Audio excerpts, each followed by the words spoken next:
Good morning, everybody, and welcome to the UAE.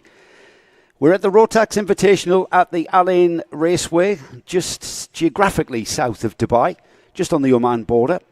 And we're going to be bringing you all of the action from today's Rotax Invitational. My name is Joe Bradley, and alongside me is my UAE karting expert, Henry Baudet. Henry, thank you for inviting us onto your turf, mate. It's an absolute pleasure, Joe. Thank you very much for coming out here and for the first time shining a live stream light on karting in the UAE. Rotax karting out here at the Al Ain Raceway.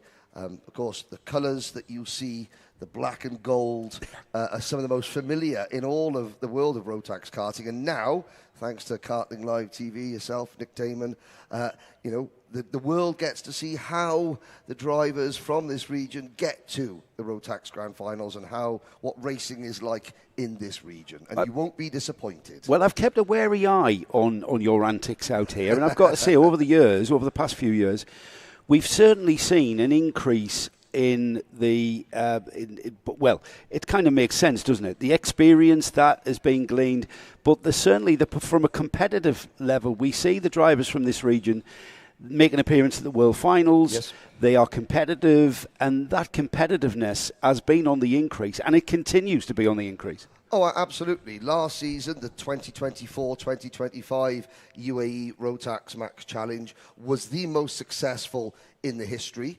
of UAE RMC in terms of numbers. This year, it looks like it's going to be even bigger. The numbers, we've got 84 drivers here today for the UAE Rotax Invitational. And of course, in 2 weeks' time, when we're all back here at Al Ain Raceway for the opening round of the 2025-2026 UAE Rotax Max Challenge, we can expect maybe double the number of drivers to kick us off. I think that's not that's not out of the beyond the realms of possibilities. So this invitational event here, it's a one-off event, but it's a kind of a precursor, a bit of a rehearsal for the UAE Rotax series going forward across the winter into the spring, into the European spring. Of course, this is the possibly the best time to race. Considering today, Henry, we've got highs of 39 to 40 degrees out there on track. Yes. Now that's going to bring its challenges from not just from the human element with regards to the drivers and their fitness, but also on a technical level, which I'm a bit of a geek, and I'm all about the race setups, and I'm very intrigued on how we're going to use our tyres today. But that adds that challenge, and I think also that's what is the attraction for drivers and teams coming across from Europe. Absolutely. Because it's a completely different environment to what they're used to. Yeah, no, it is. And of course, this is a one-day, one-off event. Time qualifying is set to start very shortly. We then move into one heat race, then one pre-final, then the main event, the final, this afternoon. What I would like to say is a big hello to everybody watching, both on Karting Live TV's YouTube channel and the UAE Rotax Max Challenge channel. Of course, this is the first time that we're live streaming an event from the UAE, so please like and share the stream as far and wide as possible, on whatever racing WhatsApp groups you've got. Please get this stream out there and keep your messages on the live chat on both coming in. It goes without saying to keep the comments nice and positive. Tell all your friends. Yes, tell your friends, and we'll do our best to bring you guys and girls watching at home, or even if you're watching here at the circuit, to bring you in to the broadcast as much as possible through the live chat. And do please interact. Do message Henry and I. Henry and I may even reach out and ask you a question. Yes. Because our minds do sometimes fail us. So please feel free to do that. As Henry mentioned, we're about to get going with our time qualifying sessions. We've got all the familiar Rotax classes, exactly what you've seen before here on Karting Live TV. We're going to kick off with Microax. We've then got Miniax, Junior Rotax Max, DD2, which is a new class, certainly for me to see, but certainly not a new class out here. That's a gearbox, two-ratioed gearbox category. More of that later. And then we've got the Senior Max class, which is, again, the standard 162 kilogram Senior Max category, all running the 125cc Rotax water-cooled motor. There's already lots of messages coming in on the live chat. First of all, I have to say, good hello to Theo Kakati, a multiple UAE champion, I believe now out in university in California, watching this. On a lot of support for Enzo Tesluk, the CRG driver in senior Rotax. There's several people saying that if he wins, the driver from Canada, who's designed his own crash helmet, the crash helmet he's got looks very much like Alex Caffey's crash helmet. For those of you who are that's of a certain age, saying that if he wins, they're going to shave their heads. So there we go. And Death Skull asks, how is the weather in Al Ain? Well, it is, in a word, hot. Hot. Yes. Very, very hot. But don't worry, listeners and viewers. Henry and I are in air-cooled splendour. Absolutely. Yes. Fear not. Our poor cameraman, Dilu Bashi and Srijit, are out there in the heat, as are the drivers. And we've got, for the first time this weekend, we've got karts on track with the Microax qualifying about to take place. 5 minutes to get your optimum lap in, and that 5 minutes, Henry, might feel like a long time. We've already clicked by 1 minute, so we've literally got 4 minutes on the clock in the session. Green flags waving out there on track, and that 4 minutes will just absolutely disappear in the blink of an eye. Yes, especially when you consider it's single lap qualifying only. The circuit, we've not had practice this morning. All the practice took place yesterday, so this is the first time all morning that we've had karts on track. Now, there are 19 Microax drivers. We have 10 Miniax drivers, 22 in junior, 27 in senior, and then 6 in DD2. Of course, this is a 1,380-metre circuit, give or take. It was the host of the 2007 and 2011 Rotax Grand Finals. We'll give you a guided tour. There's a start line going down towards turn number 1. We can expect plenty of action down at turn number 1. You come out of turn number 1, up the back straight, Joe, and then into the next complex. So this is turns 2 and 3 and 4. A lot of overtaking. For me, Henry, this is the section of this track here at Al Ain, which is where you're going to get your lap time. Everybody can go fast, but it's the technicalities of the slow sections which distinguish the good drivers and the great drivers. And this is where the lap time will come. It's how you get out of these corners. It's compromising one corner because of the next corner that comes up very sharply. And here we are going through turns 9 and 10. We then go out onto a little bit of a stretch, a little bit of a run where you catch your legs, flat out through this first left-hander, and then take the optimum line through the turn 12 there, onto the back straight.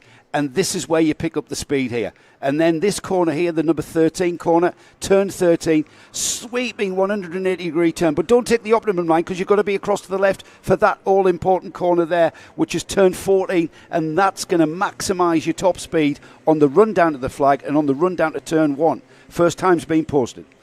Yes, indeed. So, on the live timing, Alex Fryenstein for the newly renamed Motorscape team. It's not Birrell Art Middle East anymore. It's Motorscape, still run by Sanad and Mark Rose.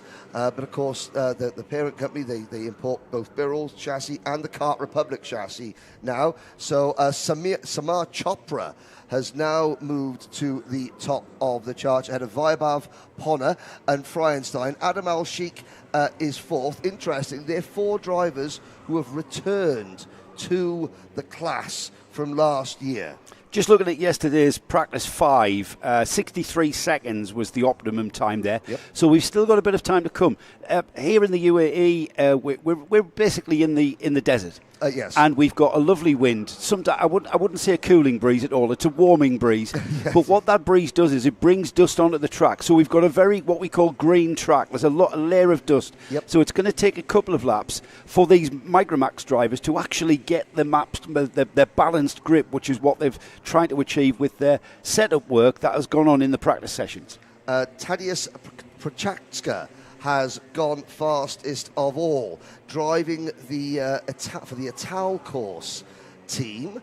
Zev Godchalk from Curaçao moves into second, but then gets replaced at the top by Vaibhav Ponna and Samar Chopra. Now, Joe, I'm used to. I'm very fortunate that lots of people recognise me from around the world, but Joe, you've got your own fan club as well. Have I really? Sam Tahiri watching from Germany. Oh, hello, Sam. Yes. So again, already people from around the world watching. From Germany. So yes, he's up relatively early. Yes, Sam. so he's up relatively early. He's at 7 a.m. in the morning in Germany. I'm sure it was over here when I first met Sam.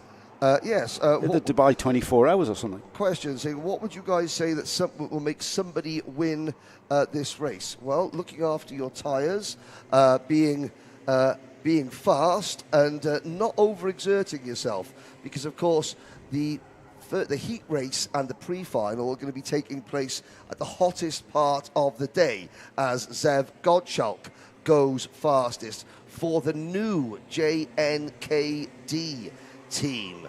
Has sprung up over the winter. Of course, JNKD, they supported Benjamin Karachkovich to the Microax title last year, but they've gone from a one-driver operation to, I believe, there are 14 drivers in what is an incredibly impressive setup that Jeremy Montgomery-Swan was kind enough to take us around yesterday. But with the checkered flag out, Liam O'Hanlon leads the way at the moment. At the moment, Henry, yes, and Henry's going to nip down to the Parc Ferme and grab a word with the driver that comes through and will post the pole position. At the moment, Liam O'Hanlon has gone purple in Sector 1. He's heading the timing screens at the moment. Lap time there at 64.272.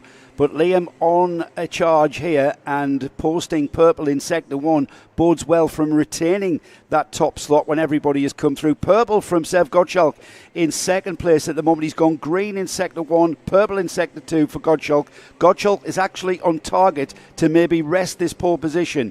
It's moving around. My timing screen is moving around in front of me, so I'm not going to even perceive exactly or speculate as to who's going to be at the front when the final cart comes across. But O'Hanlon and Godchalk still out there on track. They're in Sector 3, so about to finish their lap, and the checkered flag flies, and it is indeed Godchalk.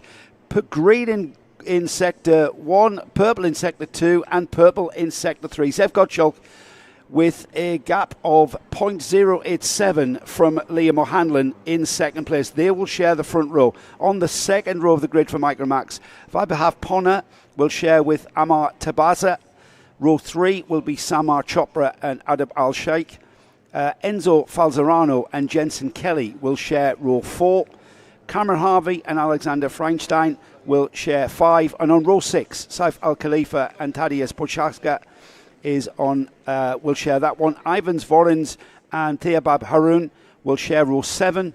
Hamad Almeina and Saif Almeina both share row 8. Row 9 is Sebastian Storer and Felice Souza Jebjerg, with Rashid Almeina rounding off what is a 19-cart Microax field. So Zev Godchalk with a 64.1, not quite as quick as we went in practice. However, we are on a green dusty track at the moment, and that track will begin to evolve, and it has begun to evolve, and it will continue to evolve pretty much all day long, and we will see lap times getting to their optimum by the time we get to the time of the final. So Henry mentioned tyre life.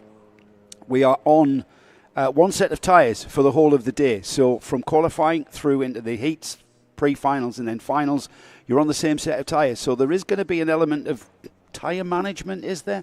It's going to take a very disciplined drive from all of our competitors. But at the moment, fastest kart in Microax, Zev Godchalk with a 64.108, coming right there at the last, but not that far behind. Liam O'Hanlon at 1 minute 4.195. And then on the second row, 1 minute 5.396 for Vaibhav Ponna. And in fourth place, Amar Tabetza with a 1 minute 7.436. These youngsters always do entertain with proper Rotax cadet racing for this age group. 105 kilogram minimum weight for the class. As we finalise Microax, we get ready and prepared for our Miniax runners. Not quite as many on the grid, but still quite healthy. This is the Miniax grid will be next. And we did mention there before we go down to Henry that the Rotax Invitational, a precursor to the 25-26 season. We are back here at Allen Raceway in a couple of weeks' time for a 2-day event, both rounds 1 and rounds 2, on the weekend of the 11th and 12th of October. So this is good preparation for the championship, for the series going forward, with the day being kicked off by qualifying. We've got some more qualifying sessions for all of our classes, and then we'll be straight into the heats. So if you are watching on the stream, the heats are due to kick off just after 10 a.m.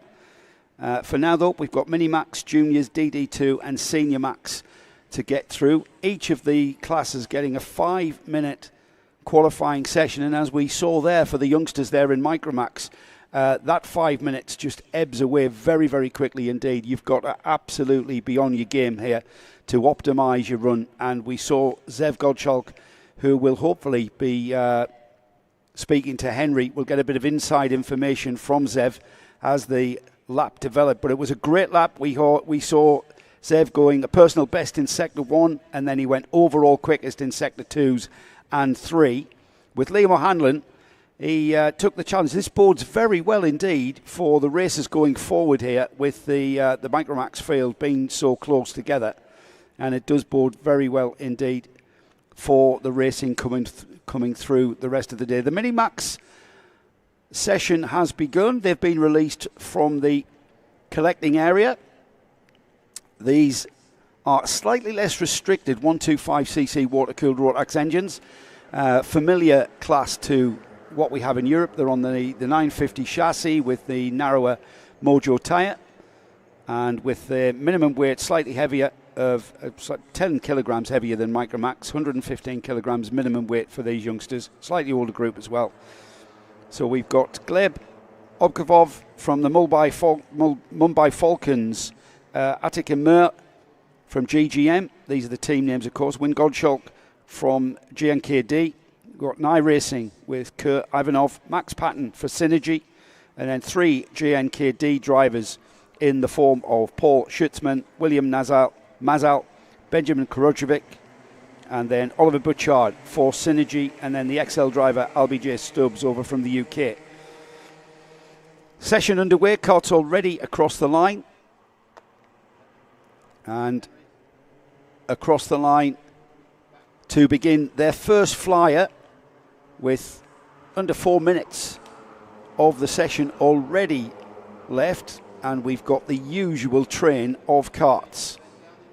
We will be able to see who is getting on with their job straight away as they come through that very complex section of track at 7, 8, 9 and 10. Let's head down to Henry.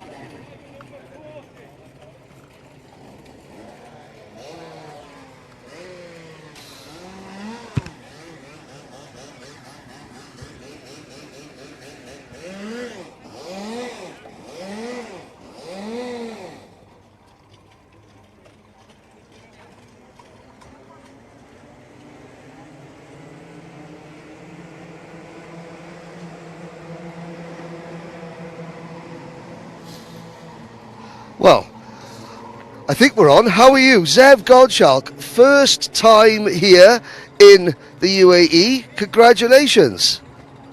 Yeah, my first time here, and I had a good draft, and I got pole. I mean, what's the competition level like? How have you found the competition out here? I see that Liam is quick, Chopper is quick, a lot of people are pretty quick, and yeah, I mean. Excellent. Obviously, looking forward now to starting the heat from pole position. Try to control the race from there? Yes. Excellent. Who would you like to thank?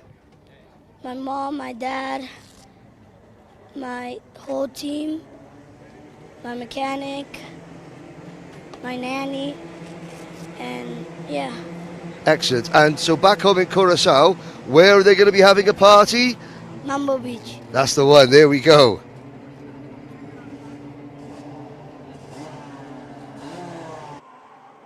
Thank you, Henry. Zev Godchalk, our Minimax pole sitter, coming up later. We're coming up to the last 90 seconds of Minimax qualifying, and it's Oliver Butchard with a 61.112, 1 minute 1.112. Not that far away though, only 0.0, 19 thousandths of a second as Atik Emir right on his tail with a purple sector 1 going into his third lap here for Oliver Butchard. He's wanting to consolidate that early provisional pole position. In third place at the moment is Benjamin Karaciovic. He's got a 1 minute 1.299. This is a very, very close Minimax class. Win Gottschalk is fourth, and Win Gottschalk, up to the top of the timing screens with a purple sector 3 there, clinching that provisional pole. Still 45 seconds or so on the clock, so still plenty of time for this grid to change in complete complexion. It's a 1 minute 0.8, so a 60.839. That's the target time for everybody else. Win Gottschalk, he's the fastest driver out there, is Win. So from the Netherlands, Win Gottschalk, a 60.839, 61.096, not that far away for Butchard. Butchard is green in sector 1, yellow in sector 2, sorry. Attica Mur is on it. Attica Mur on the number 113 out there on track as well, as we can get a feel for the nature of the track here at Al Ain. Following the carts round, getting their heads down behind that fairing just to reduce the airflow. And with the checkered flag flying, Gottschalk crosses the line again and increases that gap to a 60.634. I think that'll stand, actually. So that's the fastest lap. With the session now, everyone across the line, it's Win Gottschalk who will sit on the Minimax pole position with a 60.634. Attica Mur will sit alongside, 60.740 for Attica. On the second row will be Benjamin Krajiovic with a 60.863. Alongside Benjamin is Oliver Butchard on the number 188. Oliver's time, a 1 minute. That's a 60.961. It's Paul Schutzman sharing with Kurt Ivanov on row 3. Paul's time, a 61.586. Kurt Ivanov's time, a 61.487. Fourth row is Max Patton, or Payton, with a 61.508, coming right there at the very last lap. William Mazzali, he is on the fourth row with Max, and his time, a 61.595. Rounding off a 10-cart field, on the fifth row of the grid then is Albijay Stubbs on a 61.689, with rounding off the 10 carts is Gleb Obikov with a 62.360. So 10 carts for Minimax, and a 10 cart with hardly any gap whatsoever between the first 4 or 5 carts there. So it's going to be very tight at the front, but it's also going to be very tight at the back and in the midfield. So everybody got everything to race for. There will obviously be very many soap operas developing in the awnings here at Al Ain. There always is. This is motorsport. We love a drama. Hopefully everybody can get on top of their dramas. We've got a few chats coming in. Let me just have a look. How was the weather? We've checked that one, haven't we? We said it's hot. We're going to be seeing that. It's continually hot here in the UAE at this time of year. And guess what? This makes a change, doesn't it? No forecast of any rain. We get used to saying that in the UK. However, we are not in the UK. It is beautiful weather, perfect weather to go racing, certainly perfect weather to commentate on the racing. I'm not so sure I'd want to be out on the track. So, any track updates? No, other than the track is evolving. We can see the carts are going as faster and faster. Each session, we're clearing the track and rubbering up the track. We've had 2 days of practice. So the track was rubbered, but however, overnight here, what tends to happen is there is a layer of dust that develops off the wind. The wind brings on the sand and the dust, and the track goes back to green. Hello, Kakati. Henry, I miss you. So the Henry Baudet fan club has joined us. Hello, Kakati. Hopefully you stay with us.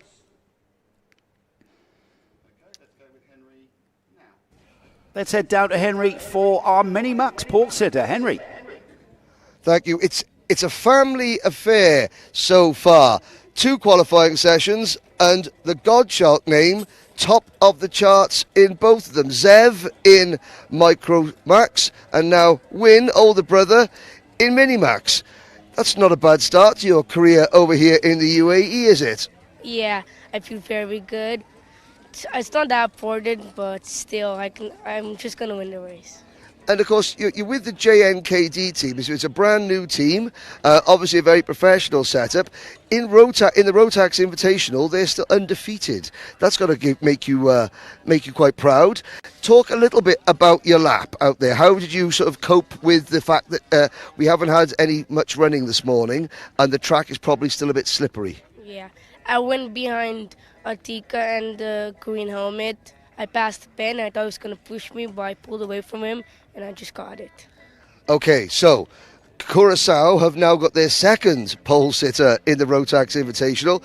Where are they going to be partying in Curacao? Mambo Beach. Mambo Beach, there we go. 2 out of 2 for the Gottschalk family in qualifying here at Al Ain. Domination from the Gottschalks, isn't it? The Gottschalk's on pole for Microax and Win Gottschalk there with pole position with a great run there. That lap really did come together for Win. We saw how that developed through the sectors, and Win was absolutely on it all the way to the flag. I think it's going to be a great race, though. We haven't got much of a gap, just over 1/10 of a second to the driver that will share the front row. Atika Mir was only, as I say, just over 1/10, and then not that far behind them as well is Benjamin Krajiovic and Oliver Butchard. The rest of the field, they're very closely packed together, and I'm sure there's a few stories that will emanate from that Minimax field. We've got our next session readied in the collecting area, and about to go out is our first look at the junior Rotax classes. Drivers from literally all over the globe, from Kazakhstan to India, Lebanon, Australia, I think is our furthest traveller or furthest representation. The XL driver, Antonius Haddad, from Australia. We've got a driver from Cyprus. The Italians are well represented. Spanish driver there in the form of Derek Rivera. And of course, we've got some of our UK-British representation as well. So this session about to get underway. I'm going to repeat this pretty much the whole of this qualifying session. These 5-minute sessions just disappear as a driver. By the time you're just finding where the grip is on what is still a relatively green track, you can see how rubbered the track is out there. I've had 2 practice days which have had some constant running. So we've got a good layer of Mojo rubber down there on the track already, which the drivers will be thankful of. So once we've just brushed off the morning dust from the track surface, then we'll be getting back on towards times that we saw yesterday in our practice sessions. Fastest junior time from yesterday is a 56.6, which was from Connor Clancy. So Connor, 56.649. Best lap time was matched completely, absolutely to the thousandths of a second from Savali Kodje. So that's how close juniors are. 56.7, 56.711, 56.754, 56.761 via Chopra, Yensa Sanekia and Aaron Mason.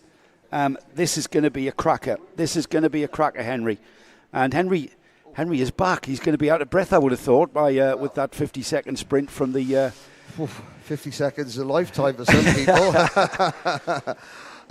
Henry, I'm not surprised at the tightness of the field, certainly in Micromax and Minimax, but just looking and scanning the times that we've seen in the Junior Max category here from practice times, this is going to be even tighter. Yeah, and last year, of course, Junior Max was extremely competitive. Mitans Jain returns, last year's championship runner-up. Obviously, Nathan Kappen will have moved into seniors. But yeah, we've got a lot of drivers moving up out of Minimax. I'm looking at your Giuseppe Montanari, Ari Kallenberg, Pierre Abu Diwan, Henry King, Faris Haroun, Derek Rivera, Floris Schenkenberg, alongside a nice crop of drivers that are now moving into their second year as a junior, or their third year even, the likes of Connor Clancy, for example. Expect a lot of things. So Connor Clancy, Aaron Qureshi, Mitant Jain, Jaden Hidding, to name but 3, via Chopra as well.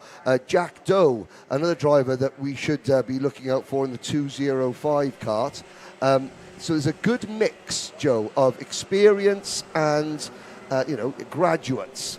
Yeah, and you always get a little bit more pace out of a second year. Would that be a sophomore, the Americans would say? Sophomore. Yes, a sophomore. What we're seeing out on track here, Henry, is everybody kind of forming this long train of karts here. And we're seeing a bit of qualifying tactics playing out here. I'm not sure. I mean, all right, the slipstream's going to come into it, I think, on this long twisting stretch. It's not a fully straight across the start-finish. It has got a couple of kinks in it, but it's absolutely flat chat. From here, through the final right-hander, here we go across the straight. This is where you have to get things absolutely optimised for that straight-line speed. Yes, and of course, the slipstream down here, you could also then utilise that same slipstream coming up the straight towards turn number 2. Of course, this is just single fastest qualifying lap. Last year in the championship, it was the best 3-lap average. This year, for this event at least, they're just doing single flying lap, which means you will see in karting, it's called rolling out. You will see drivers sort of slowing down because nobody wants to be at the head of the train. Nobody wants to be the driver that is, pushing all the air out of the way and creating a vacuum for those that are following. It might sound like very NASCAR-ish, but it does have a huge effect in karting, I have to say. It absolutely does. We see the drivers ducking behind those fairings because the most unaerodynamic thing on a racing kart is the human element. Yes. Because it's just this big umbrella in the form of the driver's shoulders. I know the youngsters are smaller, but you'll see it more so from the seniors. As we get across the line then, we're inside, would you believe, the final 90 seconds with green and purple showing up all the time across the sectors, with a purple sector from Via Chopra, who's currently down in 12th at the moment. So as he comes across the line, I'm expecting Via to go, yes, and there he goes, all the way to the very top, provisional pole. Connor Clancy, though, in an instant, drops him off that, and it's Connor Clancy with a minute to go on the provisional pole position. Connor was actually the junior champion here 2 years ago. Didn't race a full season in the UAE last year, went to the Rotax Grand Finals in 2024 in Sarno, but of course that was last year's Grand Finals, but of course he earned that ticket through the 2023-2024 Championship, which finished April 2024. So he's in his last year as a junior driver, of that I'm certain. He runs with the Mumbai Falcons team, Alex Gill, very experienced driver from the driver now turned mechanic from the United Kingdom, has been running Connor for several years now, so they've got a great relationship, mechanic driver. The one knows what the other needs, in terms of that partnership, almost without communicating. And it's the language, isn't it? Yes, it's when the driver says the cart's not turning or I can't get enough rotation. Exactly.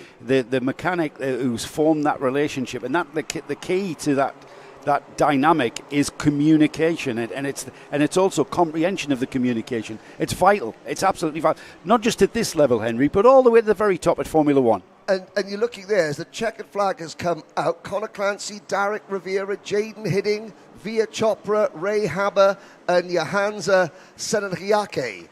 Jack Doe 7th and Saveli Kogai top 8. So that's 6 out of the top 8 drivers. 7 out of the top 8 are, as we look at Jaden Hidding, to the top of the charts. You've got the experienced drivers towards the front. Looking at Henry King in 11th place, might be the first of the graduates out of Miniax, but the positions are still changing. I'm going to go back down and speak to a pole sitter. Checkered flag means green flag for Henry to race down to the Parc Fermé. We need to find out what is behind Jaden Hiddings. That fine lap that takes him onto the pole position for the Junior Max heats going forward this afternoon. The heats beginning just after 10 o'clock here at Al Ain. But the time was a 56.805 for Jaden Hidding on the pole position. He's going to be joined on the front row of the grid by Connor Clancy with a 57.072. 57.072. That's just over 0.2 of a second, so that is a big gap. It's the Spanish driver Derek Rivera will share row 2 with Miltanch Jain. and their times 57.112, 57.214. Row 3 is Harrison Stevens. He will share row 3 with Pierre Abou-Douan. And then on row 4, Savali, Koje and Jack Doe. Jack Doe's time 57.414. Via Chopra, who was going very, very quickly there mid-session. He will start 9th with Johansa Saniyaka alongside. Row 6 will have Leo Anya and Aaron Mason, with Ray Harbour and Henry King sharing 7. On row 8, Arhen Qureshi and Giuseppe Montanari. They will share that 8th row. Row 9, we have Faris Haroun and Ari Kallenberg. Row 10, Erin Ortak and Floris Schenkenberg, with Antonios Haddad and Arhan Sethi. They are on row 11. 22 carts for Junior Max qualifying. 22 carts that we will see line up for the heats, and it will be Jaden Hidding who will lead them out and control that pace lap going forward. So we wait for Henry down in Parc Ferme. He will be grabbing hold of Jaden Hidding and getting the inside story on that pole position lap coming forward. As we've seen, came right at the very end of the session, the drivers finding their maximum and their optimum lap right at the very session as ever. Hello to Gavin Hill, who joined us on the Karting Live TV stream. Gavin, the track was insanely hot yesterday, and well done to all who bears it today. Absolutely, Gavin. It is going to be a bit of an endurance test here. It's all about your liquids and stuff. And in the paddock, it's a very hot paddock as well. A lot of the awnings, a lot of the team awnings having air conditioning units in there, and the air conditioning absolutely on maximum there to try and keep the heat down for these drivers to cool off. We've got highs, I'm being told, of 41 degrees forecast later. That's going to be a bit of a killer. But it's also going to be the challenge. I mean, if it was easy, we'd all be doing it. Let's head down to, talking about challenge, let's head down to Henry. Well, Jaden Hidding, that's not a bad way to start your second season in juniors. A really tough grid. Tell us a little bit about how you got that lap in with the slipstream.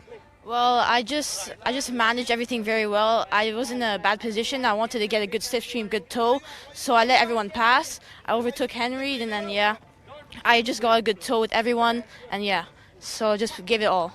Now, of course, last year was a learning year for you in juniors. You're now one of the more experienced drivers in the class. How did you use that in your tactics? Just a lot of practice, dedication, discipline, and just all that. And I saw you congratulating there with George Gibbons, your team owner, Lockie Robinson. Is Lockie doing some coaching with you now? Yeah, I did coaching, but not a lot of coaching, but I just did some lot of GoPro and all that stuff. So that's the easy bit, believe it or not. Now you've got a heat race, a pre-final, but at least you'll be starting the heat race from, I believe, your first pole position in junior. Actually, my second. But I don't get a lot of poles, but I'm very happy to be in pole today. So I hope I get pole position today. Excellent. Let's see if Jaden Hidding can turn pole position into a junior Rotax race win.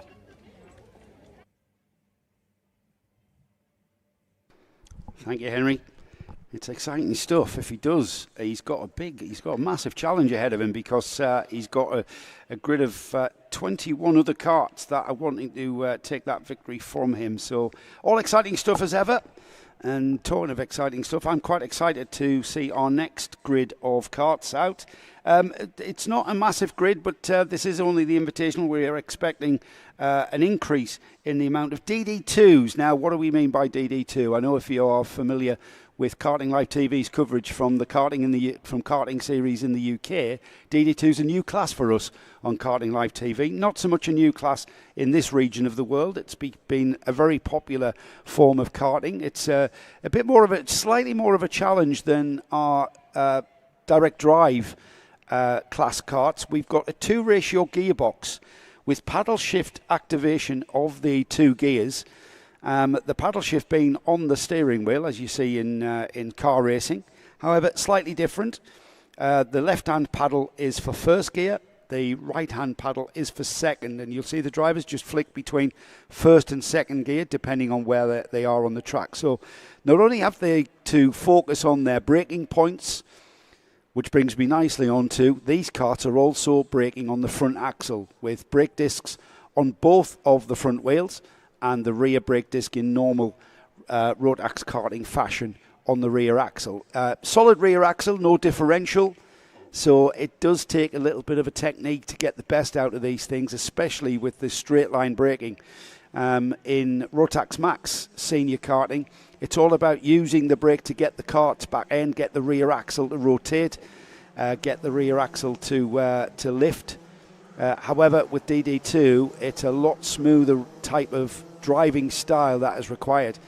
And if you want to hear more about DD2, then when we get to our lunch break, we'll be running our paddock show. Henry and I had a little walk around the paddock yesterday and got some inside stories from a lot of our competitors across the classes. And we got a great chat with Tony Hogg, one of the drivers out on track at the moment. On the timing screen is Anthony Hogg, so it is Sunday, I suppose, so he should get his Sunday name. And we had a chat with Danny as well. Danny, remind me, Henry. Danny Brand, of course, the Mr. DD2, who takes us through the technicalities of these karts. So we're going to see out on track the drivers, with the drivers needing to use the gearbox as well. Tony tells us to help with the braking. So you've got the brakes, the application of the left foot pedal that will slow the kart down both on the front axle and the rear axle, but also you get a little bit more braking with the gearbox. And to be honest, having chatted to Tony Hogg, Henry, you get your breath back, mate. Yeah, no.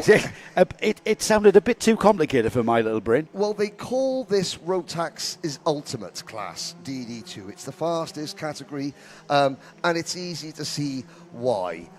There are actually two divisions within this. So, I mean, we've got the DD2, it's one race, but the drivers whose karts are numbered 500 and above, they're technically DD2 Masters. Drivers 32 years and older.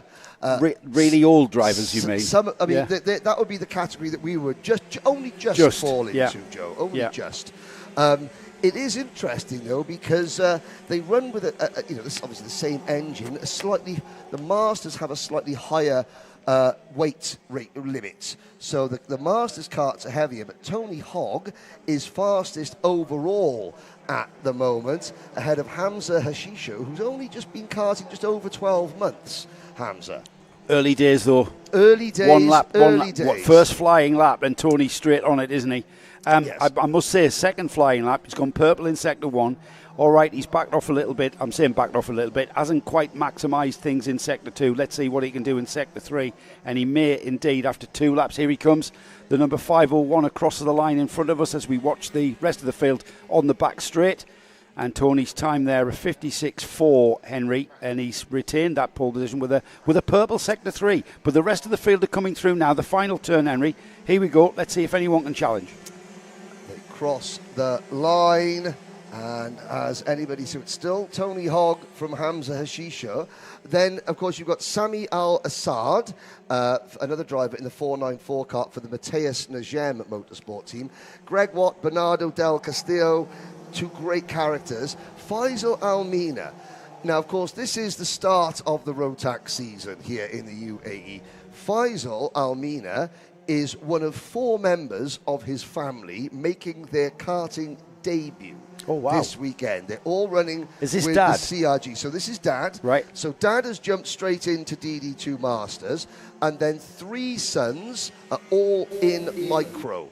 Rashid Almina, Saif Almina, and Ahmed Almina. So the entire family making their karting debut this weekend. And there's one, I think, maybe that's a tactical decision by Faisal Almina. What's the best way to not worry myself to death about my 3 kids racing?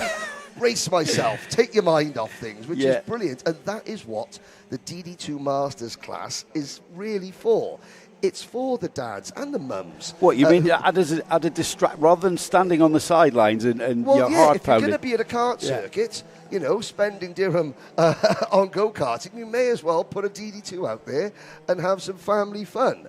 Hello to Andrea Remy on the live chat. Glad to see you on board as well. Jermaine Sadek Zain Al Hamasani's mum tuning in. Yes, we thank you.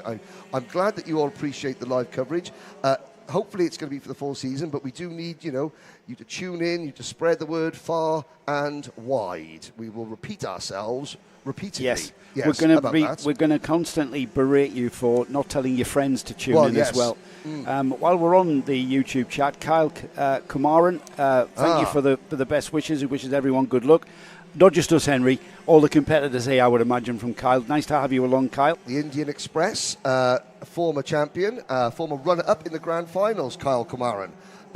Still races now and again, and he's one of a number of ex-drivers that race this championship that now do a lot of driver coaching for the younger drivers, and who make sporadic appearances now and again. We'll expect to see Kyle at certain points Well, Kyle's going to be sat home itching to get back out here, because you never lose that. No. You never lose that. We'll see Kyle, I'm sure, out in a DD2 later this year. Nice to see. That would be good to see. We've got 6 DD2s here for the Invitational. Henry's going to run off again and get his steps in and head down. At the moment, he's going down there to meet Tony Hogg. However, we've still got some laps coming. And Hamza Hashisho goes to the top of the timing screen. We're waiting for Tony to come through. And Tony has not taken the checkered flag yet. The 501 showing not taking the checkered flag. But Hamza Hashisho with a 56.128 coming right there at the very last. We've still got carts out on track, but I think Tony might have finished early. And Tony Hogg will start on the front row of the grid, I believe. He hasn't come through Sector 3 yet, and there's no cart in Sector 3. So whether that means Tony is out on track somewhere, I can't see him. He may have come into the pits before completing Sector 3. So that's Tony Hogg calling it a day very early. And Hamza Hashisho causing absolute consternation and drama there by taking the pole position for DD2. Now there's Tony crossing to Sector 3. So Tony will start on the front row, and we'll get to see, we'll get to find out just how Tony felt about losing that pole. However, it's all about the racing coming up. But for the time being, Hamza Hashisho will be the man who gets to chat to Henry Baudet and Henry will get the inside story of how Hamza Hashisho's lap time came. So Hashisho on the pole position, Hogg alongside. On the second row of this DD2 grid, it's Greg Watt. His time of 57.427. And then alongside him on row 2 was Sameh El Assad with a 57.732. The third and final row for DD2, Bernardo del Castillo with a 59.431. And then a 61 for the beginner, Faisal Almaina, who is on the novice plate, starting at the talk about jumping in at the deep end. Not only has he got to learn these tracks here at the Allen and going forward the rest of the season, but he's finding out to use those 2 gears on the DD2s. So Faisal, I'm sure, is having a great time. Great time. Henry down there with the pole sitter. We'll go back down to Henry in a moment. Hello again to Kyle Kumaran, who says, maybe not, don't hold your breath for Kyle getting out here. Well, we'd love to see you, Kyle, if you do find it. Paul Bateman, how hot is it? Paul, would you believe it's a lot hotter than Warden Law in November? It's 40 degrees forecast at its height this afternoon. At the moment, it's about, I'm about to come on to that, Nick. So Paul Bateman, it's about 38 degrees here. And before we go down to Henry, I just want to say Nottingham Forest 0, Paul, Sunderland 1. A nice 3 points there at Nottingham Forest. Let's go. Are we ready for Henry, Nick? Let's get down to Henry Bateman. Henry Baudet, not Paul Bateman. Thank you, Joe. Well, it was great to start the year with a brand new pole sitter. Hamza Hashisho, you've never started from pole position in your career before, have you? Well done. Thank you very much, honestly. I mean, to be honest, it's a nice feeling, you know. I mean, I'm really looking forward to round 1. I feel like this is good practice. And, yeah, let's see what we can do from here. You can tell he's a brand new pole sitter because he's shying away a little bit. Hamza, when you get pole position, you get to stand centre stage around us all. So when did you start karting? Because you only literally started, was it about a year ago? Almost a year ago. So about like maybe 10 or 11 months ago. I started back in Qatar, yeah. And of course, you sort of fly the Qatari flag, you fly the Canadian flag. Talk a little bit about, okay, so there's only 6 karts out there. It's not the biggest grid, but they call this the ultimate class for a reason. I mean, I'm sweating, that's because I'm overweight and I'm running back. You're sweating after just 5 minutes in the cart as well. How physical is it out there? I mean, of course, there's a lot more physical tracks on the grid. I mean, on the calendar. But I mean, yeah, the track is pretty physical. But I feel like the weather conditions just making it a lot harder. I feel like if this was in the winter, it'd be a lot easier. Yeah, 40 degrees. Nothing is easy out here. So you've got the likes of Tony Hogg starting alongside you, the most experienced DD2 driver in the region, against probably the least experienced, apart from our novice, of course.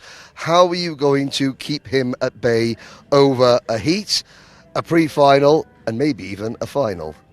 Well, I've had a lot of battles with Tony actually since last season. I think almost every race. So I think I know his tactics, hopefully, and we'll just have to figure it out on track, yeah? Excellent, of course, for Matthias Lejeune Motorsport as well. A good pole position for them. Who would you like to thank as we head into the next session? Of course, I'd like to thank my team, Matthias Lejeune Motorsport, and of course Matthias himself, and the rest of the team like Nasri, and also my mechanic Dino and my parents, and of course Ryan Carouse. Yeah, Ray Carouse now, of course. So, first pole position, Hamza's going to be learning. He's going to be standing right in the centre, I think, for many more times to come. Okay.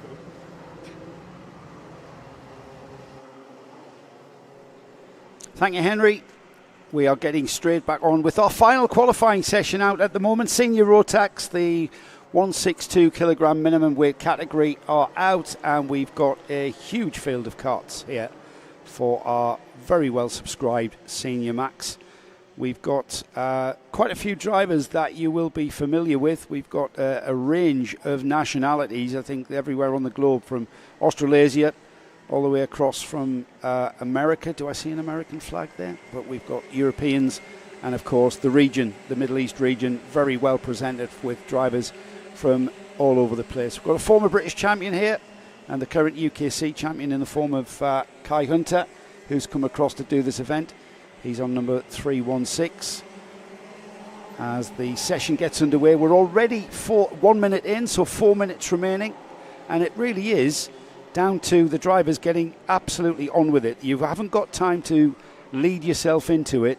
You've got to get absolutely on it, because the time here in these very quick qualifying session certainly ebbs away. I had a chat to respond to.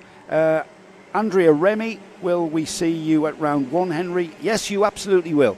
Karting Live TV will be bringing you all of the action from the first round of the UAE Rotax Kart Championship here from Al Ain for round one, for a 2-day meeting, rounds 1 and 2 on Saturday the 12th and Sunday the 13th, 12th and 13th of October, which is in only a couple of weeks' time actually, so we'll be back for that, and Henry will be alongside us too.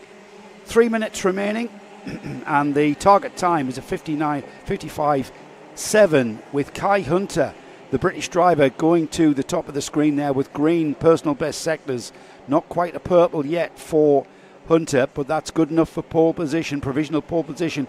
Enzo Tesluk is not that far behind, 55.9, just over 2/10. And then we've got the British driver Oscar Lambert putting in green sector 1, not so quick in sector 2. And all change as Zain El Homosani goes to the front, but then pit by Mohamed Menaine, as the target time now coming down all the time, 55.657 for Mohamed on the number 372, as you can see out on track. Drivers just getting to grips. Ryan Qureshi has his turn at the top of the timing screens with a purple sector 2 grabbing him that pole position. Went green in 1 and 3, but it was the sector 2 time, as we've got a very promising lap for Zain El Homosani, I should say. Purple in sector 2. Kai Hunter goes purple in sector 1. He's dropped to 4th now, so we're expecting this to completely change with coming up to 90 seconds remaining. Henry Baudet has made it back. Well done, Henry. Just about, yes.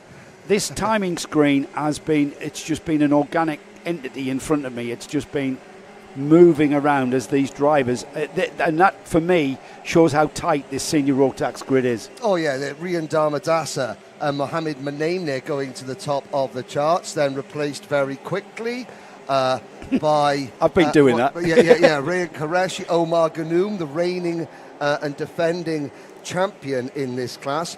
Really strong field. We've got, obviously, not only our last year's champion, Omar Ghannoum, but we have got some of the drivers that he narrowly beat on what was a classic final day of the season last year. Oscar Lambert, George Nassar, Jeremy Montgomery Swan, for example. Zain El Homassani and Arthur Dodonka is back. Arthur Dodonka, a multiple Dubai O-Plate champion. So very, very strong field indeed. But the Sri Lankan Dharmadasa has the advantage at the moment over Mohamed Manaim there. Then it's Oscar Lambert now third, Omar Ghannoum fourth, Rayan Qureshi, Eniasachi, and South Africa's very impressive driver from South Africa for the GGM team, the George Gibbons Motorsport team. That's Amani Kinyua. A bit of a cheer from PM Am, cheering on for Arish Mehta, who was in 17th last time I looked. Yep, he's still there on the number 310. So support there from Ardish, for Ardish I should say. And PM Am, very happy to see UAE races being live streamed. Way to go. Absolutely agree with that one. Do you know this? But the strength of the class here in the United Arab Emirates is such that we've gone through that without mentioning multiple British karting champion Kai Hunter, who is over here probably for the full season. His family-run Hunter Motorsport team coming into an agreement with the Kart Advisor Academy. He was telling me yesterday he unfortunately can't make round one because of a clash with the last round of the UKC Championship in the UK, but he's hoping to be out for the remaining rounds of the season. Well, no sooner have I sat back down, but I'm off again. Rian Dharmadasa by the looks of it. Fantastic. Yes. Sri Lanka on pole. Sri Lanka is on pole with Rian Dharmadasa. Henry I can assure you, with the final checkered flag, for qualifying checkered flag that is, Henry will get a chance to relax a little bit and enjoy the racing and not have to dash backwards and forwards to the Parc Fermé. Let's have a quick rundown. Rian Dharmadasa then, target time there, pole position time, 55.331 for him. Mohamed Manaim was a 55.471. He will share the front row. It's the British driver Oscar Lambert on the third spot on the grid on row 2. His time of 55.489. He will share row 2 with Omar Ghannoum. Row 3 is Rayan Qureshi with Ene Sachi in 6th place. Their times 55.5, 55.6 respectively. In 7th and 8th we've got Amani Kinyua with Alessandro Bigi. On row 5, Manaf Al-Balushi and George Nassar. Former British champion is Kai Hunter. He's in 11th with Zain El Homassani alongside. 7th row of the grid is Jeremy Montgomery Swan. Jeremy with the JNKD team. We get a lovely chat with Jeremy, who takes us around the team morning. We'll see that in the paddock show coming up on the lunch break time. Jeremy's 13th on the grid on the 7th row, sharing with Kian Cronenbuhl. 8th row of the grid is Lewis Hartman with Arthur Dodonka. He's in 16th alongside. And then on row 9, Ardish Mehta with Ryan Carews. Row 10, we'll see Jules Domont with Enzo Tesluk. Elliot Surtees with Origin Motorsport. He's in 21st on the 11th row alongside Naman Kukureja.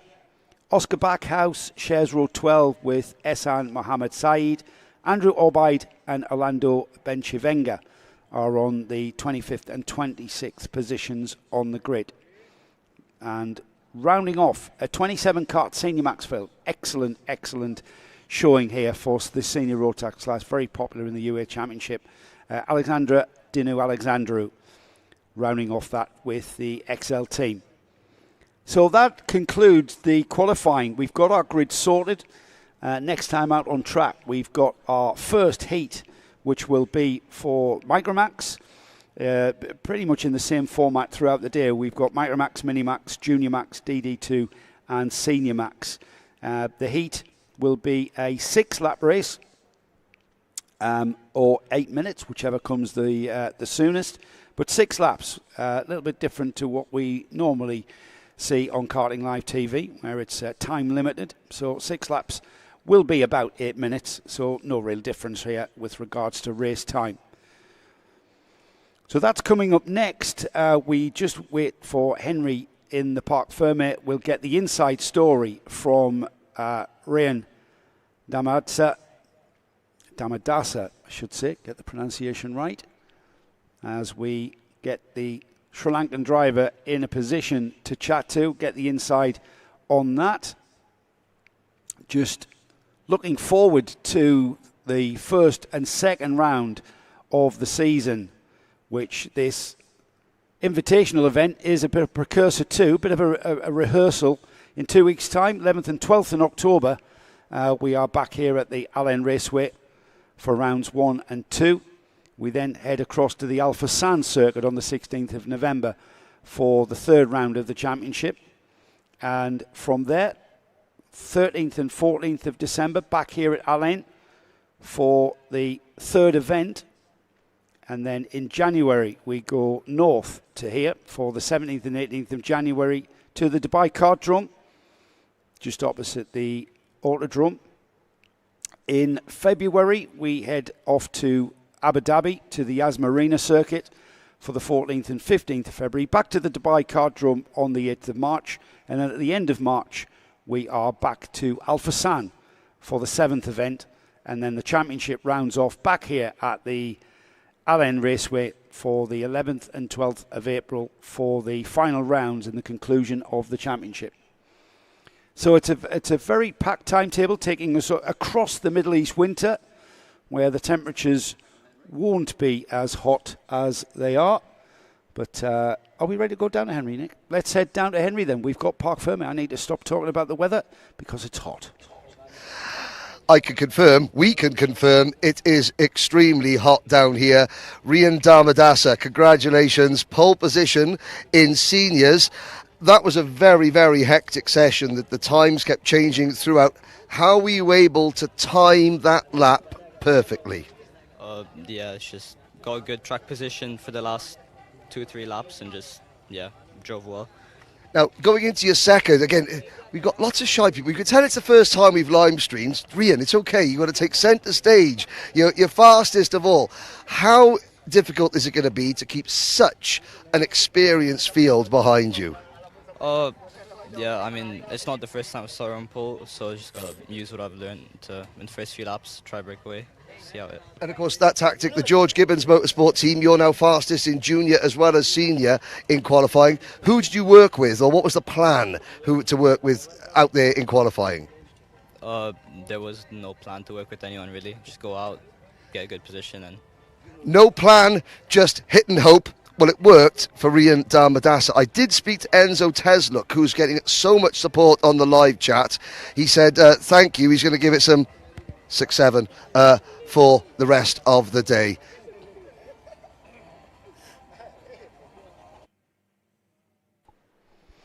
Thank you, Henry.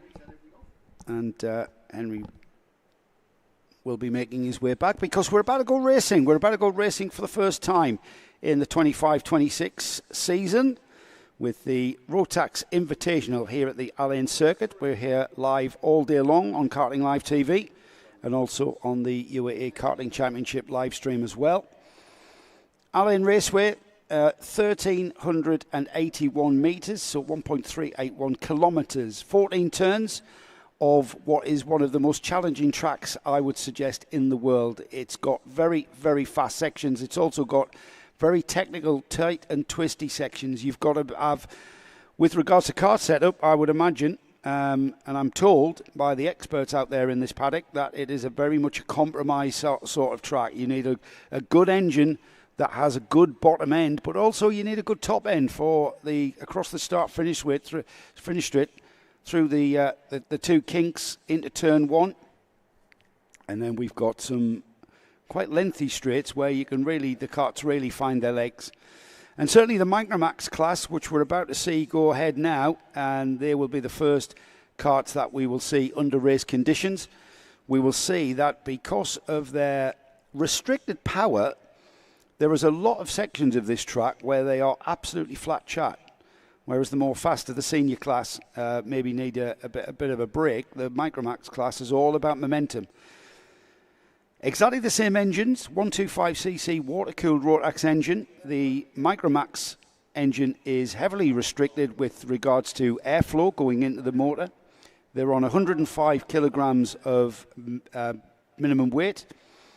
And if you come in underweight because your driver's too light, well, then we see ballast. But 105 kilograms minimum with a heavily restricted engine on both the air intake and the exhaust. Slightly less restriction for Miniax, even less restriction on the Junior Max, and then completely unrestricted engines for the senior classes, both in DD2 and Senior Max. More of that going forward. We've got our grid formed and ready to take to the track. Microax heat number 1 then, with Sev Golchak on the pole position.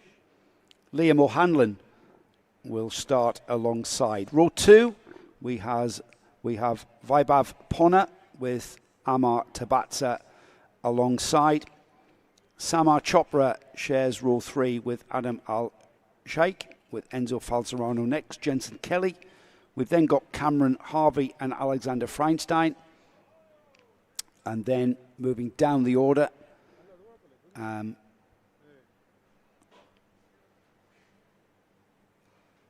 Tabatsa alongside Ivans Voronins, Samar Chopra and Ahmad Almina on the next row. We've then got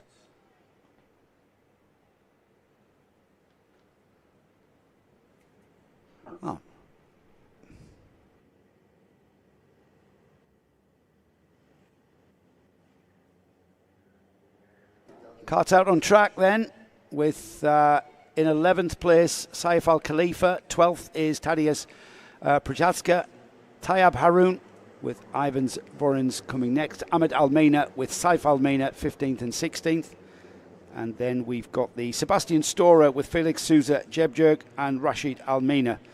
The got 1, 2, 3, 4, 5, 6 novice drivers there down the order, with these novice drivers just finding the feet in their first ever competitive karting situation here at the Rotax Invitational.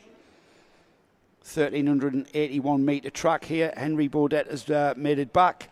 We're about to go racing for the first time, Henry, and with this Microax class just making their way down now and forming up on the back straight, we're about to get our first green flag of the weekend.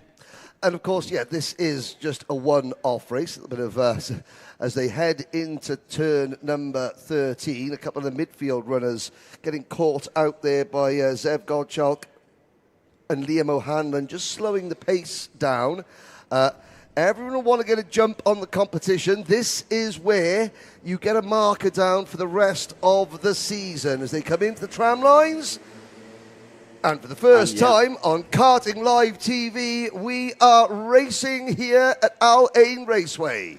Through turn 1 then, the field getting through turn 1 without any real incident there. They're on the back straight now, heading towards turn 2 and into that very fast left-hander followed by the right. This is the technical bit, Henry. This is where we might see them tripping over one another. However, these youngsters showing very good racecraft indeed, and nobody falling foul as they're already on the back straight, heading down to 7 and 8 now. And it was a move there into turn number 2. Now, I think that could have been by Samar Chopra for the M&M team, Matthias Najem's team, making a move on Liam Hanlon. They head out towards turns 11 and 12, right close to the border with Oman.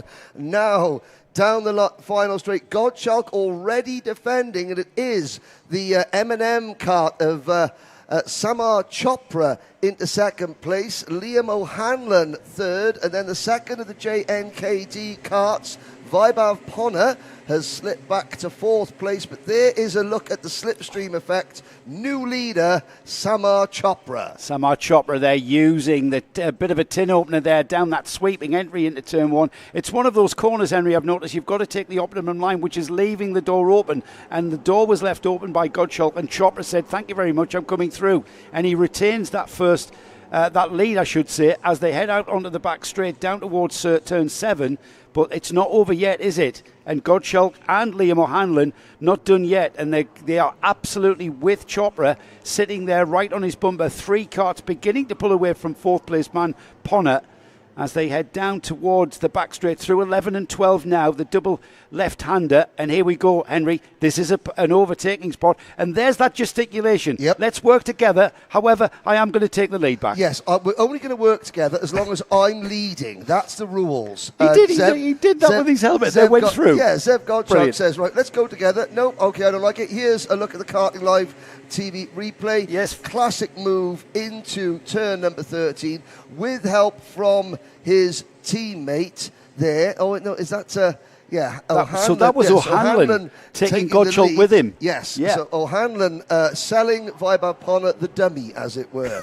Yep. And now Liam O'Hanlon, who's one of the more experienced drivers in this class. Now it's his 2nd full season as a Microax driver. Zev Gottschalk, he made a little bit of history earlier this year. Came to Warden Law for a round of the British Kart Championship and got on the podium in Water Swift Restricted. The first driver ever from Curaçao to do so in the British Championship. He was the first driver ever from Curaçao to participate, along with his brother Win. But Zev got a podium in the British Karting Championship. So his pedigree is second to none. O'Hanlon then leads across the line. It'll be 4 laps completed this time as O'Hanlon gets a bit of a breathing space between himself and Zev Gottschalk. Sama Chopra, Vaibhav Ponner, they're not too far away. And Ponner coming right onto the rear bumper now of Chopra as they go down towards the left-hander at number 2 through turn 3 here. They'll want to keep it tidy here. But this is allowing Hanlon to break free a little bit, and that's the biggest gap we've seen, Henry, as they head out onto the back straight. And of course, they don't want to battle too much. I know we're getting towards, this is lap number 5 out of 6. But the top 4, they're not a million miles in front of Adam Al-Sheikh, Enzo Falzarano, Jensen Kelly, Alex Fryenstein, Amar Tabatsa, and Saif Al-Khalifa, who are rounding out the top 10. Cameron Harvey and Tadeusz Prokacza also quite close in touch, or still within striking distance, should the top 4 really start to slow things down. Although O'Hanlon, as he comes out of turn number 13, has got a handy little advantage, and he doesn't necessarily need to defend as we complete lap 5 out of 6. You can see the last lap board going out, so one more time around for O'Hanlon to hang on, Joe. And O'Hanlon's, the gap that he took into the penultimate lap, that has completely disappeared as he's got Samar Chopra, Zev Gottschalk now in 3rd, but it's Chopra that's taking up the challenge of wresting that lead from Liam O'Hanlon. Time running out, though, an opportunity running out also for the 2 drivers in 2nd and 3rd place to maybe have a look at that lead of O'Hanlon, but O'Hanlon looks very composed here as he goes out towards turn 7 now and through the sweeping left into what is a very... Oh, it's onto the back straight. I got lost on the track there, Henry. We're on the back straight. So there's literally two corners left, and they're challenging for 2nd and 3rd as down the inside, but no, he's not going to have the optimum line, and it's going to be Chopra who hangs on to 2nd place, Henry, across the line, then the first checkered flag of the day. Yes, indeed. Checkered flag is out, and there is O'Hanlon, who, of course, has all his name tags on his cart, and his style is in the same style as, of course, the great Valentino Rossi. But starting the day with a win, Samar Chopra, Zev Gottschalk, and Vaibhav Ponner, your top 4. Adam Al-Sheikh finishes in 5th position, breaking away from a great battle for 6th on the last lap. Alex Fryenstein, Saif Al-Khalifa, Cameron Harvey, Tadeusz Prokacza, Amar Tabatsa, they all managed to make their way past Jensen Kelly, who had an off-track excursion by the looks of things. Enzo Falzarano. Okay, so, I'm not the greatest mathematician in the world, Joe, but Falzarano and Kelly, with 1 lap to go, battling over 5th position. at the checkered flag, Kelly finishing 13th, Falzerano not coming around. Yeah, that was unfortunate for both of those drivers who were a lot further up the order from their starting position, and they were definitely on target for a top 10. However, that just shows, we take it for granted that these youngsters are going to hit their apex, hit their breaking points. But sometimes, incident does happen, and Jensen Kelly will have another opportunity to come out in the pre-final and maybe improve on that 13 spot, because it's all about the trophies are given out for the absolute final. So that's where you need to be. Yes, and there is Enzo Falzerano's kart being retrieved. Can I just say a big well done to the Almina family. Saif Almina leading novice home in 14th position. Ahmed Almina just behind Saif in 15th. Second of the novices. The best novice was Ivans Vorins. Ivans Vorins, the Latvian driver for the XL Motorsport team. Well done. But all three of the Almina siblings make it home safely, and also Felix Sousa Zebjerg, the Danish driver, Luke Thompson, running the Ital course team this weekend. I know that I think for the next round, when you do our tech feature, the Ital course chassis has a very, very unique movable steering column. Oh, really? Base. Yes, which will be right up your alley. Yes, Joe. what's that? To help with caster. The base of the steering column can be moved backwards and forwards. That's a bit of a tech talk for us, isn't it? For next time. Yes. I'm excited already. I'm excited already. Let's have a quick rundown then of the first heat of the day. This was Microax. Liam O'Hanlon took the win from Samar Chopra. Zev Golchuk took a third place. These were a fighting 1, 2 and 3, and equally involved was Zabav Pona. And then behind the top four was an equally intense battle with Adam Al-Sheikh, with Alexander Feinstein and Saif El-Khalifa. Cameron Harvey wasn't that far away in 8th place, and then Tadeusz Prochatska and Amar Tabatsa rounded off our top 10. Of course, Joe, you're new to this paddock, so obviously I've been here for a couple of years now. I have to say, Alex Feinstein's sister is after our jobs already. Really? She wants to be a journalist. I think she's 11 now. All right, okay. But last year she did a couple of interviews. Is she any good? Interviewed the driver. We're not a high benchmark, mate. It's not a high bar to overcome, but a young lady who is full of confidence, wants to come and practice her interviews, become a journalist and a commentator. Well, that would save you running down to the park firm. Certainly would. I saw her here yesterday, but she's busy doing homework. Okay. Yes, very studious indeed. So, one to watch. Not only the Feinstein family as a whole, not only on the track, but Alex's sister coming after our job. I love the backstories. I mean, you've been around this season, around this series. For a few years now, and you get to know the personalities, you get to know the dynamics, you get to know the soap operas. Well, yes. Underneath all the awnings, there's a soap opera behind every garage door, is my saying, and I'd like to think that as ever, you always come out with little backstories like that, and it's great to hear. Yes, and of course, you'll be brought up to speed because, of course, this paddock is extremely keen to tell its story to the world, I have to say. Number 40 in that race. So, Sebastian Storer disqualified from the result from working on the kart on the pre-grid, the novice driver for Synergy.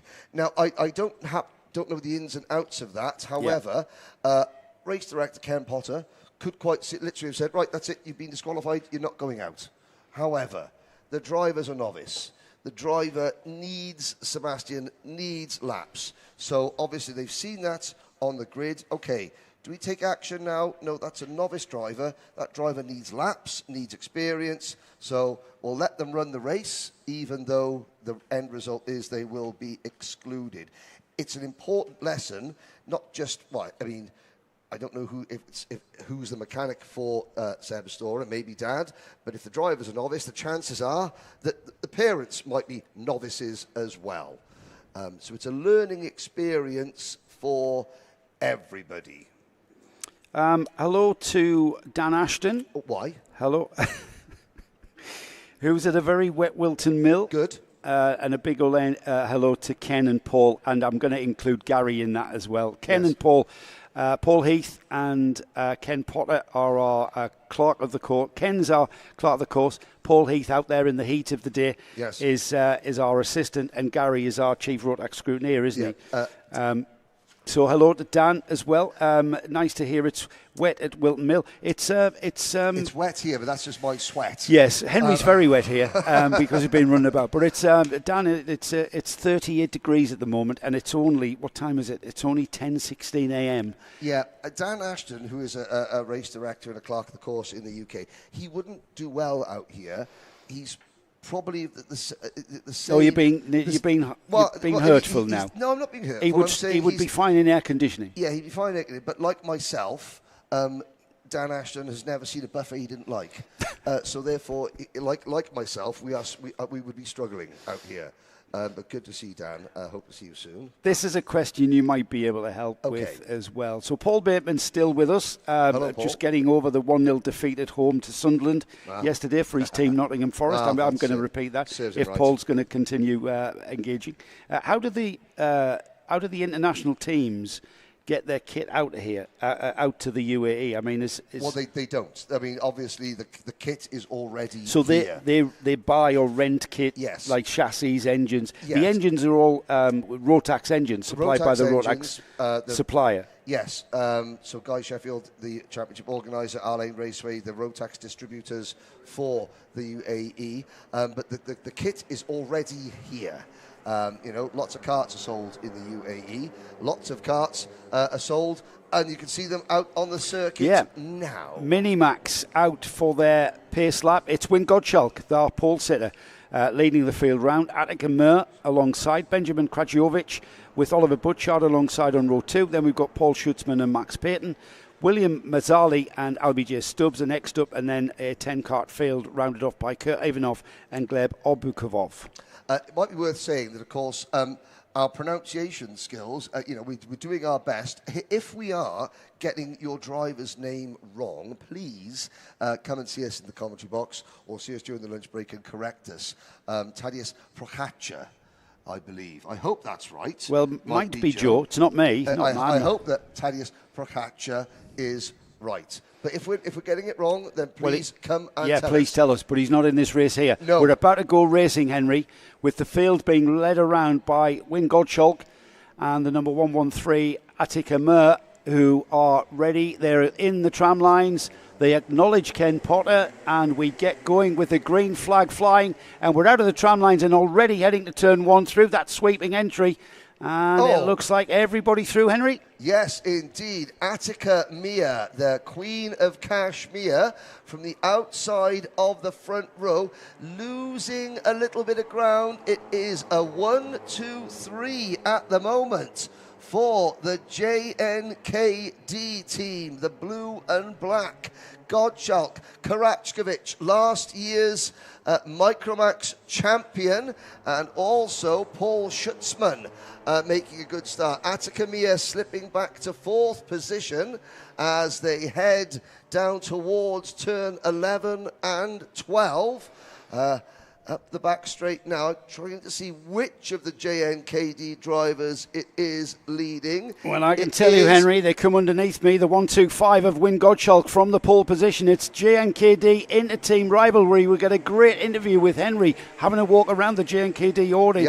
That'll come in our paddock show coming up in the lunch break. But it's all battling for 3rd place down as Gottschalk leads. Benjamin Krajiovic in 2nd, and Paul Schutzman under a massive amount of pressure now from Attica Mir. Yes. Behind Attica, Oliver Butchard, William Mazzali, Max Payton, Albie J. Stubbs, Albie over the British champion in Water Swift Restricted this year. Albie, that's a brand new chassis that his mechanic Sam Fugit built up overnight after Albie had a crash in final practice and destroyed his previous wagon. And of course, I'll be running for Sam Pollitt Racing, a leading British team like Hunter Motorsport, who have come out for this season. They're establishing a UAE arm of operations. So again, another opportunity for new drivers over here to come into this championship with, with very skilled teams behind them. Oliver Butchard up into third. Where did he come from? Just notice him underneath us. Oliver Butchard now in third behind these two here. Gottschalk and Kraciovic now leading very comfortably. But the story is here, I think, is Oliver Butchard now into third place. And who is this?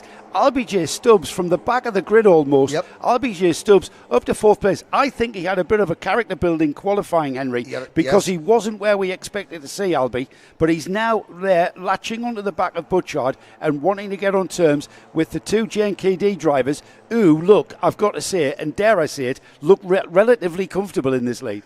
They do. Oliver Butchard driving. So the Butchard for the Synergy team. Oliver's moved back to Synergy in that number 188 machine, the green crash helmet.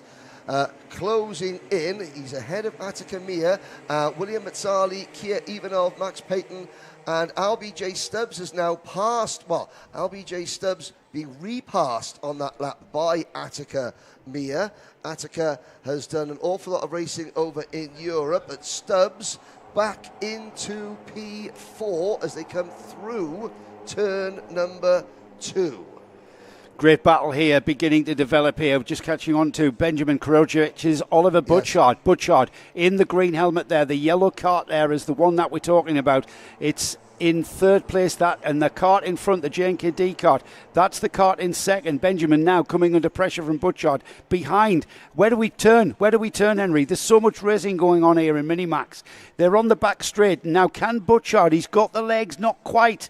That JNKD cart has got massive amount of straight line speed, but it's the technical bits where Butchard is going to gain as they get out onto the straight. Can he challenge into turn 1? They're down towards turn 1 now, Henry. Into the slipstream, and Karachkovic defends into turn number 1. Butchard gets onto his rear bumper and begins to push him up through turns 2, 3.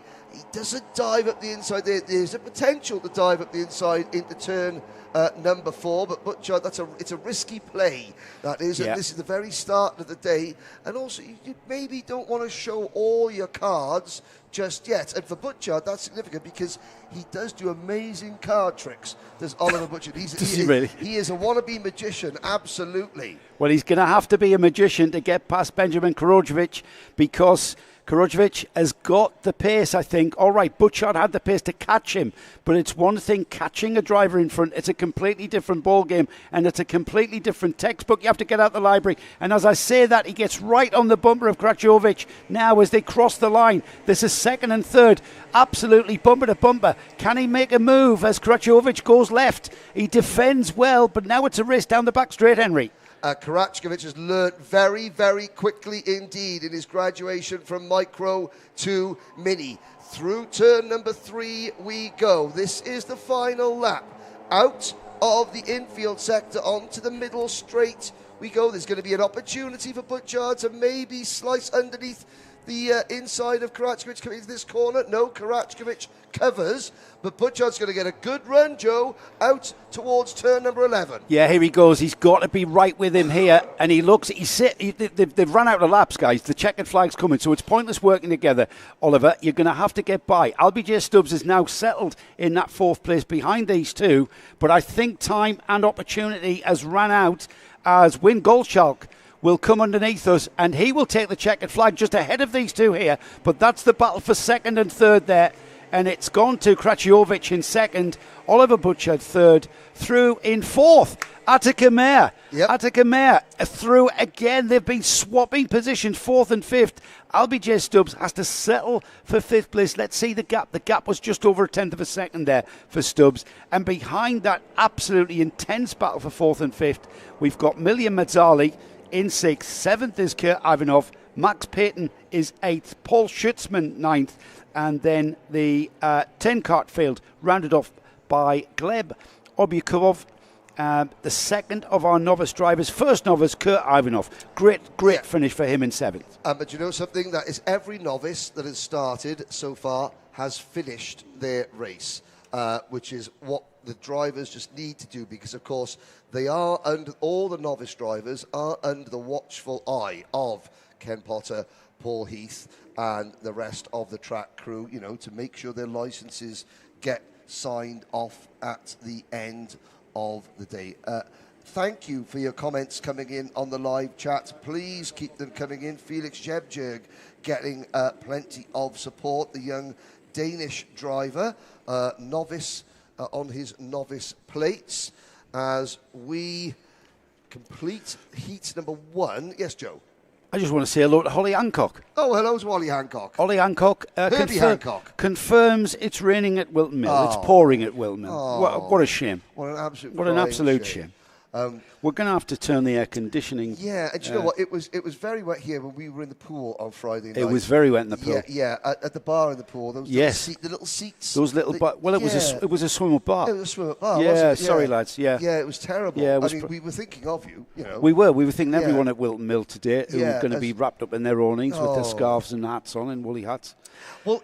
But don't worry about us, guys. Don't worry about us. No, everybody at Wilton Mill, don't worry about us. Dan, Ollie, everybody else, just send the word around the paddock, please, and let them know that Joe Bradley and Henry Baudet are fine out here in the UAE. But of course, if you are at Wilton Mill and you're bemoaning the lack of 35-degree sunshine, 40-degree sunshine, then you can get your entries in to the first round of the UAE Rotax Max Challenge, because there are a plethora of teams out here that will do a full arrive and race package. XL Motorsport, George Gibbons Motorsport, Sam Pollock Racing, Matthias Najem Motorsport, JNKD, Motorscape, KAA in association with Hunter Motorsport, CRG. I'm trying to think of who else. The Mumbai Falcons, full arrive and race package. I mean, the Mumbai Falcons, you're representing India. Yeah, you know. You're representing a nation. Those teams have got equipment, engines, you know. So there are mechanics as well. Sometimes you can bring your own mechanic, sometimes you don't have to. But to get in touch with those teams to come and race out here in the UAE. Now you're actually seeing what the track is like. It's a world-class facility here at Al Ain Raceway, and that's not just a bit of tarmac you're looking at. It is the restaurant area, the viewing galleries, the hotels around the Al Ain Raceway are all world-class and just designed. It's plug and play. It's 21st century karting. Yes. We all remember, well, certainly I remember, I'm a lot older than you, but, you know, I remember the old airfield tracks at, like, the Shenningtons, the Felton up in Northumberland, where I first started. Yeah, completely worlds apart, different planet. Completely different planet. The 20, and yes, the UK has got some very, very, very well done facilities. Yes, these tracks out here are on a par, and with regards to a challenge, everywhere's a gravel trap off track here. Yes, we're in the desert, so track limits aren't necessarily that much of an issue. No, we don't have any issue with track limits here. We have curbing, and then we have the desert. Yes, curbing and the desert. So again, please, if you are watching this, you know, this is an open invitation. I mean, this is the invitational, but this is an open invitation to drivers around the world to come and race in the UAE Rotax Max Challenge. You know, the first round is back here in 2 weeks' time. Very reasonably priced flights from the United Kingdom. 11th and 12th of October for the first and second rounds of the UAE Karting Championships. We've got karts on track again for the first heat in Junior Rotax, 22 of them. Yeah, long grid to get through. Jaden Hidding was, of course, the driver that put things on pole position. He's alongside Connor Clancy in second. Second row is Derek Rivera. Mitansh Jain is alongside. We've then got Harrison Stevens and Pierre Abu Douiwan, Savali Koje and Via Chopra. We've then got Johansa Senakaya and Aaron Mason, Ray Haber and Jack Doe. Henry King is alongside Arthur Qureshi.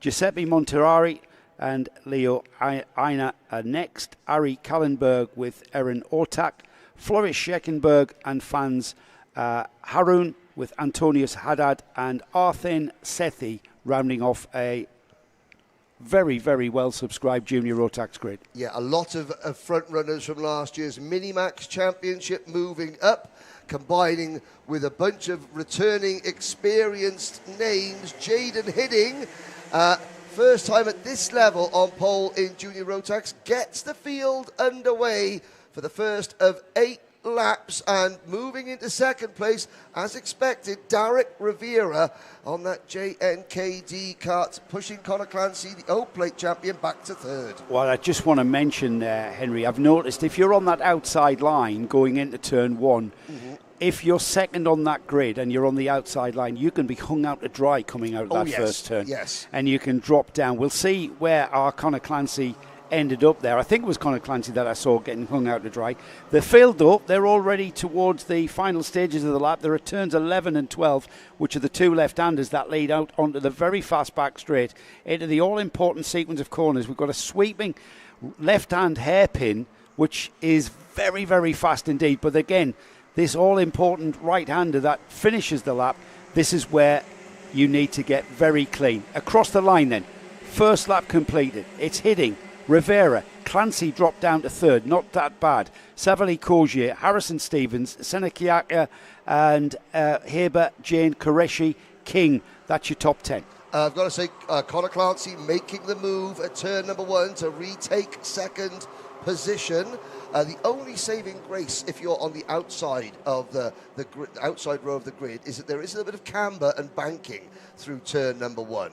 So you can use the track camber and not lose as much ground. Oh, and somebody going off into the dust and heading back onto the circuit. Now that driver is going to appear on your screen now, getting out of the way. It is the number 281 car. That was Johansa Serenayake. And Serenayake, again, went wide at turn number 10. Across the track, has dropped back down the order.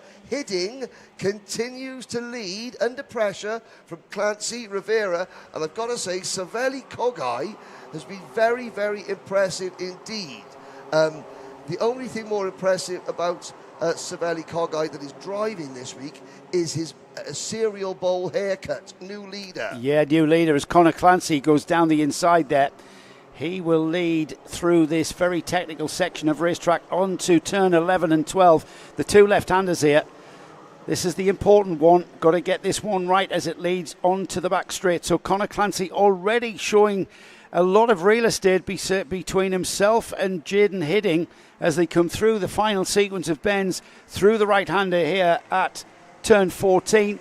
And it will be Conor Clancy for the first time going into lap 4 laps completed, half distance then into lap 5. Derek Rivera, where did he come from? We've Jaden Hidding, Henry, has dropped down to 5th. Yes. Not sure what happened there, but Conor Clancy we saw moving into the lead, and Jaden Hidding somehow, somewhere on that track out of our sight, he ended up in 5th place. Ahead of him, Harrison Stevens in 4th, Saveli Kogier in 3rd, Derek Rivera in 2nd, but Conor Clancy here beginning to now break away. Yeah, Conor driving for the Mumbai Falcons. Harry the Lion Hannam, a multiple UAE champion, is on driver coaching duties for a lot of the Mumbai Falcons team. Not sure that Conor falls under Harry's purview, considering that Conor is already an international driver in his own right. Rivera holding off Kogai for 2nd position at the moment. This is the best I've seen out of Saveli Kogai since I've been out. Yeah, Hidding in 4th place has sort of stopped the bleeding, as it were.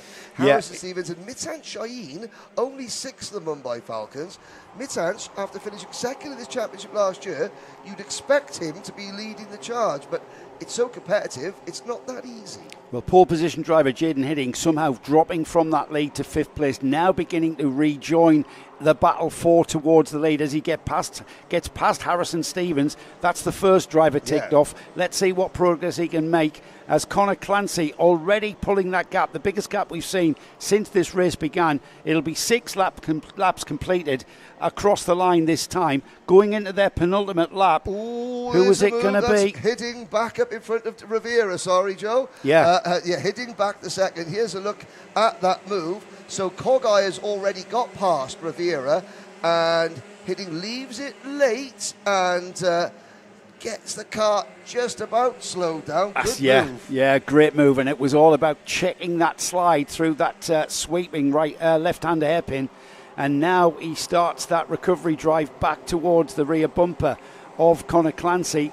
However, time running out here, I think, Henry, as Connor Clancy extending that lead to just under a second there, and that's going to be a big ask. Savali Kojai is the driver that crossed the line in second, but Jay Hidding now in third and closing the gap to Kojai as we see.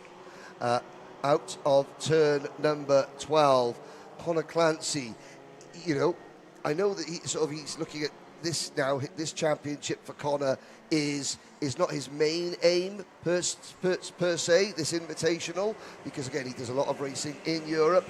But of course, you cannot take an event lightly. You have to give it 100%, and that is what Connor is doing. He's doing the event justice by bringing his A game. He's not cruising round at just 80%. No, he's saying, look, I'm a champion here and I've got the O plate on my cart for a very good reason. And even though I sort of only race occasionally now in the UAE, I bring my A game wherever I do turn up. So if anyone wants to depose the king of the castle, you've got to do something extra special. Yeah, he's only got one speed is what Henry is saying there, and that is absolutely flat out, and it's going to be a very hard job. As here we go then into the final sequence of bends through the penultimate turn. We've got Connor Clancy, who will be crossing the line in front of us to take the checkered flag, and the Junior Max heat. Number 1, Clancy it is then, Kojai in second, Jaden Hidding from pole position. He'll probably not be happy with dropping down there and then regaining to third, but you know what? It's a long day ahead of us, Henry. Derek Rivera finishes in 4th, Mitanj Jain is in 5th, Arthan Karaishi finishes in 6th, Via Chopra was 7th, Johansa Senaki, how do we say Senanyakai? Senanayake. I'll get that right. Sorry, Johansa. You finished 8th. Ray Harbour finished in 9th, and rounding off the top 10 was Aaron Mason, with Leo Anya just outside that top 10 in 11th spot. Pierre Abu Diwan, Henry King, Floris Schenkenberg and Harrison Stevens, the top 15. The Emirati Express, the Yas Heat sponsored driver Faris Haroun was next, followed by Giuseppe Montanari, Jack Doe, then Erin Ortek, and I have to say 20th position across the line, driver number 231. That is Arhan Sethi. Arhan Sethi has been given special dispensation from ENSO to race in the junior class because Arhan is 10. However, he is almost as tall as you, Joe, and me. He is a very, very tall and very broad 10-year-old who simply that is early. Does not fit into a 950mm chassis. He's been watched, so Ken Potter, Paul Heath, he had special dispensation from ENSO to race in Junior Rotax 2 years early. Even so, he was watched very closely by the race officials yesterday and on Friday to ensure that he is safe, and even though he's much younger and therefore not quite as quick, that he is safe and up to speed. He is.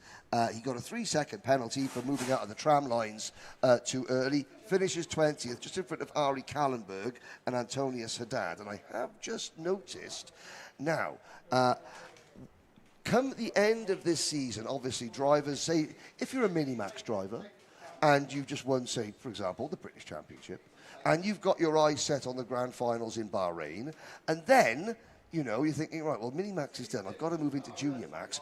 What better event, for example, for someone like Emerson McAndrew Uren, who I know who has said morning, Henry. Strange that he's watching. So, and this is more. And he also wants to say, Emerson wants to say good luck to Harry Kallenberg. Well, yeah, indeed, who finishes. Why aren't you 21st. Here, Emerson? Well, because he's still in Minimax. After the season you've just had. Testing, getting ready for Bahrain, but in January, what's going on in the UK in January? Not a lot. What's going on in January over here? You've got the Dubai Open, and of course, the latest round, the fourth round of this championship. What a fantastic consecutive weekends as well. Yeah, consecutive the weekends. UAE Championship. I'm going to give you the dates, Emerson, because we want to see you out here. What better way to spend your January? 17th and 18th of January. Oh, what a great way to start your junior career, Emerson. And then Dubai Open the following weekend, also at the Dubai Kartdrum. Double bubble. However, why not get involved in a couple of weeks' time? Because there's plenty of spaces here at the Al Hussein Race, Al Ain Raceway. Al Hussein is the second event. But 11th and 12th of October, the championship kicks off. Same type of weather as Bahrain, Emerson. Yeah, absolutely. Get your hot weather training in. You need to get acclimatised. Yeah. I want to say hello to the Dubai Mix Vlog, who's shouting out to Felix Jebjerg. And we've got another wet carter in the form of Gaynor Heath, who says, hello, good morning, Henry and Joe, and a big hello to Mr. Ken, Mr. Gary and Mr. Paul, who are, of course, our officials, Ken Potter, Paul Heath, and Gary, the Rotax man. Hello, Gaynor. I hope you have a great day at Wilton Mill as well. Try not to try to keep out of the wetness, as we are trying to keep out of the sun. I mean, I know it hurts. I say hi, Gaynor. I mean, we haven't seen much of your husband, Paul. We're trying to get him out of the nightclub. It's a nightmare. Tell you what. Well, he's got a bit of a tan, I've got to say. Yeah. Can't get out of the nightclub. Only joking, Gaynor. We were on. Only joking, Gaynor. The only reason we stayed up late last night was to watch the football. Yes. And even you went to bed early. I did. But no, of course, there's a great conviviality between the British paddock and the UAE paddock. And we're hoping to see more and more drivers come over from the United Kingdom. Not just, Dan Holland Racing. I mean, if Sam Pollock Racing and Hunter Motorsport can open up a UAE arm of their... so why can't DHR? I've got Emerson. Yes. Emerson saying, thanks, guys. I'll see what my parents say to that. Of course. You mean your sponsors? You mean your sponsors, yes. Yeah. We'd love to see you out here, of course, after such a great year that Emerson McAndrew Uren has had. You know what? I don't like to use the term dominant, but that is the only word I can describe his British Championship. Yeah, indeed. 4 wins out of the last 5 rounds of the British Championship. Of course, it's down to Wayne and Sarah to sort of have a little look at the bottom of their wallet, see if there's anything apart from dust. And I would say that it could be a birthday present for Emerson, but unfortunately, I know his birthday's in August. Early one then. An early birthday present, an 8-month early birthday present, 2 weeks karting in Dubai. Good morning to Gary Dodds, who's out there in sunny Spain. The weather looks decent. Here's a question for you to explain. How does the power of the engines differ in the extreme air temperatures out there? That's a good question, actually, because these engines work in dry heat, wet heat, anything. Different jetting. The air, you could argue, is it's a bit like when the sun goes down and the air actually becomes chemically thicker, scientifically thicker. So the way that the engines are tuned with the carburetors, we've been running here for 2 days of practice here already. This is race day. I would like to think that everybody's where they want to be. We've got a lot of experienced mechanics here in the region. We've got a lot of experienced mechanics from all over the world. Yes. If you have this is a pretty international paddock. Oh, absolutely. And absolutely. They are very familiar with running in, by our British standards, very extreme heat. Yes. Very, very extreme conditions. However, this is the end of the Middle East summer. So we are, the reason why the Middle East, UAE, the United Arab Emirates Rotax Championship goes across the winter months is because it cools down to a upper 20s kind of temperature that we will see, say, in January. for the Dubai rounds. At the moment, we're off the back of what has been an extremely hot summer here in the region, and we are seeing typical temperatures of upper 30s, 40 degrees, 41 degree high, I think, is forecast this afternoon. But the engines don't seem to be affected because of that fine-tuning of the carburation, because of the air intake, and, of course, how the exhaust and the engine deals with that. So I hope that has explained that, Mr. Dodds. Gavin Hill, DD2 runs a 130 jetting. Not sure how that differs in the UK. Well, that's a good technical question, that. Gavin Hill, I wish I'd had that question in front of me yesterday when I talked to Danny and Tony Hogg, who we will see coming out in the next heat, actually. Tony on the penultimate position on the grid. Not the penultimate position, the second row, the first row of the grid, next to the pole position driver, who we will have in front of us. We've got our grid coming up very shortly, but that is a question that if anyone out there in the live streaming world on either Karting Live TV or the UAE Karting Championship live stream can answer there, whether or not the jetting 130 is run here. Not sure of what sort of the actual technicalities of the jetting that I mentioned. If anyone can shed any light on that, what is the difference between running in a more temperate European karting season in comparison to a very hot Middle East UAE Championship? If I haven't mentioned it, I'm going to mention it now. We are live streaming round 1 and round 2 on the 11th and 12th of October here at the Al Ain Raceway. We're back out here with Karting Live TV, bringing you all of the action from the first 2 rounds of the championship, Saturday and Sunday, live coverage. Going forward for the rest of the season, we hope to be doing as many rounds as is possible as well. So going forward, and the only way to seal that deal is for you guys to tell all your friends and get everybody to tune in. That's a very old-fashioned term. Nobody tunes in now, do they? They log on. So log on and join us for the live streaming here for the rest of the day, and of course for rounds 1 and 2 on the 11th of October. We've got the grid there, yes. Henry, if you want to give us a rundown. Yeah, Hamza Hashisho for the first time ever on that Charles Leclerc chassis for the Matthias Najem Motorsport team. Kart number 444 on pole position. The veteran Tony Hogg no longer driving for Brand Racing. Brand Racing is no longer a thing. Danny Brand now head of technical for the UAE Championship, but Tony still using his old Brand Racing chassis. Then Greg Watt for the Honolulu Racing team. On the inside of row number 2, Sami Al-Assad, Bernardo Del Castillo and Faisal Almina, a novice driver for his first ever race. His 3 sons are out in Microax. He's out in DD2 Masters. We're underway in racing. Can Hamza Hashisho convert his first pole position into his first race win? It's a big ask because he's got 5 other drivers who want to stop that happening, quite frankly. And even though we've only got 6 DD2s out here for the Rotax Invitational, we've got on good authority that we're going to be joined by more DD2 competitors for the season proper. As down the inside for second place, I think that was Greg. What was it? Or was that Tony Hogg regaining that second place? Yeah, Tony Hogg retaking P2, and he needed to do that quickly. Tony and Greg have locked horns many a time.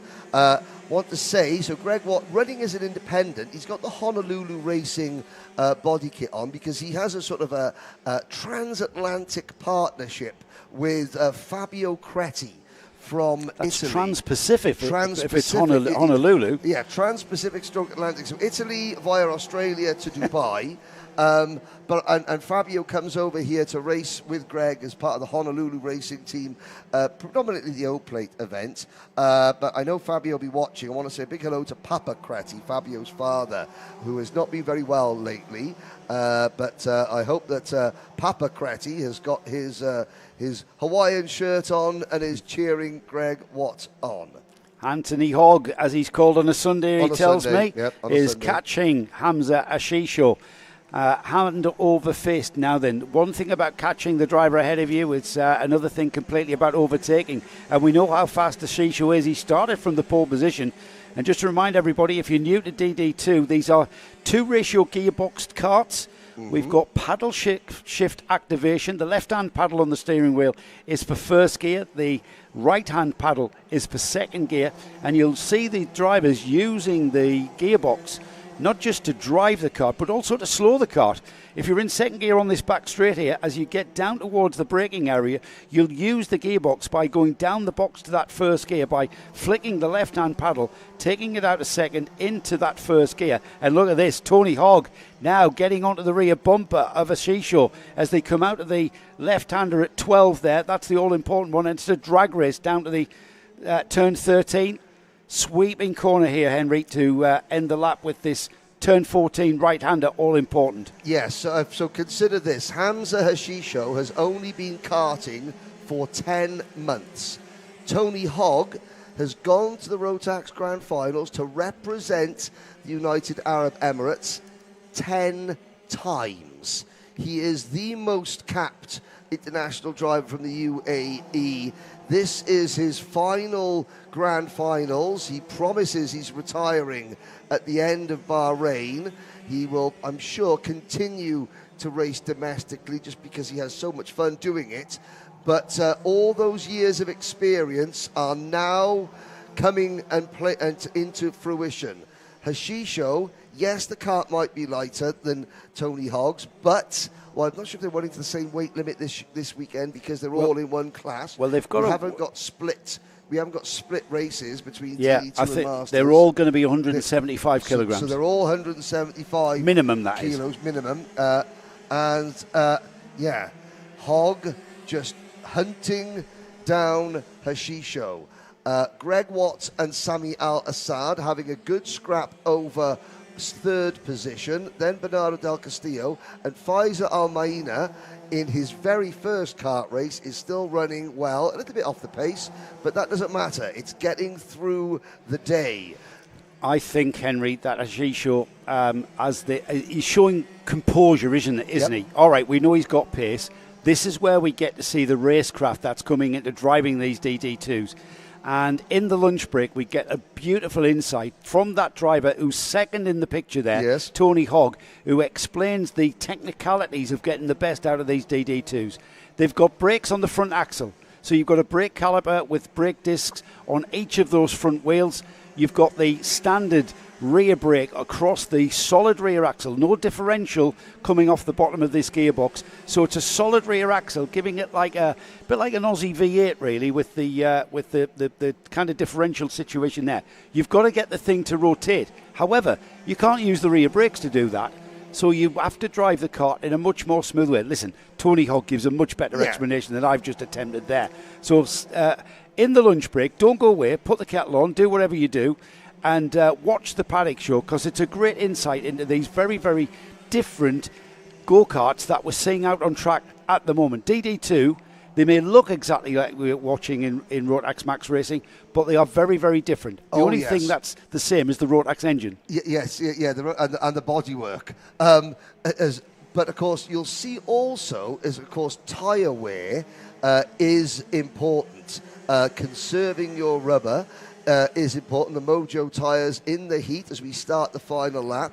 You know, we saw a lap ago, Tony Hogg, he almost eased back a little bit. And as you look at the difference in straight line speed, that's not the fact that Hashisho's kart is a lot faster than Hogg. Hogg is now sort of easing back a little bit.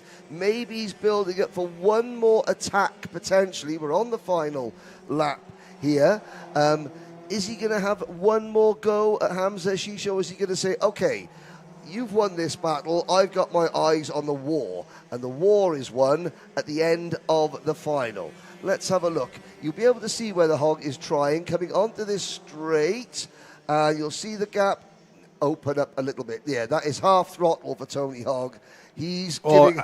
I tell you what, the way he went into that corner there really, really late. The car just four-wheel drifting, but time has run out as we've got the checkered flag flying, and it's our pole sitter, Hamza Hashisho, who takes a very fine win. I'm sure he was aware of the presence of Tony Hogg. He's very much now a little bit of a sportsmanship going on, a bit of a gesticulated kind of communication there. And that was a great race from those two. Tony Hogg, of course, very experienced karter, and we could see he wasn't resting for second there. He was pushing and bridging that gap to Hashisho as best he could. Behind these two, then in third place, Greg Watt came through in that third place. Samit Al-Assad was fourth. Bernardo del Castillo was fifth. And then rounding off the sixth cart field was our complete novice driver, Faisal Al-Mayani. Ma'ina, how do you say that? Is it Almina? Al-Maina. Al-Maina. Yeah. So Faisal is the father of a plethora of karters that we have in the junior categories. Faisal is the dad. Rashid, Saif and Ahmed are his children. Greg Watts, P3. Bernardo del Castillo. Bernardo runs under the Mexican flag usually, but he's driving for the Telios racing team. Good to see Telios joining the paddock for the first time. This is a great advertisement. There will be a lot more of these drivers. And, of course, last year's Max Dexter, the multiple champion, I think he has moved on. Maybe we'll see Max back. I'm not sure. Born in Wrexham, Max Dexter. Noah Tamaska, the championship runner-up, he has moved on to college in the United States. But, of course, this is just the Invitational. 2 weeks' time, the Rotax Max Challenge season starts. And the one thing that every driver who participates in the Rotax Max Challenge, the thing they aim for is the ticket. The ticket's the biggest party in world karting. Tickets to the Rotax Grand Finals. Here is a look at what each of these drivers are aiming for.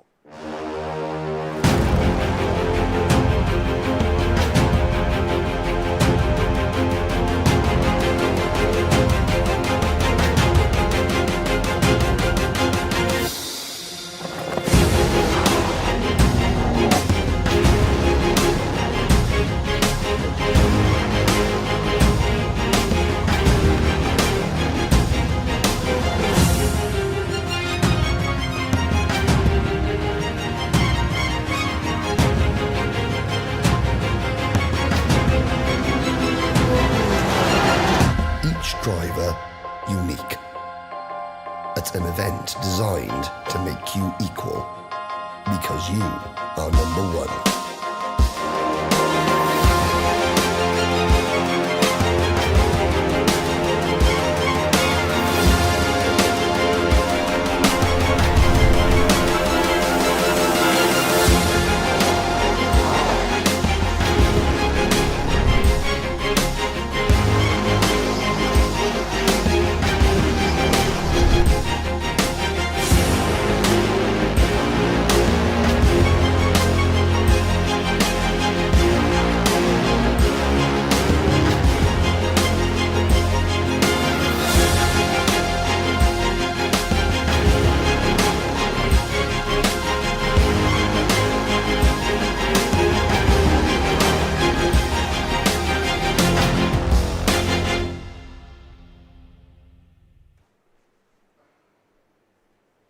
Senior Max coming next, and that will conclude our heat phase of the Rotax Invitational.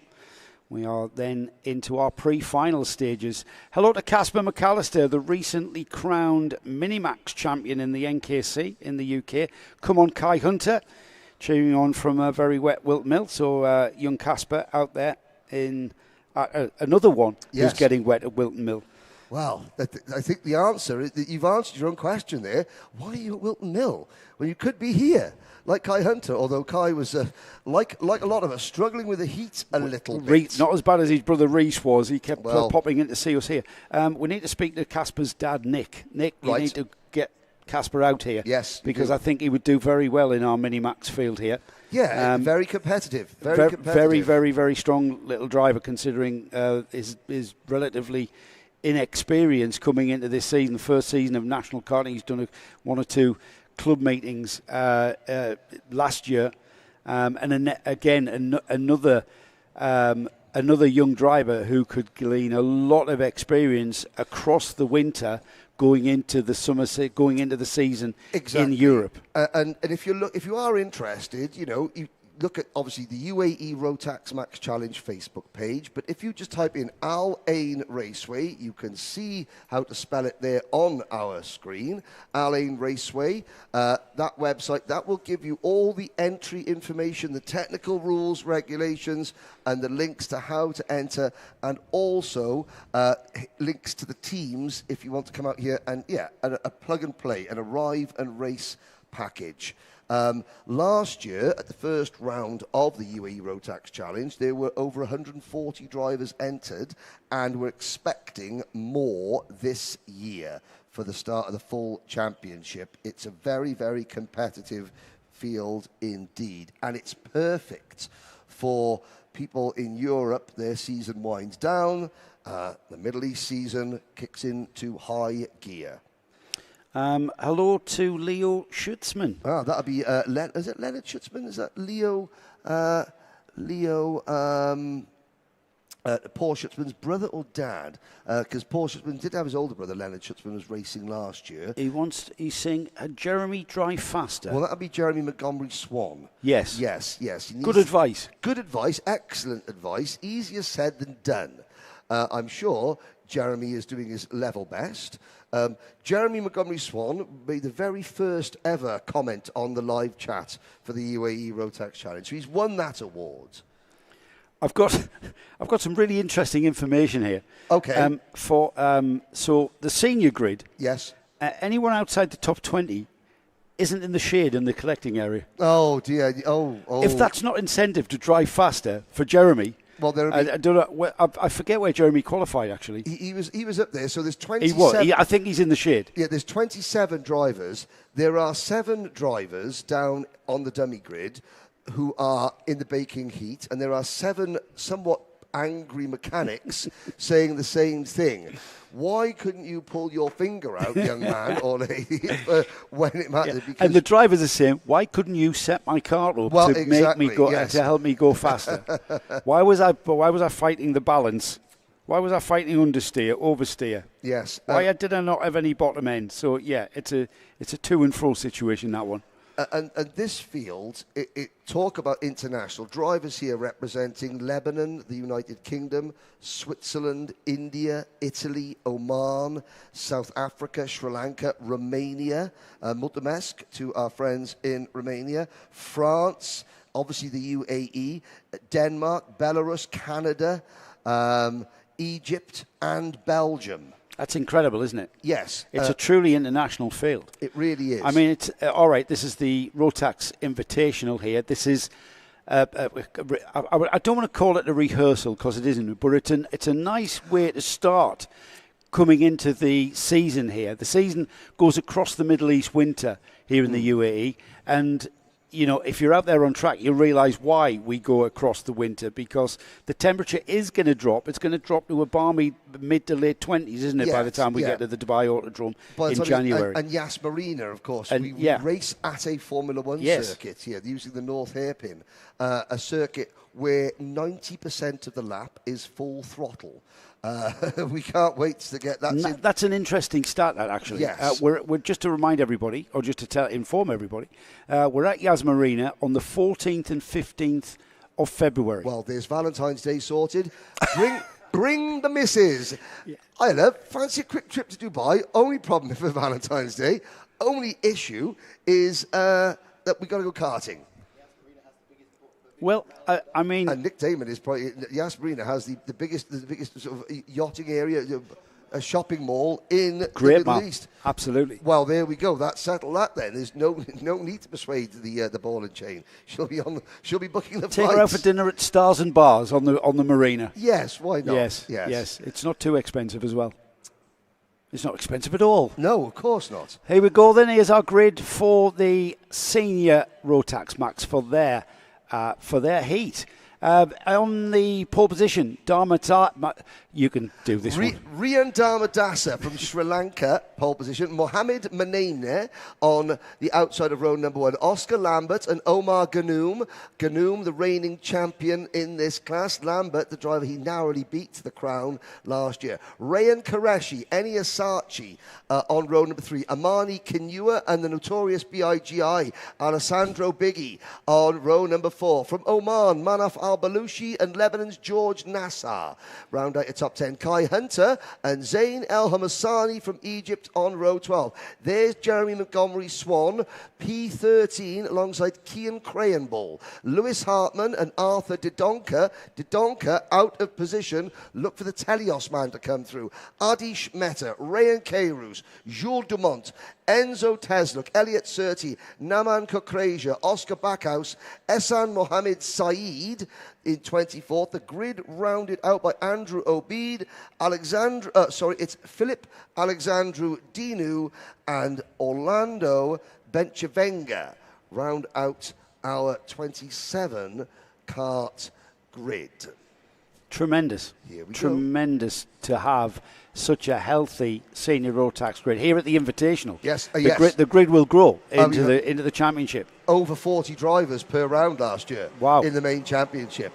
So the battle was not just to get onto the podium, the battle was actually just to get into the final in some events. I've noticed something here in complete contrast to racing in Europe.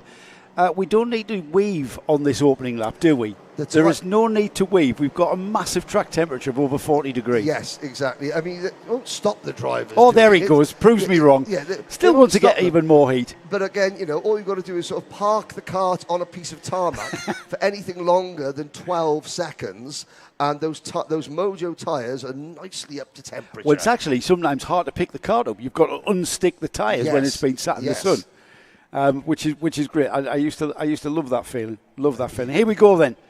Dharmadasa is on the pole position, just bringing this field into order here as they come round the penultimate corner here. Turn 13 into the all-important turn 14. Not important this time. Going to have to keep that slow pace towards the green flag. They pick up the speed towards the green flag and they will get the get-go, and in towards turn 1 they go. And it's Dharmadasa on that all-important inside that will lead into and out of turn 1. But who's that that's gone with him? We've got karts off on the outside of turn 1. But it's the leaders that have broken free, and it's Dharmadasa leading, but he's under immense pressure now. It looked like it was, I think, Rayan Qureshi, the third car on the inside line, running wide or getting hooked and getting forced wide coming out of turn number 1. That caused a chain reaction effect that everybody on the outside line, just behind him in the middle of the pack, sort of tripped over and ran over each other. Although, as I'm looking out of the window, I think pretty much everybody was able to get back underway.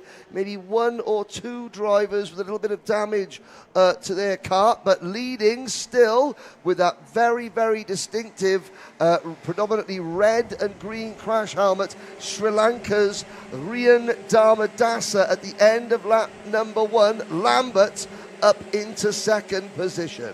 Up even more places though goes Kai Hunter up to 4th place. Jeremy Montgomery Swan from 13th, following Hunter through. Rayan Qureshi is the driver in 3rd place, just behind those two. In fact, he's joined onto the back of Lambert from Emerson McAndrew Uran. He wants to know if Kai Hunter is still sporting his moustache. No, he's not. I was disappointed to find that he was not, so that's a big disappointment out here in the UAE. Kai Hunter now trying to chase back on the top 3. Oscar Lambert making the move for the race lead, and that is a textbook turn 7 move here at Al Ain Raceway. Passes for the race lead. Hunter and Montgomery Swan using their experience to get to the inside lane going out of turn number 1 to avoid the issues that took out Manaf Al-Balushi, Eni Asachi, Also involved Alessandro Biggie and Amari Kanua getting slowed down. Mohamed Manane also dropping down the order. Not just a change at the front, though, as Jeremy Montgomery Swan moves ahead of Kai Hunter into 4th place, and that came at the very final corner there. Adish Mehta in 6th place, moving ahead of Kai and Krenbull as well, and getting ahead of Jules Demont, who's dropped down to 10th now, is Georges Nasser and Zan El Hamasani.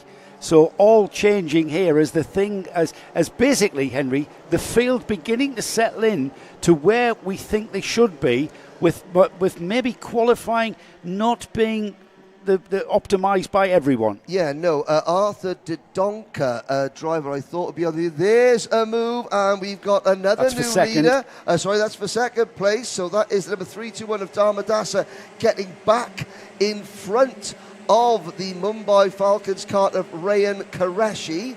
And again, another really good move. Qureshi, I think, sees Dharmadasa coming as the Karting Live TV replay showing that move once again. Now, can Dharmadasa set back off in pursuit of Oscar Lambert? I'm waiting for a driver called Mr. Butler to join, so I can just say Lambert and Butler in the same sentence. Sorry, carry on. Yeah, he's getting his code. Don't worry, everybody. This lead of Oscar Lambert, he looks very composed here, and whether Dharmadasa and Qureshi can begin to work together, wanting to join in on this party is Jeremy Montgomery Swan. Behind him, we've got Kai Hunter being challenged for that 4th place and dropping down the order. Meanwhile, the leader begins to extend that lead. The lead was just under 7/10 last time by. As they click by, yep, that lead's coming down, would you believe? Dharmadasa taking about 1/10 of a second out of that lead of Lambert's. Now, this is Rian's 2nd season in seniors. He's always been very quick. Last year, however, he was quick in between accidents because, of course, he was getting involved he was still driving quite like a junior for half the season. Now, obviously, he's maturing a lot. The speed has always been there. Now he's just learning. He's just got that last bit of junior out of him. We've got dust being kicked up out of turn number 6 there in the midfield section. The leaders continue to circulate without any issue. We're on lap number 6 out of 8 already. Dharmadasa a fraction quicker, Joe, on this lap than the race leader. Look. Well, he was just under 6/10. Oh, come on. Rayan Dharmadasa absolutely on fire here, bringing that gap down to 4/10 of a second. They are on their 7th lap. 2 more laps remaining, and Dharmadasa, by my estimate, will be on the rear bumper of our leader. In fact, he's done that now. Yep. He's on the bumper of the leader there as they go out of 12 and down the back straight towards not 12, out of 6, down the back straight to 7.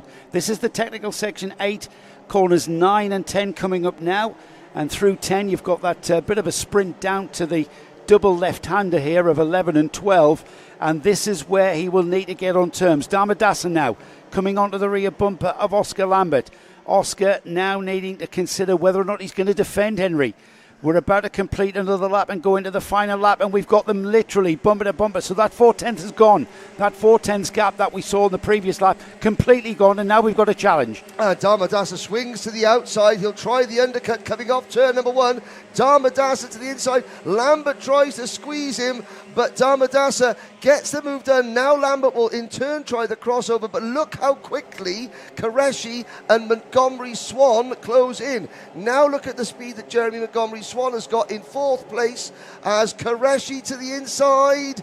Montgomery Swan and the 2 Mumbai Falcons carts come together. Montgomery Swan, P2. Dharmadasa, though, I think that's done enough for him. Yeah, I think those 3 squabbling for that 2nd, 3rd and 4th place have allowed Rayan to break free at the front. Jeremy Montgomery Swan, there was a little bit of tripping over one another, and there was a little bit of contact there, side-on-side contact. Jeremy Montgomery Swan, I should say, took advantage of the whole situation, and now the checkered flag will fly on Dharmadasa, who will take the win from a very delighted Jeremy Montgomery Swan. From 13th on the grid, Henry, all the way through to 2nd place. That proves to be very, very interesting going forward for the JNKD driver if he's got that kind of pace. Third place then, Oscar Lambert. Fourth place was Georges Nasser. Rayan Qureshi dropped down to fifth. We have Kayan Krahenbuhl in sixth. Zain El Homasani with Kai Hunter doing all he could to keep everyone behind. He dropped down to eighth. And Omar Ganoun with Arthur De Donker rounding off our top 10. There's the rest of the finishers on screen, everybody. Impressive drive from De Donker, as well as Jules Dumont up into the top thing. Let's have a little look back. So Montgomery Swan opens the door, and then I think it was a case of, Qureshi couldn't quite get the cart slowed down. I mean, Montgomery Swan, using a tin opener to get to the inside, but then Qureshi on the outside realised that he needed to back off to avoid running into his teammate, couldn't quite get the cart backed off early on. But, of course, so Jeremy Montgomery Swan, that was an aggressive move. However, it was an opportunist. It was an opportunist. He was aggressive insofar as he put himself in that position for when, and they all concertinaed up, didn't they? Going towards, where was it on the track? Was it going towards going 7? Into turn 7. Yes. But so Jeremy has moved over to the JNKD team. He was one of the championship contenders in this class last year. So he's become almost the de facto team leader. The driver in that JNKD setup that everyone is looking up to. And he's taken on that responsibility.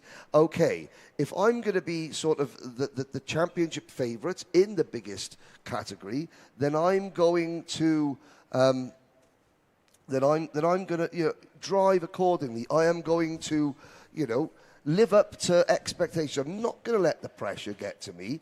I am going to drive with, walk around and feel like a champion because I am leading a team of 14 drivers across all classes. Well, I just want to mention, Jeremy did take us in our paddock show coming up at the lunch break.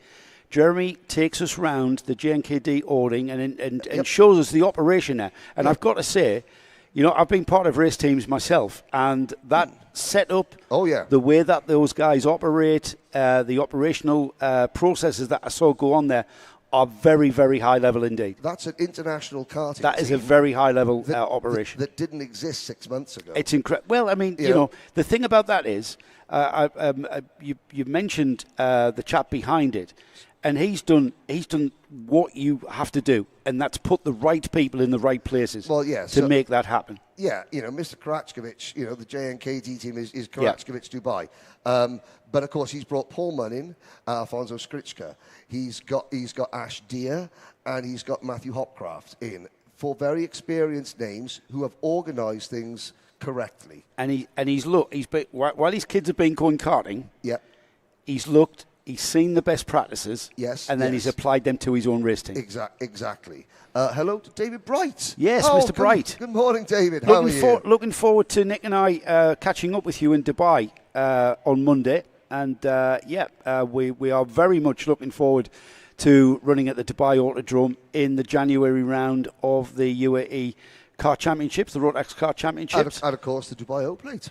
And, of course, the Dubai O-Plate the following O-Plate. weekend. Yes. Why would you not want to be part of that? No, and again, that is another event that so many international names, Callum Bradshaw came out of retirement just to run that event a couple of years ago. It's a one-off event. Yes, but it's the weekend after the UAE Rotax Championship round. So why wouldn't you want to stay on and do the O-Plate? If you're going to do the championship, you're going to do the O-Plate. Yeah. It's quite, the accolade of any O-Plate. Yeah. But the Dubai O-Plate, that carries a lot of weight across the world. If you're going to take a week off school or college in January, you may as well make it 9 days, turn up a day before the UAE Rotax Max Challenge round, have a few days in Dubai, see the city, see the sights, You know what's going to happen, though. And then stay for the Open. You know what's going to happen, though. See the city, see the sights, lie by the pool.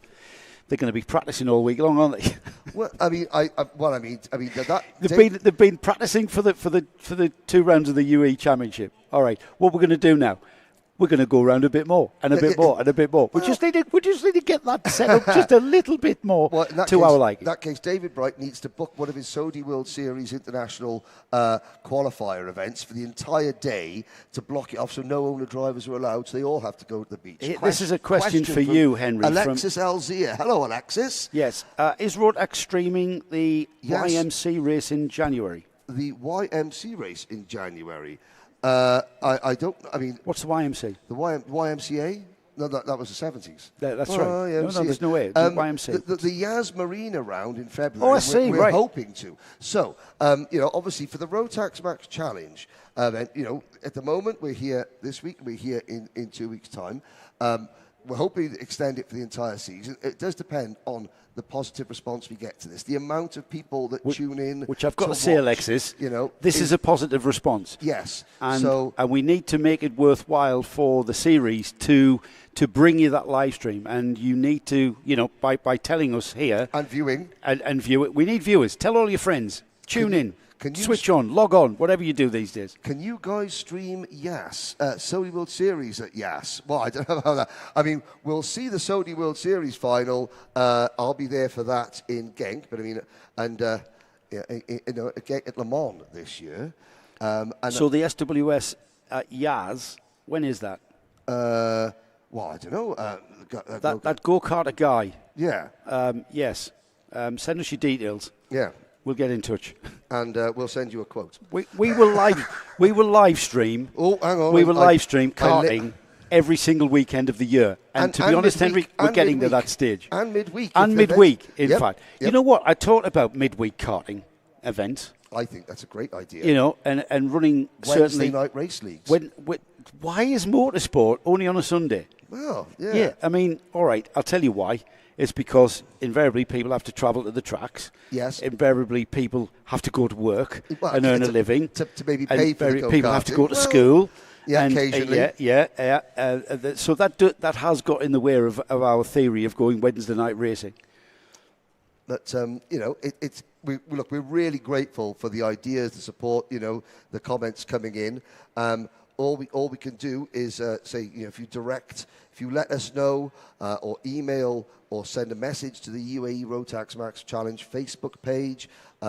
If you're a former driver or if you're have raced in the UAE Rotax Max Challenge before, I'm sure you're still a member of driver WhatsApp groups. Or you are a spectator anywhere in the world, and you would just love to see and continue our coverage of the UAE Rotax Championship. While you're shivering at Wilton Mill before practice. Your positive messages will get that message through and make it a worthwhile exercise to bring you all of the action for every round in the series. Brilliant. Okay, so there we go, that go-karter guy. Good to hear from you. We are waiting. So the heat races are done. Now we are getting set for the pre-finals. They are going to be slightly longer races. Starting lineups decided, I believe, courtesy of the finishing order from the heat races. I've lost the chat now. Oh, sorry, mate. No, that's quite all right. I was trying to say okay to the go-karter guy about getting his details. Yes, that'll work. Yes. Instagram, Karting Live TV. Have we got an Instagram, Nick? And if not, send me... Facebook, isn't it? I'm on Instagram, Henry Baudette. There you go. I don't have I have a funny name, which is why I don't use a funny name. It's just my own name on Instagram. Apart from my son, he's basketball. I'm the idiot with the city glasses at a go-kart circuit on Instagram. So send me a message and I will get those details to Karting Live TV as we look at Al Ain Raceway in the Emirate of Abu Dhabi. Al Ain Raceway, probably the capital of karting in the UAE. The Dubai Kartdrome in Dubai is so well known. It's visited by so many famous racing drivers, Formula One drivers, actors, celebrities when they go to Dubai. But of course, this circuit is the host of two grand finals. You know, it's Dubai for show, Al Ain for go, and they're both brilliant. Just to give you an idea, we are geographically about 90 minutes to 2 hour drive south of Dubai. Depending on which taxi driver you get from the airport. We're right on the Oman border. Literally you can see the border from where we are sitting here in our commentary box above the circuit. And the facilities out here for the UAE Championship, all of the tracks are fabulous facilities, but they've all got very different characteristics. And therefore, in typical sort of motorsport fashion, they will challenge drivers in different ways. They'll challenge the engineers in different ways, the race engineers, the mechanics, the drivers, that the guys and girls who are working with the drivers to get that optimum setup, the optimum engine settings with regards to jetting and gearing and all of that. Each track has its own characteristic. Here at Al Ain, I've got to say, looking at it from the sense of a driver's point of view, it's one of those tracks I would call a compromise track. We've got a very long straight here across the start-finish. A straight that isn't quite straight. It's got 2 kinks in it, but it's flat out from the final turn all the way at the braking area for turn 1. Got a very fast turn 1. But then the infield section, we've got 2 clumps of infield section, which is where you make up your lap time, I feel. Yes. Looking at it from a race engineer's point of view. It's all about the slow stuff. Everybody can go flat out. Even you and I can go flat out, Henry, with our foot down. Yep, we can. But it's the technical bits where you will make up your time, and it's how you get the car to react. There are there are lots of areas on this track where one section leads on to the next, and you're not necessarily textbook optimizing a couple of right-handers because they're immediately followed by 2 left-handers. So you have to compromise the track to optimize going forward to the next part of the track.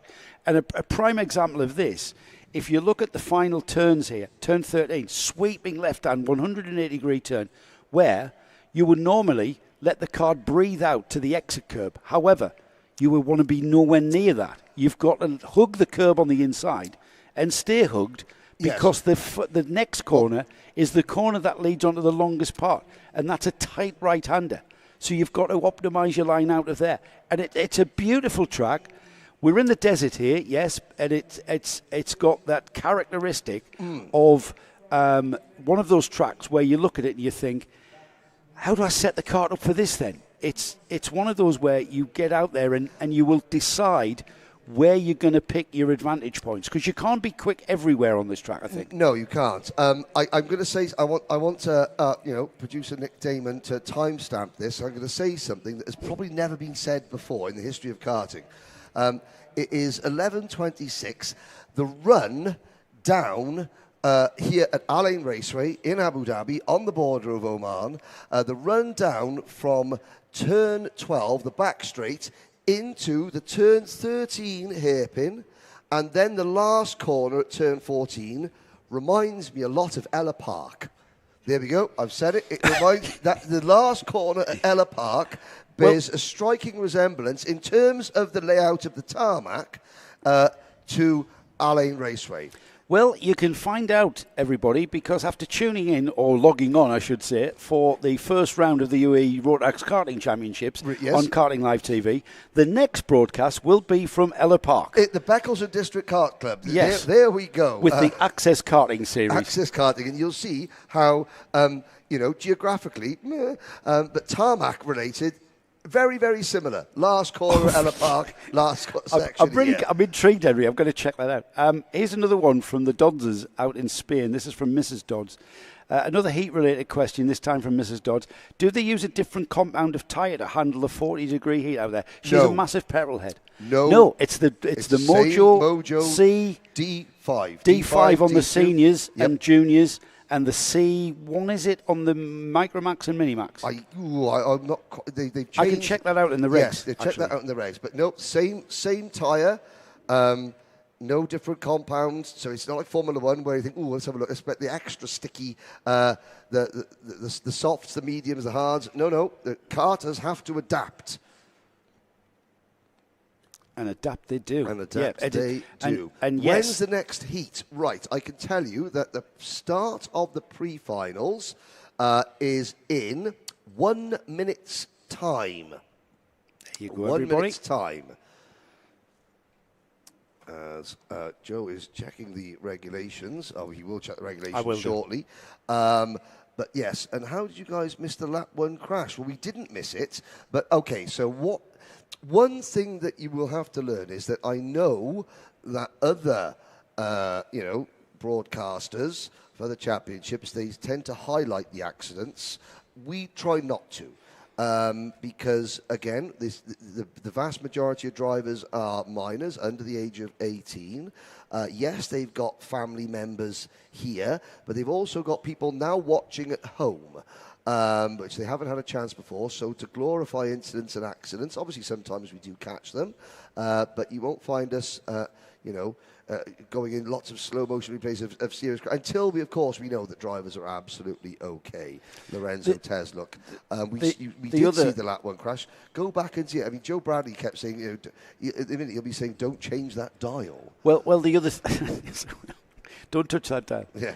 The other thing is we've got a number of cameras here, and we literally can't see we need to have necks like owls, basically, because there is so much going on at any kind of karting event. And we're here to cover the racing, not the crashing. Racing is what we've got on our screens now. And it would be unfair to the people who are successful at this sport not to maybe focus on the front of the grid. If it does begin to stagnate, we'll try and drop back to the midfield.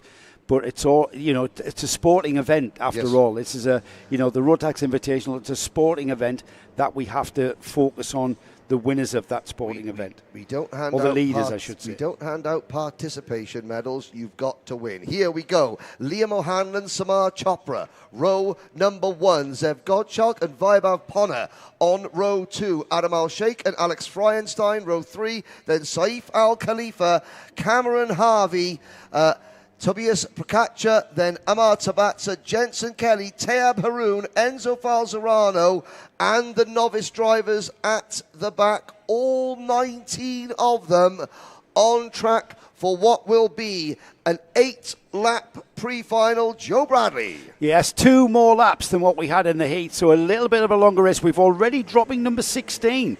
Number 16 dropping back down the order. Tabatsa. Yeah, so he's going to drop back as the field gets full start. That's why. Now then, I think that was why Tabatsa, who is pulling off, I think, there, Henry. So we've lost Tabatsa. We've also lost Rashid Almeida.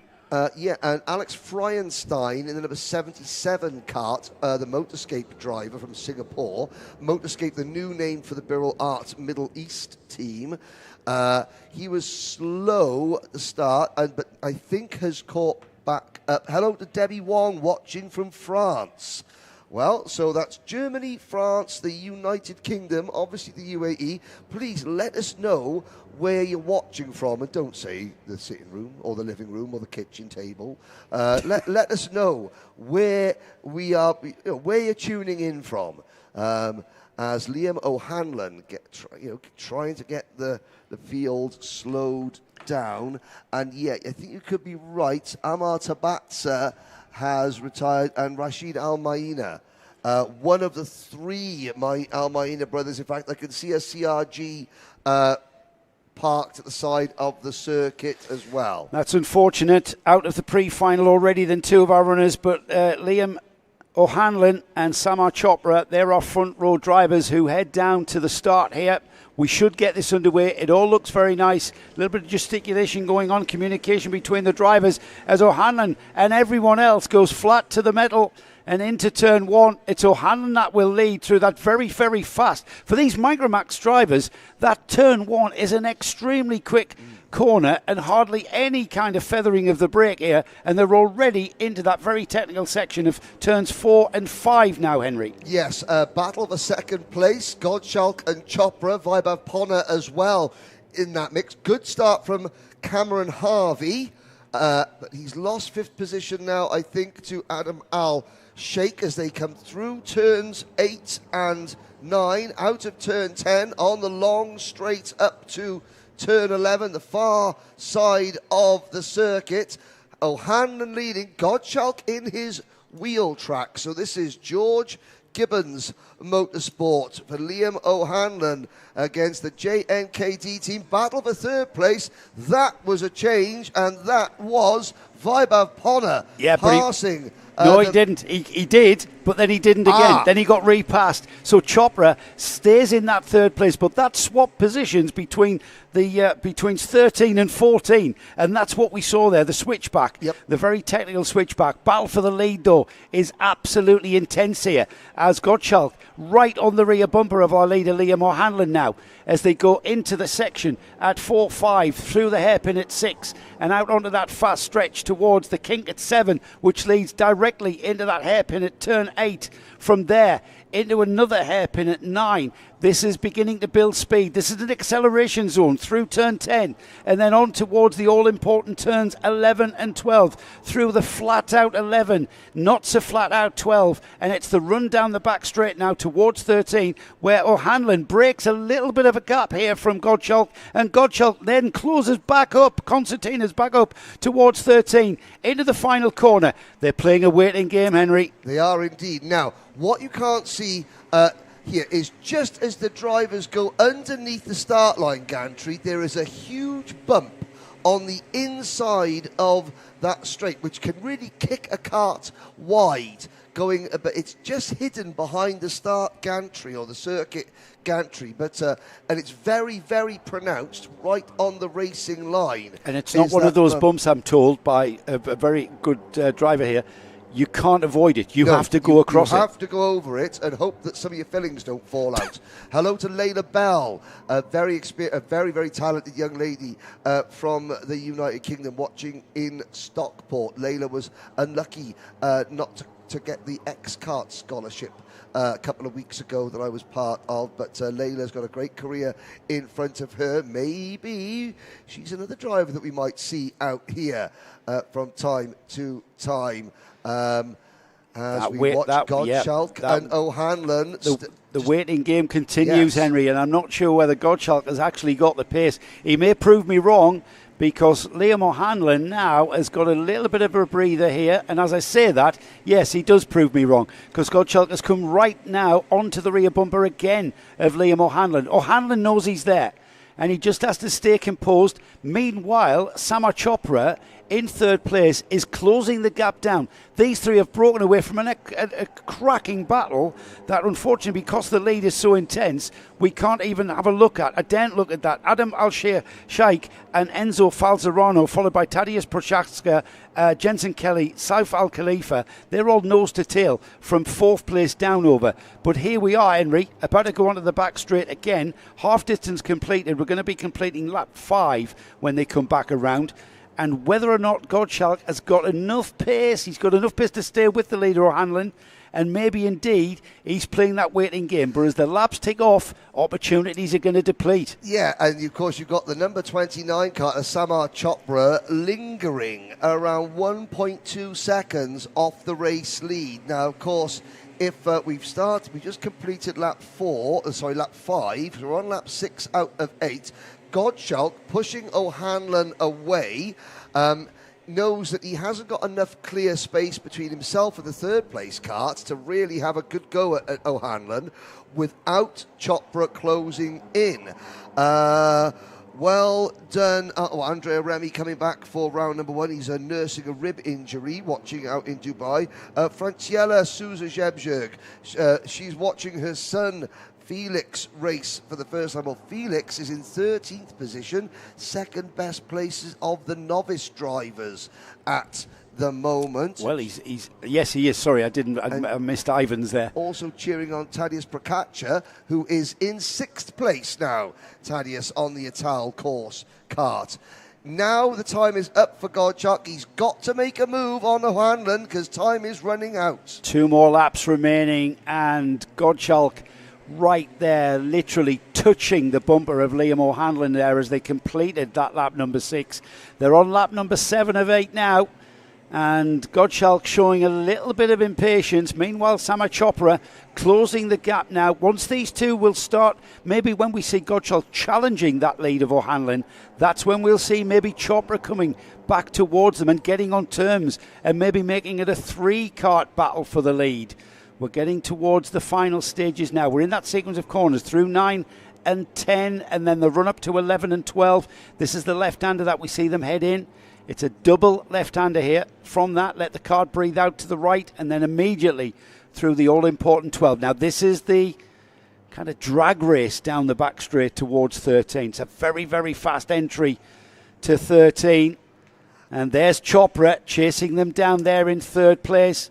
As the two leaders cross the line again, they're into the final lap, Henry. So it's interesting that when I interviewed Zev Godchalk, who of course is racing here for the first time, as O'Hanlon begins to defend, this is going to give Godchalk a really good run down the straight towards turn 2. He looks to the inside, and goes into a half spin. He kept the move going when O'Hanlon had closed the door, and Godchalk had said that he name-checked O'Hanlon as a driver that he was going to have to. And now have a look at this, because Godchalk, he committed, the door was closing, and he just got hooked up over the rear bumper of O'Hanlon's kart there, went around. Great action replay there from the Karting Live TV replay booth. It's dropped Godchalk down the order. O'Hanlon sort of looking over his shoulder to see. He's wondering where he's gone. Yeah, because all he would have done, he would have taken his normal line in, suddenly felt a little bit of a judder on the rear bumper, but Liam O'Hanlon, he's going to take the win, and Zev Godchalk, his nearest rival, is not going to be starting alongside him on the front row, because Godchalk will cross the line. Do you know what? 4th. So that half spin only dropped him 2 places. And that, in part, is because of the fact that Godchalk pushed and pushed and pushed O'Hanlon away and didn't engage him in a battle, which would have allowed the rest of the field to close back up. Yeah, he played the waiting game, didn't he? But then time ran out, I think, for Zev. And he made that bit of a move there that he didn't quite get the cart at all alongside O'Hanlon. O'Hanlon takes the win then, as Henry said. Sama Chopra inherited that second place. Adam Al-Shaikh was in third place. Zev Godchalk, a recovering 4th, got the cart back running very, very quickly. And as you said, Henry, had the gap enough to do that and continue in 4th. We had Enzo Falzarano finishing in 5th. This was a great battle down the order here. Enzo Falzarano, what a great drive, because he retired from the opening race, had to start from the back of the field. He started in front of the novices. Yeah, good point. But the last of the non-novice drivers. Good point. Excellent point there. We forgot about that aspect from coming out of the heat. So Falzarano from the back of the grid, that bodes very well for him joining in with the lead battle going forward into the final. Tadeusz Prochaska in 6th place. We then had Jensen Kelly in 7th. 8th was Saif Al Khalifa, with in 9th place Cameron Harvey, and rounding off the top 10 was Ivans Vorinins, the first of the novices, by the way, into the top 10. That was a cracking go at that one. A quick Andrea Remy asking, which team tents are we going into the during the? Well, Andrea, you sit there with your bruised ribs in Dubai, 6-7, and watch and wait and see. How about that? We're not going to give it away now, of course. Try not to cough. We are in, or laugh, which is tricky.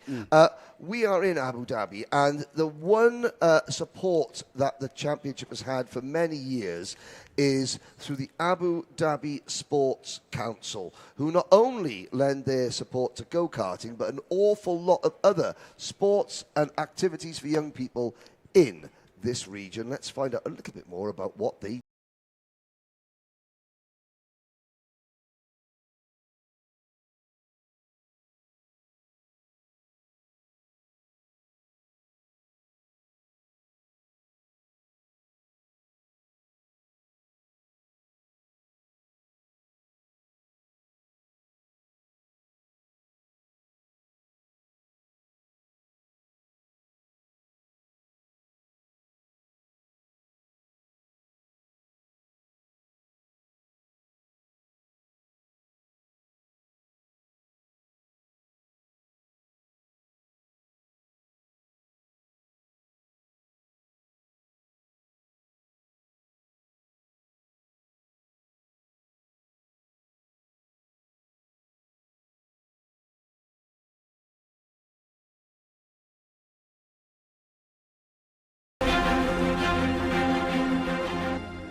Well, there you go. That is a look at just some of the activities that the Abu Dhabi Sports Council promote, support, and invest in here in Abu Dhabi, including karting championship here with the Rotax UAE Max Challenge. Hello to Ash and Ted Higgs. Hello, Teddy.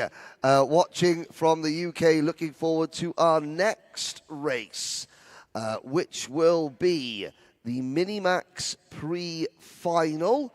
Going to be starting in, let's have a little look. We're starting in just under a minute's time. It's going to be a 9-lap race. And of course, even though there's only 10 Minimax drivers here, you've got Win Godchalk, Attica Mir, Paul Schutzman, Benjamin Karachkovich, Oliver Butchard, and Albie J. Stubbs. So there's 6 any one of 6 or 7 of the drivers could win. We've also got Gleb Orbukov driving for the Mumbai Falcons. He's a novice driver, as well as Kier Ivanov for the NI Racing team. Max Patton driving for Synergy. He's going to be starting the number 168 kart in 7th, but it's going to be it's the Dutch flag because Curaçao is a Dutch territory. He's entered into a Dutch license here, but from the island of Curaçao.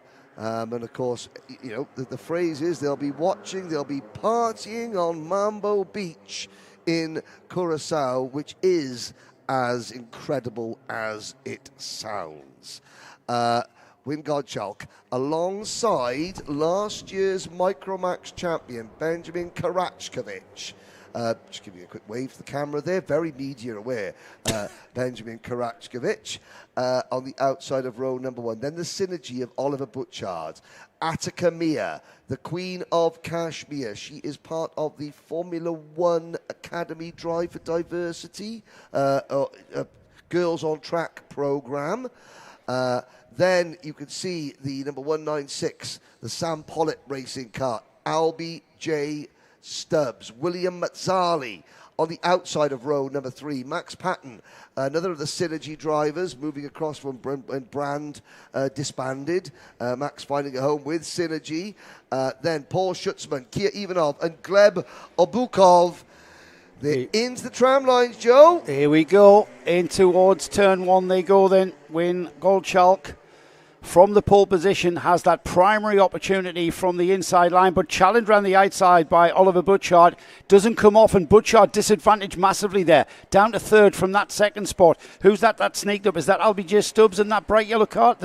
Or is that the Synergy cart of Butchard? Butchard with a bright green crash helmet from 3rd of the grid gets into P2, so it was actually Karachkovich on the outsides who lost 1 place.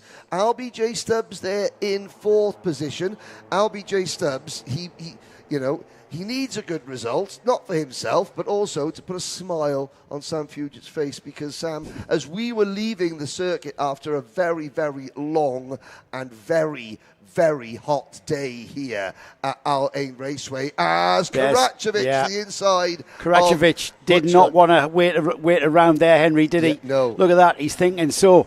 Butchard alongside going into turn number 13. Karachkovich, because Butchard's kind of on the outside of the corner there, leaving the door wide open there. But Godchalk now as Butchard straight back Karachkovich, and he's back into that 2nd place. Every time I look away, he drops down to 3rd. Every time I look back, he's back up to 2nd. Tremendous driving. As we left the circuit last night, Albie J. Stubbs' full-time mechanic, Sam Fugit, was busy rebuilding a brand new frame to replace the one that Albie crashed in final practice. And Sam gave me a look as I was leaving to say, there's a lot to be said for sometimes working at a checkout in Tesco.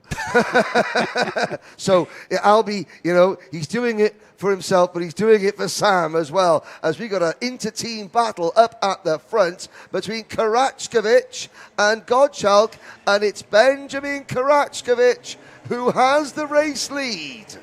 Across the line then, Karachkovich came through, and he's got massive pace here.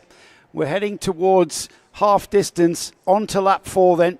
His teammate Gottschalk's not disappeared too readily though, and not that far away as Oliver Butchard, and equally not that far away as LBJ Stubbs and Paul Schutzman. Towards that section of track down through 6 and on that back stretch to 7. They'll go through the kink. Gottschalk can see his teammate there just resting his front bumper onto the rear bumper of his teammate Krajkovic, and here comes Butchard as well. It's going to be a 3-cart battle for the lead as they go through turns 11 and now 12, and now we'll see if the drivers in second and third can even sniff at that lead. He's going to have a sniff indeed. Gottschalk down the inside, and Krajkovic slots in behind, but he slides wide. That's going to cost him time on the straight. So it's side-by-side action across the line, Henry. Butchard's going to try and make it 3 wide. Watch him swing to the outside. Is he going to thread the needle and try and go through the middle? Butchard now comes back to the inside, stays in third, and I did notice great camera work here from our Karting Live TV camera crew, because we're on lap number 5 now. 10 karts in this race, including 2 novice drivers, as well as multiple international race winners. And as you look there, all 10 karts in the same frame, which is great. It shows how competitive the class is. Look at that. 1, 2, 3, 4, 5, 6, 7, 8, 9, 10. There they all are, over halfway through this race. Gleb Obukov, 3 seconds off the race leader in 10th place, and the battle continues because LBJ Stubbs on that Sam Pollitt Racing Kart Republic chassis is caught the leaders. We've now got a quartet at the front. And now we're on to lap 6. 3 more laps remaining then. 4 more laps. 6, 7, 8, 9. Here we go. Change for lead though. That's on the back straight there towards turn 2. Yep. And that was all about momentum out of 1 as Gottschalk there taking advantage of, I think, a mistake from Krajkovic as they head now onto that stretch. What did we see, Henry? Great instinctive move there from Butchard to snatch second, but Krajkovic retakes him. LBJ Stubbs using that experience. Just Butchard dove up the inside, but then lost momentum onto the sort of the middle straight. And Stubbs now up to third, but just look at the advantage that scrap has given race leader Win Gottschalk. Gottschalk there just inheriting that lead from that slight mistake from Benjamin now having to focus on the rear bumper and catching that, but he's got LBJ Stubbs now crossing the line, the blue and purple kart there of Stubbs.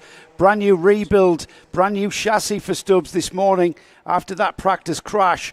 And Krajkovic now under immense pressure from the 2 British drivers, LBJ Stubbs and Oliver Butchard and is that Attica Meyer coming through as well? She's joining in as well. So this is all to play for as Meyer pulls alongside Butchard, not quite having to slot back in. We're talking about the 2 yellow helmets at the back of that 4. Yep. As Krajkovic now settles down and gets his composure back and pulls a little bit of a breathing space. And when I say little bit, I'm talking massively in relative terms. Yes, so Win Gottschalk is clear and away at the front. He can control the pace. We're on lap 7. We're coming to complete lap 7. Gottschalk is on an absolute flyer. Attica Meyer into P3. That was a good move. What happens to Stubbs here, who's in third? Here comes Oliver Butchard down the inside. And Back end steps out. Right, so he lost it, went wide. Attica Meyer, though, she says, I'll have a bit of that, thank you very much. Let me through. Here she comes. Yeah, as Butchard went past Stubbs, Stubbs just lost the back end of the kart because, of course, it's quite dusty offline. As he had to adjust the steering and sort of take a second bite of the cherry to get the kart somewhere close to the apex, Attica Meyer just saw the door open and went, well, thank you very much. Still not over though, Henry. Look at this. No, and I think Albie J Stubbs is like, I'm not going to turn in. I've had enough incidents for this weekend, as we've now got 2nd, 3rd, 4th, 5th, and 6th. So Paul Schutzman joins the party in cart number 170. Butchard, trying the crossover. Butchard to the inside. Atakamia. Butchard, he went to the outside, inside. Sort of overcommitted, Joe. What are we saying here? Yeah, we got Karacevic defending, and then everyone tripping. He got a nudge on the rear end, I think. It was the number 113 of Attica Meir, who's turned out to be the worst case scenario for Attica. She's come through in 8th place after that incident, getting involved. That pushed her wide right out onto the dusty track. Just couldn't get the card back in.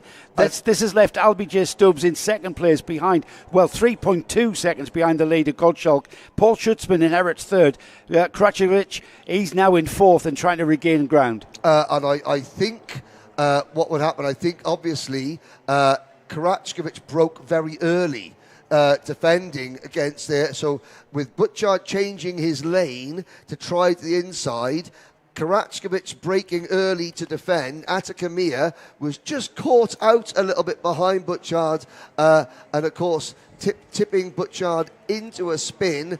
Atakamia then had to go to the outside. Checkered flag though. Win Gottschalk escapes all that chaos behind to take an easy win. Stubbs 2nd. Karacevic recovers to 3rd. Schutzman is 4th. With Matsali, Ivanov, Patton, and then Mia Obukov, and of course Oliver Butchard rounding out the field in 10th. Everyone running at the end, but of course that was intense. Intense and unfortunate. But I just think it was a case of Karacevic having to sit in the middle of the track, defending his position. He was doing his own race, yes. And then it was the drivers behind him that ended up tripping over one another. And sort of Butchard, he went to the outside and then tried to get underneath Karacevic. But as he got underneath Karacevic breaks to defend, and Atakamia, who's attacking, just of course the chain reaction effect. Yeah. As we see that, but of course, as it turns out, Atakamia then was just on the outside, and as Butchard went for a spin, Atakamia drifted onto the paint and lost more ground than anybody. The thing is, Henry, here in the UAE, offline is not just got marbles on it, but it's got a layer of sand. It does. Because the wind brings the desert onto the track surface. And if you were as far offline as Attica Meir found herself, then you are really, really in trouble. And you're not just in trouble for that corner. You're in trouble for maybe the next 2 or 3 corners while you get those tyres to come back in and get rid of the dust and the sand that has built up on the tread, because the sticky rubber will just that dust will just sit there and stick there, and you've got to get it scrubbed off. So it'll have been by the time she's halfway around the next lap before Attica Meir found that her cart was back where she was. But you know what? When you try, they're all trying, these youngsters, they're all trying to get past the carts in front of them. And the racecraft that we saw there was still of a pretty high, that was of a high standard. That was a very, and sometimes we take it for granted that all of these drivers will hit their apex, will hit their breaking point. But sometimes they're racing so closely, and it's just, the blink of an eye. And the cart can be coming round on you, and you end up losing 5 places. So, but consider this: it's a one-off event. There are only 10 carts in Minimax. All 10 are running very, very closely together. So, for Oliver Butchard, let's try something. It didn't work. Okay, we're starting at the back. Where's the back? The 5th row of the grid. How close is the field? Very close. So, chances of victory still, easily in with a chance of victory, considering that the final in Minimax is 12 laps long. Yeah. So the races get longer and longer as the day progresses, because we're now into the final 3 pre-finals. I can't say that. The final pre-final, the last 3 pre-finals. The final pre-finals are all 10 laps. Then we've got a break where yesterday's paddock show, the paddock walk that we conducted yesterday goes out. And no, we're not telling you which tents we're going into. You've got to watch and find out, Andrea Remy. I'm sure, though, Henry, Andrea wasn't just going to sit there and cherry pick which tents he was going to. No, of course not. Fast forward, or you can't fast forward because it's live. So, tough. So it's a surprise. Yes, we're building the tension for the paddock show. Exactly. But I tell you what, it is worth watching. It is absolutely worth watching. Then we got 11 laps for Microax final, 12 laps for the minis, 14 laps for the juniors, the DD2s, and the seniors. I got the answer to tyres, talking about 14 laps and having those Mojo tyres last the distance. So the Microax and Miniax races that we categories that we've just seen, they're on the Mojo C2. Junior Max is on the Mojo D2, and both the Senior Max and DD2s are on the D5. Yes, which is exactly the same tyre that they will run in the British Championship in the UK, the RMC in the various European RMCs. Yes. Things like the Ultimate Car Championship as well. Yes. Exactly the same tyre. Now, certainly in parts of the UK, extreme track temperatures of 50 degrees, which we are seeing here today. Well, get them all the time in the UK. Yeah, absolutely. We get nowhere near that. I think a hot track temperature in the UK is something in the mid to high 30s, maybe, in the height of summer. Yes, in the height of summer. Yes. Currently, now you'll be looking if you get a 26-degree track temperature in the UK. Yeah. Same rubber, different tyre pressures though. You will adjust the tyre pressure to make the rubber react on the tyre and make the rubber last. There are some very clever karting engineers out there that will adjust the tyre pressure to have the performance of the tyre come in at a particular lap. Yes, Do you want the tyres to come in early and then fade towards the end of the race? Do you want the tyres to be not where you need them to be until middle of the race and be right where you need them to be at the end of the race? This is the discussions that are going on in these pre-race briefings. And that's sometimes why you see a driver defending in the early stages and you think to yourself, why is that driver defending on lap number 2? Well, because sometimes that driver has been told, okay, your tyres are going to be at their sweet spot, laps 7, 8, 9 and 10. You've got to try and withstand the pain of tyres that aren't set up correctly for the first couple of laps. So just do your best and stay where you are because you're going to be really, really quick at the end of the race. So the driver's thinking, okay, I'm going to be really quick at the end of the race. There's no point me being really quick if I'm down in 14th. So I've got to try and maintain this third position by defending in the early stages. That's the differences of setup where you are on the grid. The grid is in this Junior Rotax pre-final. Conor Clancy, the British driver, on the pole position from Zabalai Kojai, Jaden Hidding and Derek Rivera. They're on row 2. Row 3 is Mitansh Jain and Arthen Karaishi. Via Chopra and Johansa Senanayake. Ray Harbour and Aaron Mason are next. Leo Anya and Pierre Abu Dewan. Henry King and Harrison Stevens. Faris Haroun and Giuseppe Montanari. Erin Ortak and Floris Schegenberg, Arthur Setti and Jack Doe, Ari Kallenberg and Tonius Haddad round off the field.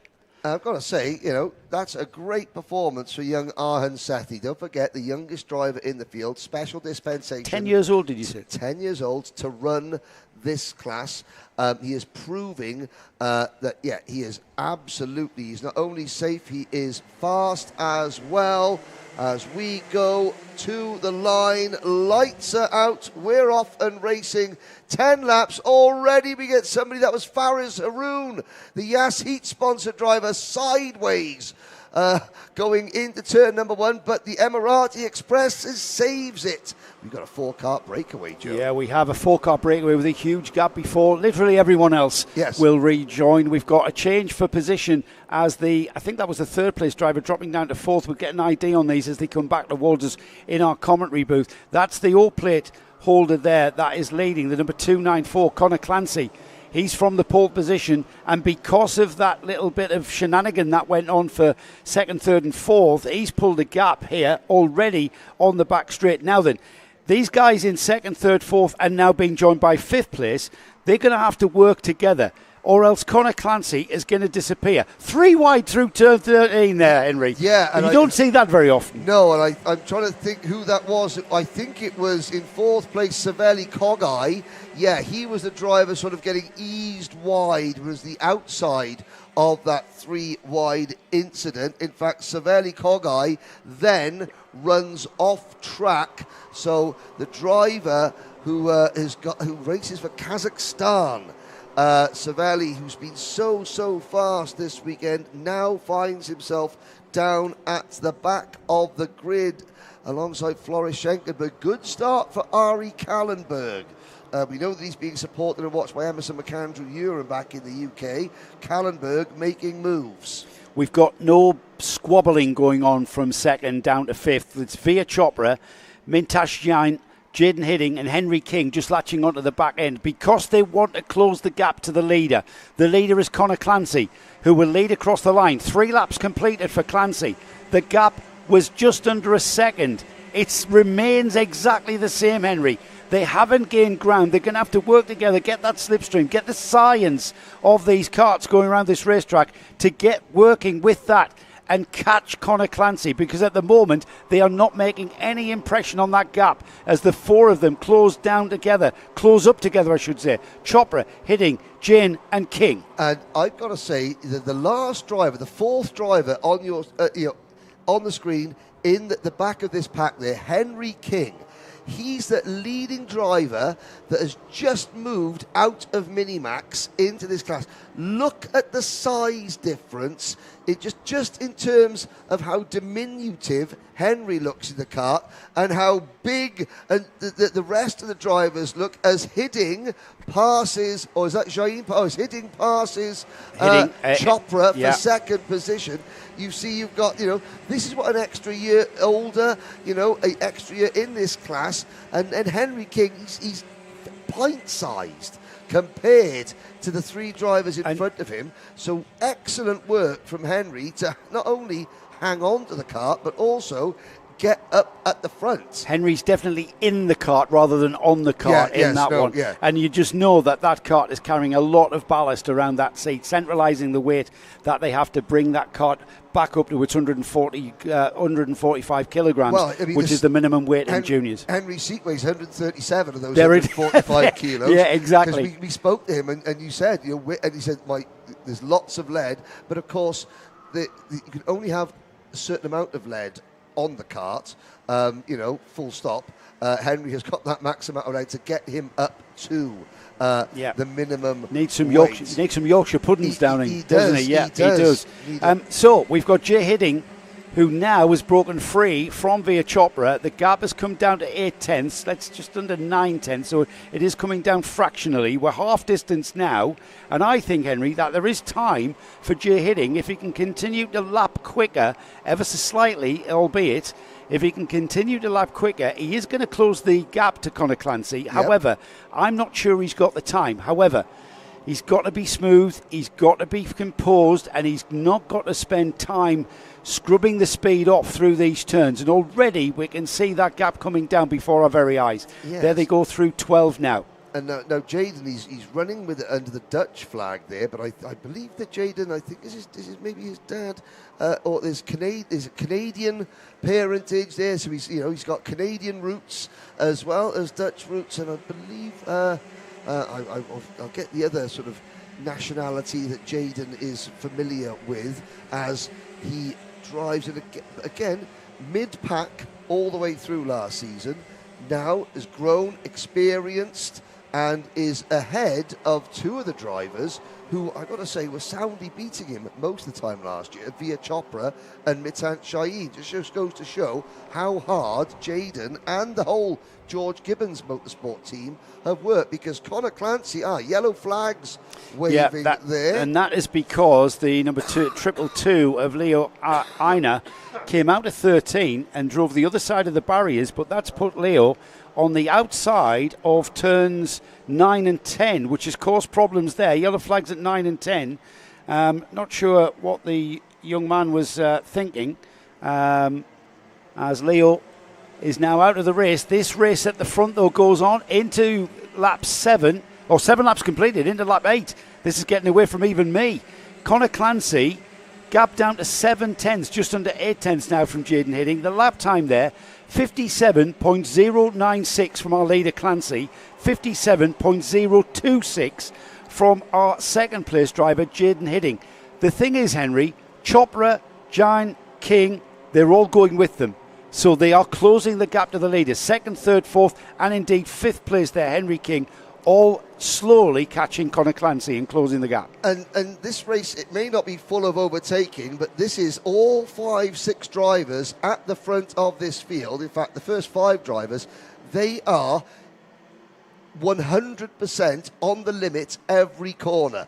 You know, Clancy trying to keep Hidding out of the slipstream. Hidding trying to get into the slipstream. You can see heads down as they go past the start-finish line, over that bump, through turn number 1.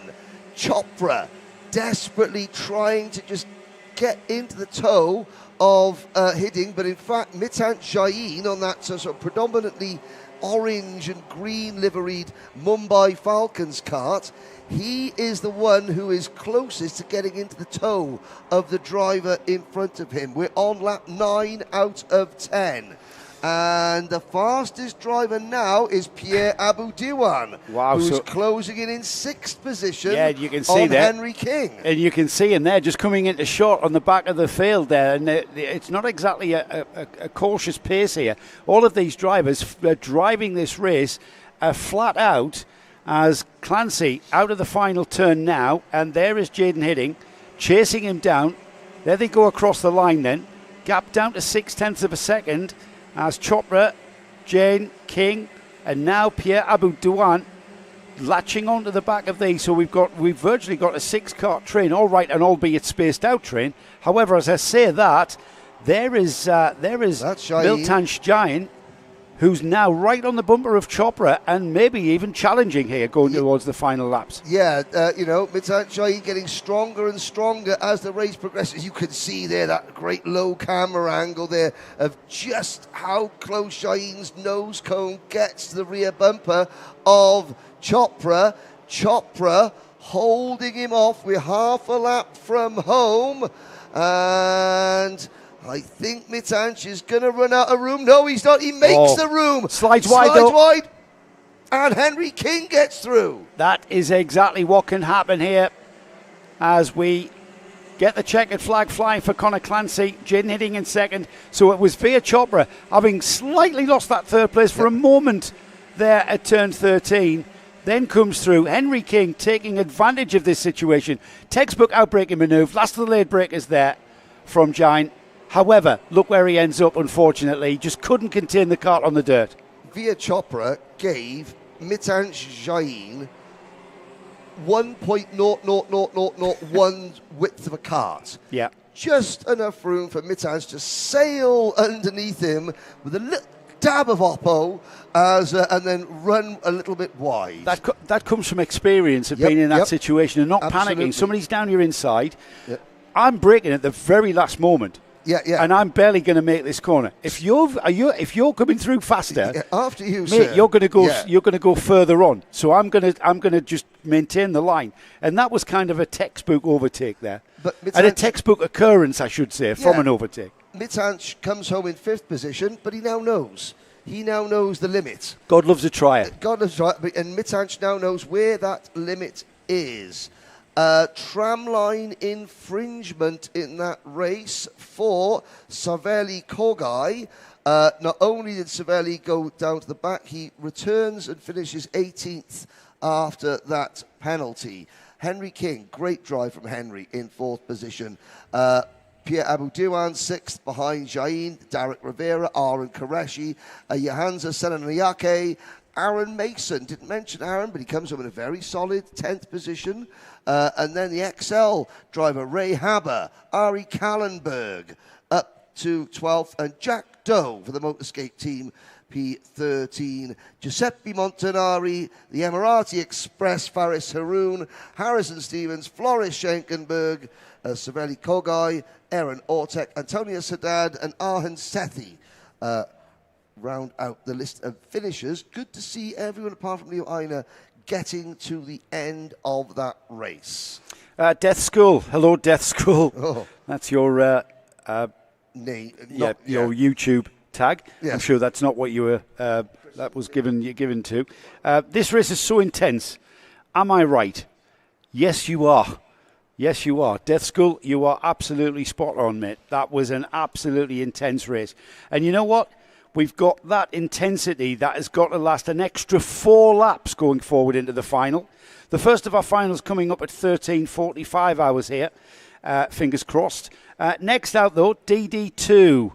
Perhaps the ultimate in Rotax Max karting coming next. The DD2 gearbox class is coming next. And just to remind everybody as well that if you are enjoying our Karting Live TV coverage of the Rotax Invitational, we've got the first 2 rounds in fact, of the UAE Rotax Max Challenge Championship 25 and 26.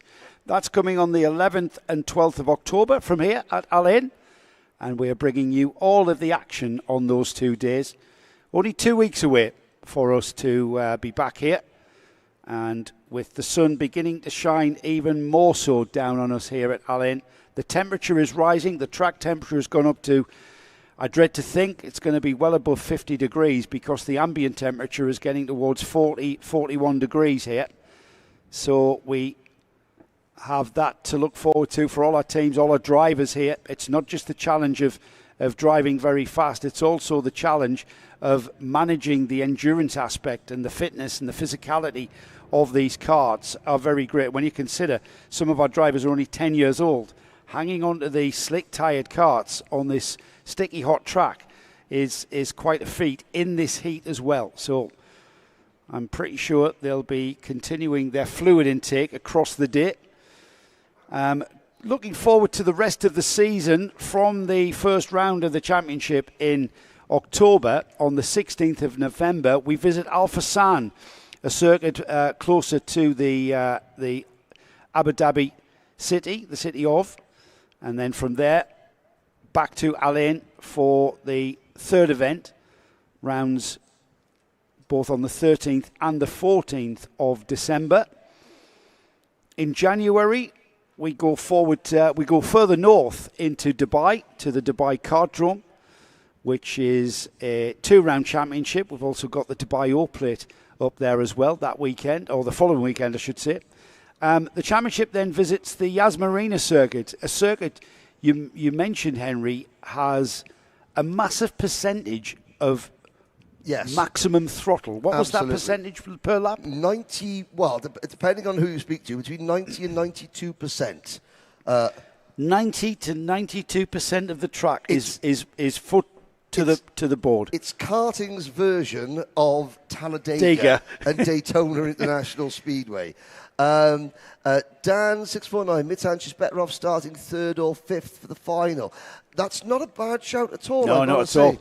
I would suggest 3rd, behind 1st, on that inside line. Yes, yeah. Anywhere on the inside line is good. We haven't seen anybody starting 2nd sort of maintain 2nd. The best that the driver has come out from P2 on the grid is 3rd, coming out of turn number 1. Alexis Alzia. I'm going to say this one, Henry. Yes. Alexis is asking, Henry, what's your best racing anecdote? Well, I'm sorry, Alexis. Principle or not? His best racing anecdote, unfortunately, is unbroadcastable. Yes. So we'll have to let that one go. We'll have to let that one go. But when I write the book, yes, after the statute of limitations has passed, then you'll find out there. Yes, I'll be dead by then, though. I have met, as have you, Joe, in a life of motorsport, have met the most amazing characters in this sport. My arm getting ripped off by Alex Albon's mum whilst commentating as she cheered young Alexi onto Honda Cadet glory in 2006 in the UK at Buckmore Park. She ignored the fact that she got a little bit overexcited, ignored the fact that I was trying to commentate at the time, and literally suddenly this lady grabbed my arm and was like literally wrenching it out of its socket as she was screaming for Alexei to win, but he did win on that day, young Alex Albon. Yes, Minky Albon. Yeah, whatever happened to him though? Oh, whatever happened to Alex Albon. Yes, eh? yeah, there's one of a number of great people that you meet in this sport as you travel the world. And of course, Joe, your karting is coming late to you. You're as a commentator. As a commentator, sports car racing, the Le Mans 24 Hours, the American Le Mans Series. That type of action. That's your bread and butter for many years. However, Henry, I've got to say, karting has always been my primary motorsport passion. Yes, because I first raced karts, 100 nationals in the mid 1980s. I did it back to front. I bought a Formula Ford and went car racing. Ah, okay, yes. And I worked a lot as a race mechanic and stuff, but then a mate of mine introduced me to karting at Rowra, of all places, in Cumbria. Where? At Rowra. Oh. Yeah, that great circuit in Cumbria, up in the northwest of England. And from that point, karting has been a big part of the mother of my children. My ex-wife was the manager at Wardenlaw Kart Track for a number of years in the early 2000s. The Durham and Yorkshire Kart Club. Yeah. In those days. And it's been so I may not have been commentating on it, but I've always kept a watching brief and been lucky enough 5 years ago to get involved with Matt Hunter at Wardenlaw, who's got his first mention this weekend. Yes. Can I just say I love the guy? The jewel of the North in the UK. Who is the owner of the finest kart track in the UK. He will be listening, I would like to think. His boys are here. Reese and Kai's competing. And it's been an absolute delight to get involved with Karting Live TV and my good mate Nick Damon. And we've never looked back. I just love the dynamic aspect of karting. It's just it is the best form. It's the purest form of motorsport I think I get involved in. He's the grid. They're already out on track. The DD2s. The primary class of Rotax karting. The ultimate class. Rotax's ultimate class. Hamza Hashisho. He won his first race a matter of just over an hour ago. Can he make it 2 wins on the bounce against Tony Hogg? Greg Watt, Samir Al-Assad, Bernardo Del Castillo and Faisal Al-Maina. The lights are out, we're off and racing. Now, Hamza, you withstood how many? 8 laps of pressure from Tony Hogg in the heats. How about 10 laps of pressure from the UAE's Grand Master of Rotax karting? No driver. I think it's 6-0 plates, 7 UAE DD2 Masters titles, a record-breaking 10 appearances in the grand final, including his final farewell to the grand finals in Bahrain at the end of November, at the start of December. And Tony running now as an independent. That man there. Working on his own equipment. He ran with Danny Brand's team for virtually his entire career. That team is no more as Danny moves into the technical arm of helping to run this championship from the head of the technical department. And of course, that level of experience that Danny brings is invaluable to the team here at Al Ain Raceway and the UAE Rotax Max Challenge. Tony's sort of been left to his own devices, but he is proving that he knows how to bolt it together properly. Yeah, absolutely. And to be honest, as you will see in our paddock show, we get to talk to Tony Hogg, but not before we spoke to Danny Brand. Well, don't give it away. Don't give it away. I don't want to give too much away. Andrea Remy might not tune in for the whole thing. If you are new to DD2 gearbox karting, it's a 2-speed car, 2-speed gearbox, and paddle shift actuation. Not quite the same sort of paddle shift actuation that you get on, say, a GT3 car or a GT car, but left-hand paddle for first gear, right-hand paddle for second gear, and you basically just flick between the gears. You can go into neutral, but you do not want to be going into neutral in this situation, as Tony Hogg now comes onto the rear bumper of Hamza Hashisho, and Hashisho's got more of a task ahead of him to keep Tony Hogg back for, another 7 laps here, Henry. So Tony Hogg, I've got to say, Hashisho looked composed and in control of this lead. However, in the last lap, we've seen Tony Hogg come up to the rear bumper now of a Seashore, and he's not looking as maybe as confident or as relaxed as he is. And there he is, putting his head down beyond the fairing. Exactly. The only time you'll really see the drivers flick these karts into neutral is during the rolling lap, where they'll suddenly flick it into neutral just to clear the carb out to stop. You know, give it the engine a blast, so it's not driving. Blast, so it's not sort of clogging it with fuel on the rolling lap. But yeah, so Hogg. And of course, this is a straight fight between the two of them. Even though Hogg is a Masters driver and Hashisho is not old enough to be a Masters, he's still a young man. This is a head-to-head fight. Only one division for the DD2s. So Hashisho, he says he's used to racing around Tony Hogg because in the normal championship, Hamza is, should we say, in the lower half of the mid-pack of the main DD2 class. And of course, the Masters, Tony Hogg usually running towards the front of the Masters pack. So that's where they used to racing around one another. But of course, during on those occasions, they're driving for two separate championships, two separate sets of points. Here, no, this is winner takes all. So to be honest, Ashisho looks like he's the one in command here. Whatever he's gleaned from his seasons in the mid-pack, he looks very much in the environment. He's becoming more familiar with the environment of leading a race. And it's not like he's having it easy. It's only going to take a missed gear change. Yep. Can I say that? Missed gear change here in Rotax karting, a missed braking point, because the braking and the way that you perform, the way that you drive these karts, completely different to all other Rotax classes. And the reason for that is not only have you got a 2-speed ratio gearbox on the back axle, it's the direct drive through the gearbox, solid rear axle, front brakes. That completely changes how you drive these karts. And instead of flicking the kart into the corner in a way that you would with the other Rotax classes, it's a much more smoother way to drive these cars. Yes, karts. That's the first pound in the Jarnick. You noticed there on the last lap that Hamza looked over his shoulder.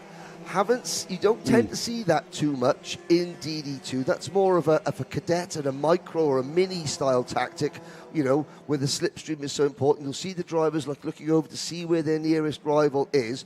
The fact that Hamza looked over his shoulder, he says, he's thinking about where Hogg is. He knows, he doesn't feel that he has got the speed either within himself or the kart to pull away from Hogg. So there's that look over the shoulder again. Do I need to defend going into turn number 13? Not quite yet. But, of course, the heat. Now, even though Hogg is a Masters driver and is, if he was in the UK, he would be probably in line to collect his bus pass. He is as fit. Oh, he's going to love you for that. Oh, well, yeah, that's all right. Sorry. All right. He's as fit as... Right. Now I'm going to put it back. He's as fit as a butcher's dog. Yes. There we go. See, I know. I take with one hand and give with the other. I noticed that. I have got a feeling here. Tell me if I'm maybe wrong here. I'm speculating. I'm building the tension going forward to the final. There is no trophy for winning a pre-final. Nope. All we're doing here is forming the grid to start the final. And the final's over 14 laps. So no championship points available. So, yes. Are we seeing Tony Hogg? You've described the success of that driver here in the UAE. Are we seeing Tony Hogg just doing what he needs to do in these preliminaries, the heats, the pre-finals, to put himself in a position for that all-important final? Because the final is where the trophy is. Yep, study, observe. He's not just sitting there, going round and round in circles. He is watching. Now, here's a good battle. The battle for third. P3. And to the inside, Samir Al-Assad passes Greg Watt. Greg Watt coming back at him now. The Honolulu racing driver. Has to just give way into... turn 2. So this is a great scrap for third and fourth. This is, and we're going to see just how these drivers behave in these karts. Greg Watt, Sami Al-Assad, they have sort of lost contact with one another from what we've just seen. And we'll see the different driving style there. The drivers working away at the wheel, down the box to first, up to second, back down to first, up to second. Here they are through the turns 11 and 12, and now the race down into second gear there. They will brake, knock the left paddle back to first. Little bit of a slide there, getting the car to rotate on that rear axle, bringing it round. And now the job of Sami Al-Assad is to regain that ground on the lead, on the third place driver. I'm sorry, it's Greg Watt to regain the gap to Al-Assad. I got those round the wrong way, didn't I? Well, I only had one job to do. We're back with the leaders whether now. he can or not, because I think Al-Assad is going to now pull away.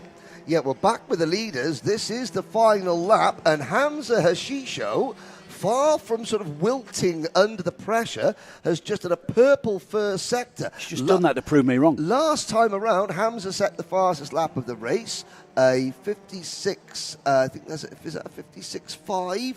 Tony Hogg does his personal best lap at 56.6.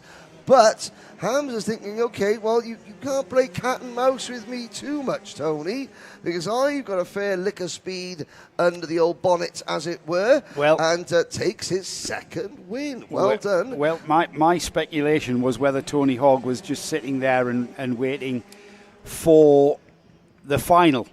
However, Hashisho, he puts in that purple lap time.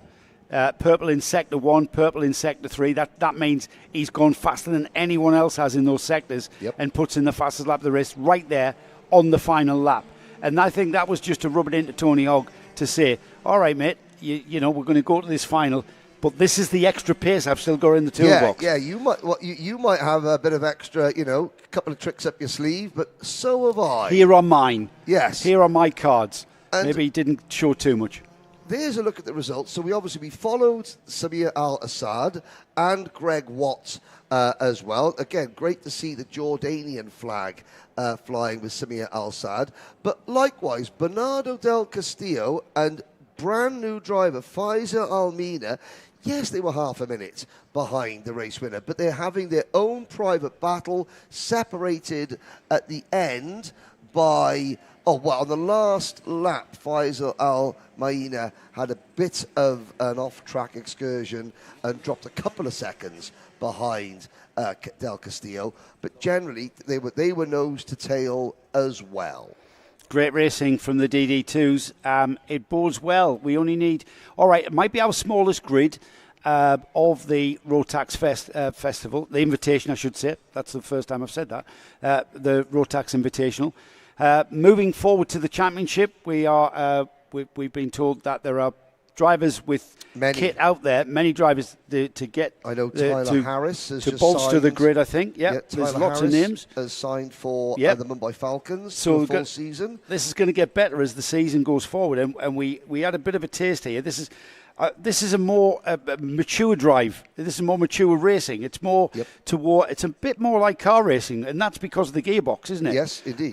Where you've got these drivers that are putting out, gaps and pulling gaps back, overtaking. Overtaking is a lot more controlled, and that's down to the braking element. That's down to the braking characteristics of how these cars behave, the way that they handle. That does bode well going forward to this afternoon's final. Yes, indeed. Senior Rotax is up next, the last of our pre-finals. Now, we are running slightly ahead of schedule in terms of what the printed is. So we may have a slight wait before the next race. However, what race director Ken Potter has said is that due to the heat, if the drivers are already in their grid positions down on the dummy grid and we can go early, for this next race we will. The finals, obviously I'll be conducting interviews with the winners at the end of every final down in Parc Ferme. So that will run to the timetable rigidly. But if we get 27 senior Rotax drivers lined up on the dummy grid, which is to the right of our camera position there, and the top 20 of whom are undercover, the remaining 7 are upset and warm, then we will go slightly early. So again, at the risk of repeating myself, I'm going to repeat myself. Please whether you're watching this on the Karting Live TV YouTube channel or the UAE Rotax Max Challenge YouTube channel, do two things. Firstly, subscribe to said channels. Secondly, if you have got drivers, racing buddies, friends that you think would like to watch this, share this link, the link that you're watching, to them and say, hey, you know, we fancy he's coming out doing a bit of karting in Dubai, or let's have a watch. Remember so-and-so we used to race against? Well, he or she is racing at Al Ain this weekend. It would be great to get as many people watching this as possible, because that, of course, means that we'll be here for the full season. Here on your screen is your starting lineup for the pre-final. We've got Ryan Damadasa on the pole position. Oscar Lambert alongside him. George Nasser and Ryan Qureshi are on row 2. Row 3 is Ken Krakenbull and Zain El Homasani. Kai Hunter shares with Omar Ghannoum, with Arthur De Donker and Jules Dumont next. Jeremy Montgomery Swan, we saw him come up the order, didn't we? Yes. Look out for that one. Alessandro Bigi is next up. Armani Kinyua and Esen Mohammed Saeed. We've got Ryan Carouse and Elliot Surtees alongside there. Enia Sachi and Oscar Backhouse, with Andrew Obaid, Endo Tesluk, Neyman Karija, Ayad Mehta, Orlando Benchivenga, Lewis Hartman, Manef Al-Balashu, Alexandra Dinu Alexandru, and Mohammed Menemai rounds off this 27-kart field, Henry. Now, the fact that Jeremy Montgomery Swan is starting P11 and not P2, which is where he finished the heat race, tells me that there was a post-race penalty. There was a discussion took place, didn't there? A discussion, and I believe that probably, Jeremy was advised that that particular move was not to the race director's liking. Well, Henry, he came from 13th. He came up to what was 13th to second. Second place. He's starting 11th. So he's starting 11th. So he should take the lead with 2 laps to go. If technically, statistically, he should be doing that. Here we go then. Damadasa bringing the field around to the start. A nice slow pace here towards the line. They're in the tram lines now. As we go racing into turn 1, and the Senior Rotax final, pre-final gets underway.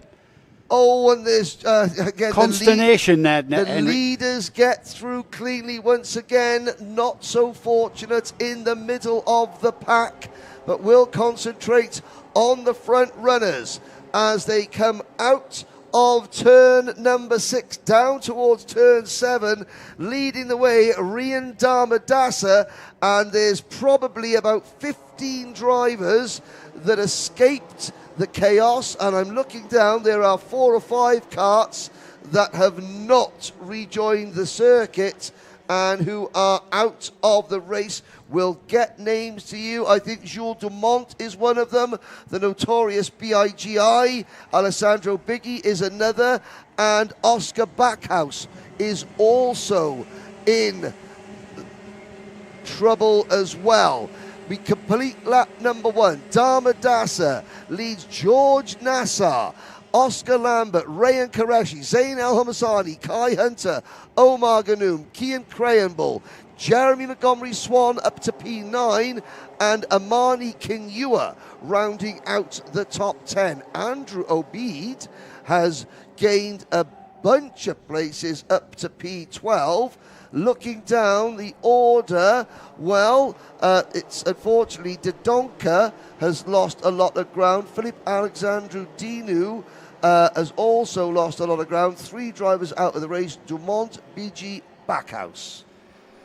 Great driving at the front of this field, though. Damadasa controlling the lead. In second place, George Nasser, Lambert and Qureshi will cross the line now. Let's see if there's been any changes down the order. Not so far. Ghannoum up to 5th ahead of Omasani. And Jeremy Montgomery Swan continues his drive forward. Now. He's up to 7th now. But just watch those 3 there. They are not making any challenges on one another, Henry. Nope. And the science will then do the job for them. The science being they will indeed catch Rayan Damadasa at the front of this field, and then we will see a challenge for the lead maybe. Yeah, I think that's going to be right, because of course 12 wheels working together in unison will travel faster than 4 wheels working on their own. Ganoom in P5 is about a second and a bit off this group that we're watching at the moment, but he has got a whole bunch of friends travelling behind him. So if these 3 drivers, Nassar driving as always for the Matthias Najem Motorsport team, George Nassar, Lebanese driver, Matthias Najem, one of Lebanon's, the Najem family.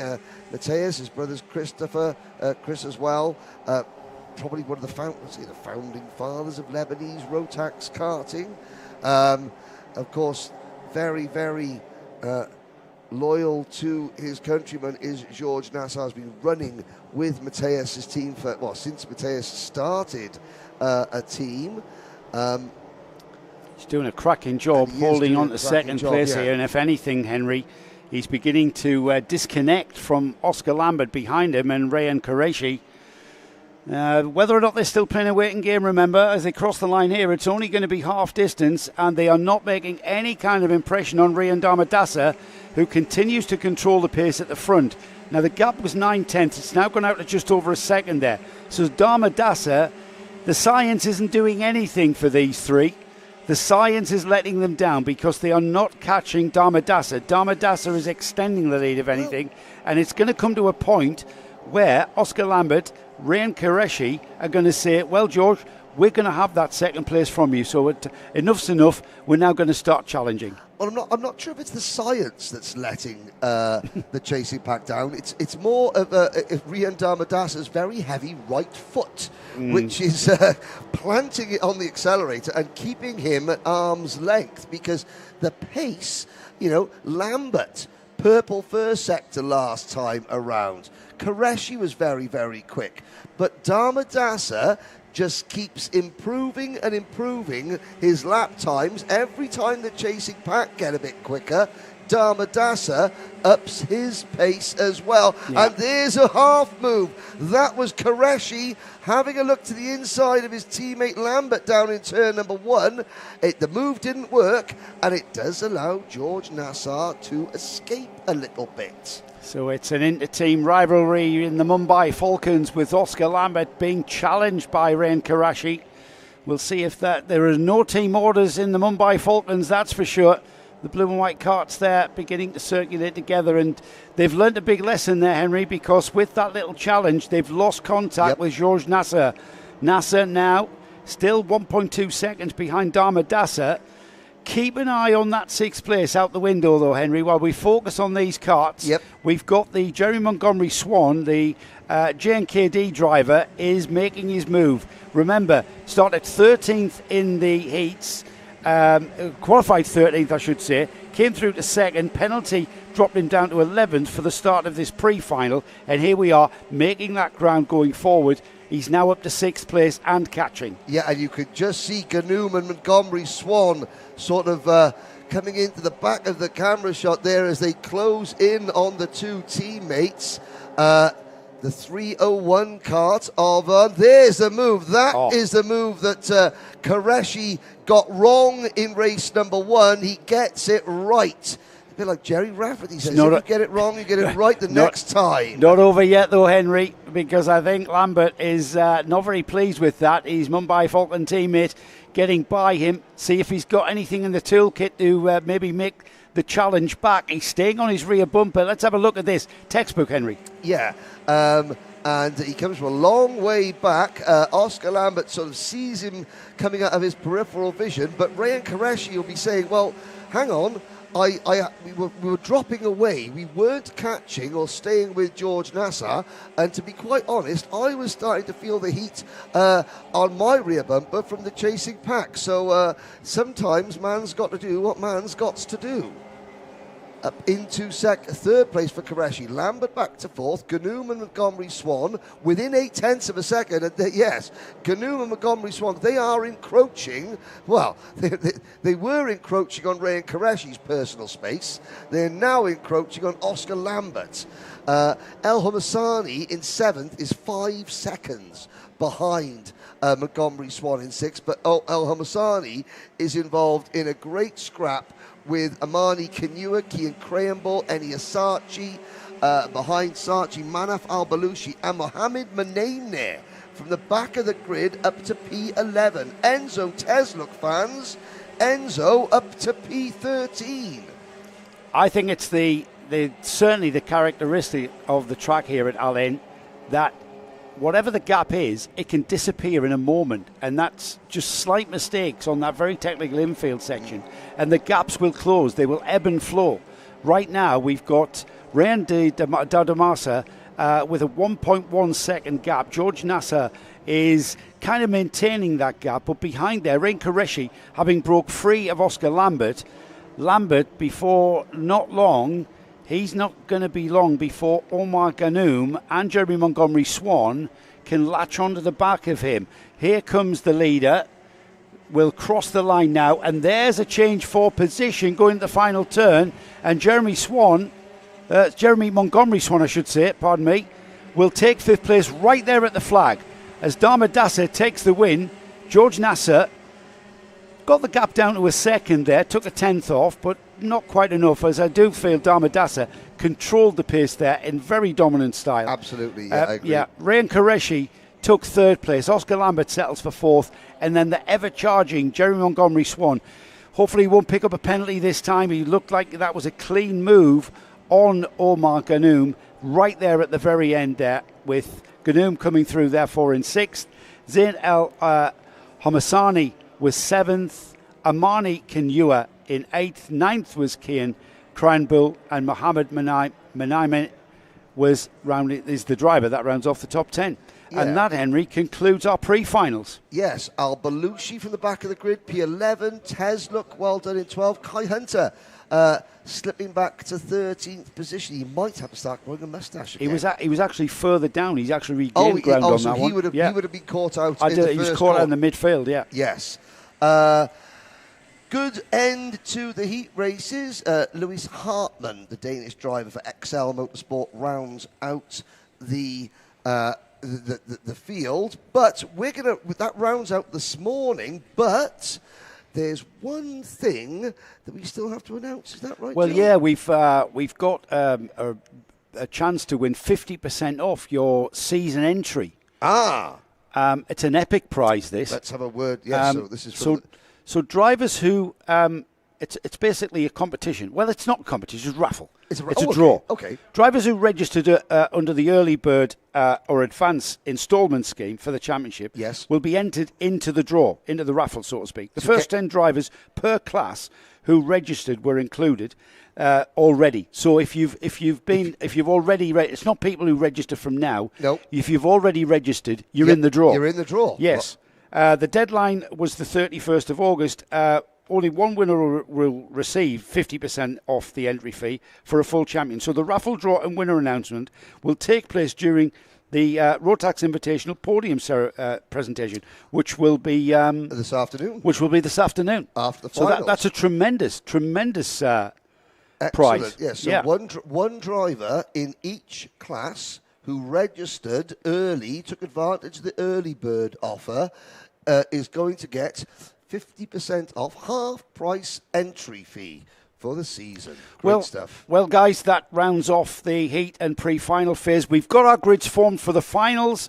We'll be back in about, I have no concept of time. We'll be back in what, say about 45 minutes to an hour? 45 minutes. The first final, but I mean, you're gonna stay tuned anyway. The Microax final will begin at 1:45 local time. So we are 3 hours ahead of UK time, 2 hours ahead of Central European time, many hours ahead of if you're watching in America.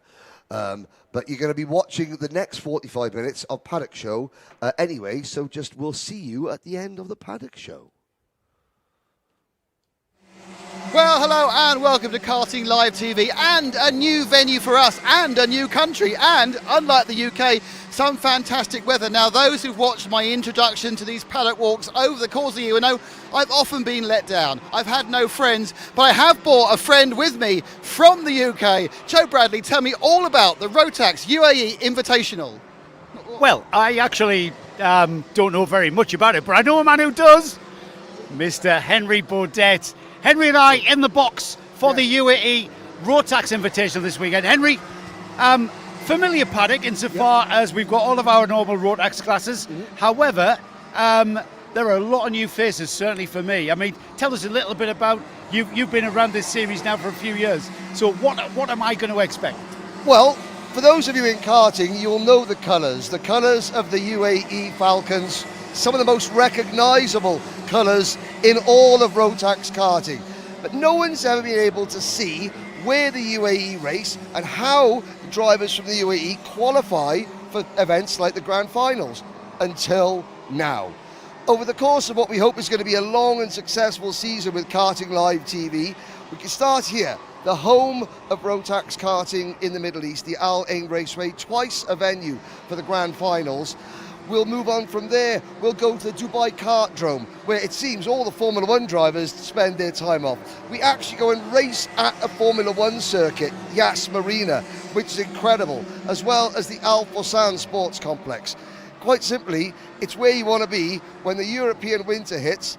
The sun is shining over here. You're going to see a lot of very, very competitive racing by a lot of very well-known drivers from Europe, the United Kingdom in particular, but also local drivers, Emirati drivers, the cream of the crop of the Middle East and North Africa. It's a really exciting championship. Last year was a record-breaking entry season in terms of entries. This year looks to be even bigger still. Can't wait. Look, Henry, there are going to be a lot of faces in this paddock that are new to me, a lot of personalities. There's lots of drama, lots of soap operas. How about you and I have a wander into that paddock? You can introduce me to everybody. Guy Sheffield here is the man behind the UAE Karting Championships, the Rotax Karting Championships, and this weekend's Rotax Invitational. Guy, firstly, can you even believe that here we are about to kick off the new season, 25 into 26? Yeah, the summer has just absolutely flown by. So yeah, we're as usual scrabbling around trying to get things prepared, and you know, obviously the teams are in the same situation as the drivers. Yep. But a lot of them have done European stuff. Some of them maybe have just been driving here, but it's gone like that. Yeah. Our first visit to Alien and the Karting Live TV viewers, thank you for inviting us. They're going to love this weekend's coverage. Tell us a little bit about the track. You've been here quite a while now, haven't you? You've been sort of overseeing things. Yes, yeah, I've over 18 years now. When I arrived, the circuit was just being set up. 2007 was its inception. It was a bit of a baptism of fire by hosting the Grand Finals, the Rotax Max Challenge Grand Finals in that year. And yeah, I can't believe it's been 18 years. Again, the time just keeps going. But yeah, we've seen a great amount of progress with the championship. Had its ups and downs, obviously the difficult time through COVID, but since then, a real resurgence. So yeah, we're in a very good place and we're very pleased with it. That was exactly what I was going to ask you. Where is Rotax Max karting now in comparison to when you first came here? Yeah, it has been a bit up and down. There was quite a number of drivers, but UAE over the years is quite transient for the expats, for the visitors. So there's an influx and then people leave and what have you. But just the last few years, we've really had a stable platform in all the categories really. Obviously, the micro and mini, the feeder classes, have only started a bit more recently, and that's really helped to build the junior and the senior grids and DD2 after that. I mean, you yourself are an expat. I was going to say there's a lot of European involvement here at the Invitational. Do you feel that is a good thing to bring those Europeans over to race in your championship? Yeah, absolutely. I mean, the level of the competitors in the UAE we've seen has really skyrocketed in recent years, and a large amount of that is due to exposure doing events in Europe and the UK, where you know the hard racing is done, and they've brought that back with them. And so and the championship itself over here, the UAE RMC and the other events associated with it, has really attracted some proper competitive drivers over the last few years as well. They're looking to to come out to places like this at this time of the year, nice season, and mix it with a bit of a holiday. So excellence breeds excellence is what they say. So the Invitational kicks off the season. We're back here in 2 weeks for round one. Tell us a little bit about the series and where we're going to see, what tracks we're going to visit.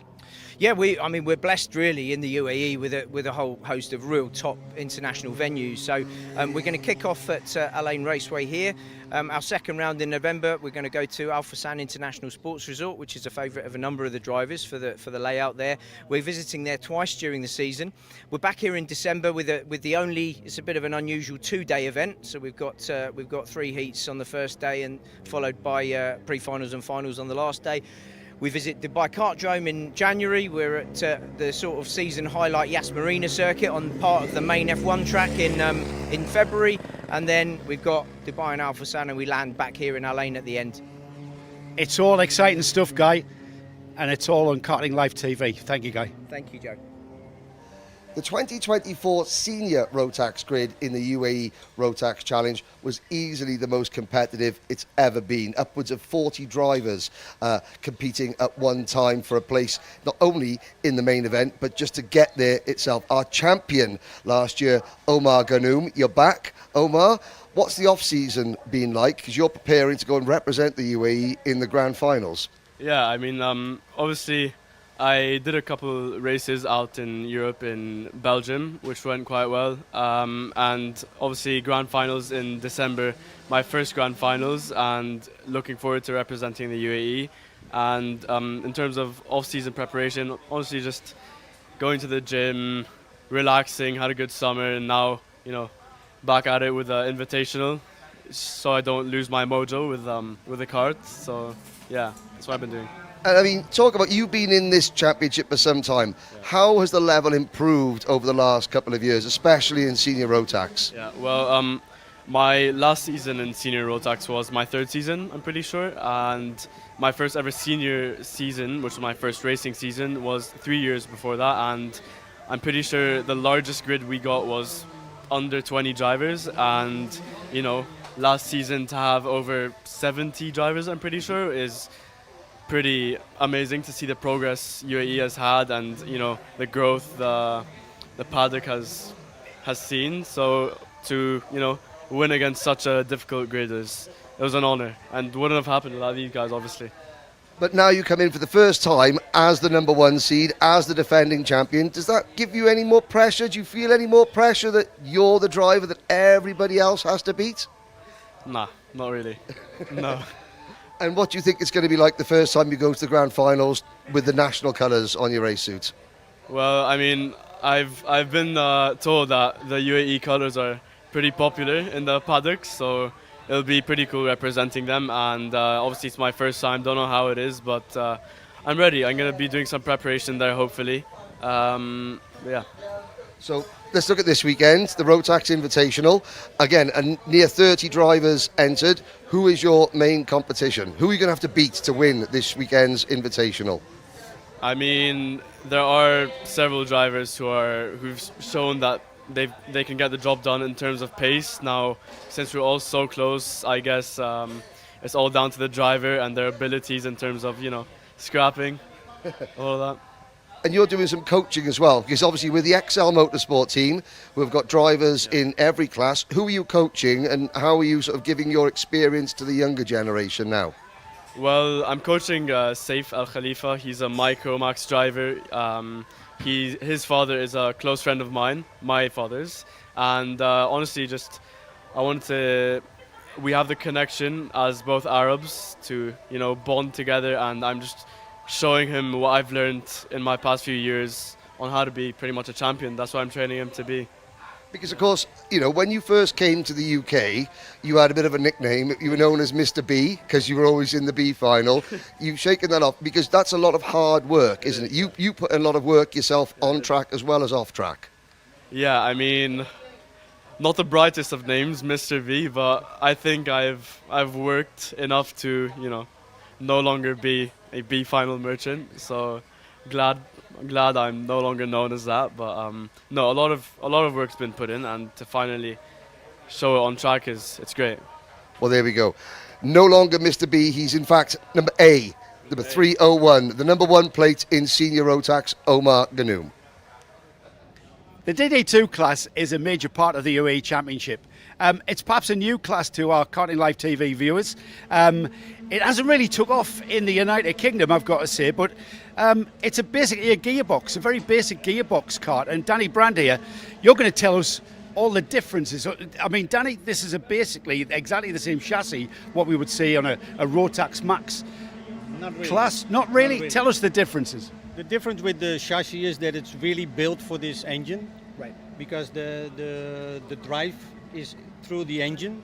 So you have like a mechanism to do a clutch on the axle. So no chain, no lubricants spitting around. So you've basically got a small gearbox, a two ratio gearbox underneath the motor. Yes, and then you have clean hands for the mechanics. Yes. And then you have your mechanism to shift on the steering. And nowadays, of course, that's really important for the new kids because everything is pedal shift in the cars. Yes. So it's a really good thing to learn to hold your hands on the steering wheel and shift everything. Yeah. So no clutch you have to engage or whatever. It's just a basic clutch mechanism. So you can just put it in first gear, put the throttle down, and then you just roll out. Now, the major difference to perhaps what you see on a single-seater race car is the paddle shift, which there is two either side. Normally on a race car, the left-hand side would be for changing up, the right-hand side be changing down. However, it's different here. The left-hand side is first, the right-hand side is second. Is that right? Yes, that's right, because it's a cable mechanism. Yeah. So yeah, it can only go one way. So it's not that you can go all the way up, up, up. It's just one way. You go up and you go down. Yes, yeah. That makes a lot of sense when an expert tells me. The other major feature, which isn't exactly a different feature that we see on normal gearbox karting, but we have front wheel braking. Yes. We've got some beautiful looking discs and calipers there. That would change, I would imagine, Danny, the attitude of the driver and the way that the kart behaves. Yeah, it's basically in between the Rotax Senior and a shifter kart. Right. Yeah, it's so very much. Yes. So the only difference is then you have still a clutch and you still you have only the pedal shifting. So from the race engineering sense, do we change ratios for different tracks, etc.? Yes, you have a combined sprockets, and that can ideally do for every track you have a different ratio. So you're really looking upon the driver that likes to tinker and engineer as well as just drive? Yes, of course, and the faster you want to go on the straids, the longer gear you want, but then you lose bottom. It's Yes. something what the driver needs to feel. How much different with regards to lap time are we going to see from DD2 class karts to the senior Rotaxes? In this kind of tracks with long straights, you can be like half a second to a second quicker, but yeah, it depends a bit on the level of the drivers. So from a sense of, if I wanted to come along and said, Danny, I want to do DD2 because I want a little bit more from my driving. Yeah. Is this the sort of kart that, you know, a guy like me in my garage at home, this is a kind of an owner-driver kind of kart, or is it a little bit more technical than that? No, it's really made to really user-friendly. So privacy is a welcome. It's a perfect thing for that. Yeah, brilliant. How long have you been around this business then? From 2004 already. Right, well, time is ticking. Yeah. Have a great weekend, Danny, and thanks for that insight into DD2s. Thank you very much. Bye-bye. So, chatting to Danny Brand there, and then Tony Hogg and I got into a conversation, and I found me asking a lot of questions, Tony, and I think it's of great value to actually get you to answer these for the viewers out there. I was talking about the aspect of racing, and I think our conversation started with, so how many gear changes are here at Al-Ain? Yeah, probably around about 38, 36 gear changes, something like on a lap. So you're obviously shifting up and shifting down. In every braking zone, you're shifting back down to first and using the engine braking. It's really important with the first for pickup, also for getting the kart stopped. So it's always on the nose. So you've got those brakes on the front as well, which gives it a different karting handling characteristic. Yeah. But you're also using the gearbox to slow that in a straight line. Sure. So typically we have the the brake bias 60% forward, 40% to the rear. We play around a bit as the grip comes in and goes off. Right. But you really do need the engine braking, so it's a matter of smashing it back down through the gearbox, and your RPM will shoot up. It sounds terrible, but when you exit the corner, mid and exit, the engine's already on the up, right. So you pick up that bit quicker. So it's that element, those two ratios are giving you that ability to keep that engine buzzing around. Yeah. Also, you need to be able to obviously maximise your braking into the corner, but always with a view mid and exit is where you really need to make the difference, and that's where your shifting is really important. Now, on a non-gearbox kart, the solid rear axle, without the differential, has always given a kart a different way of handling it out on the track, and it's all about getting it to rotate. Correct. So you can't do that on the rear brakes on one of these. So how do you get the kart to turn in then? So I always, whenever I explain it to younger drivers, for me it's always about controlling the slide, because if you imagine the rear is always solid, right. So it always wants to go a little bit. You get a tiny amount of jacking, but it won't stay up like a senior, for example. It will go up and come down again. And then that can affect your exit speed. So you really want to avoid that up and down, and it just bogs and you don't get the pickup. Do you find that you're having to drive it a lot more from where I'm going to be sitting? I'm going to see a lot more smoother driving from the DD2 grid than I will be on a Senior Max. Yeah, I don't think you can be as aggressive as you go into the corners. Certainly when you watch the juniors and seniors go in, they really throw it in. Yeah. The rear is always a bit loose, and they like it that way. But if you start sliding with the DD2, you just get no exit whatsoever.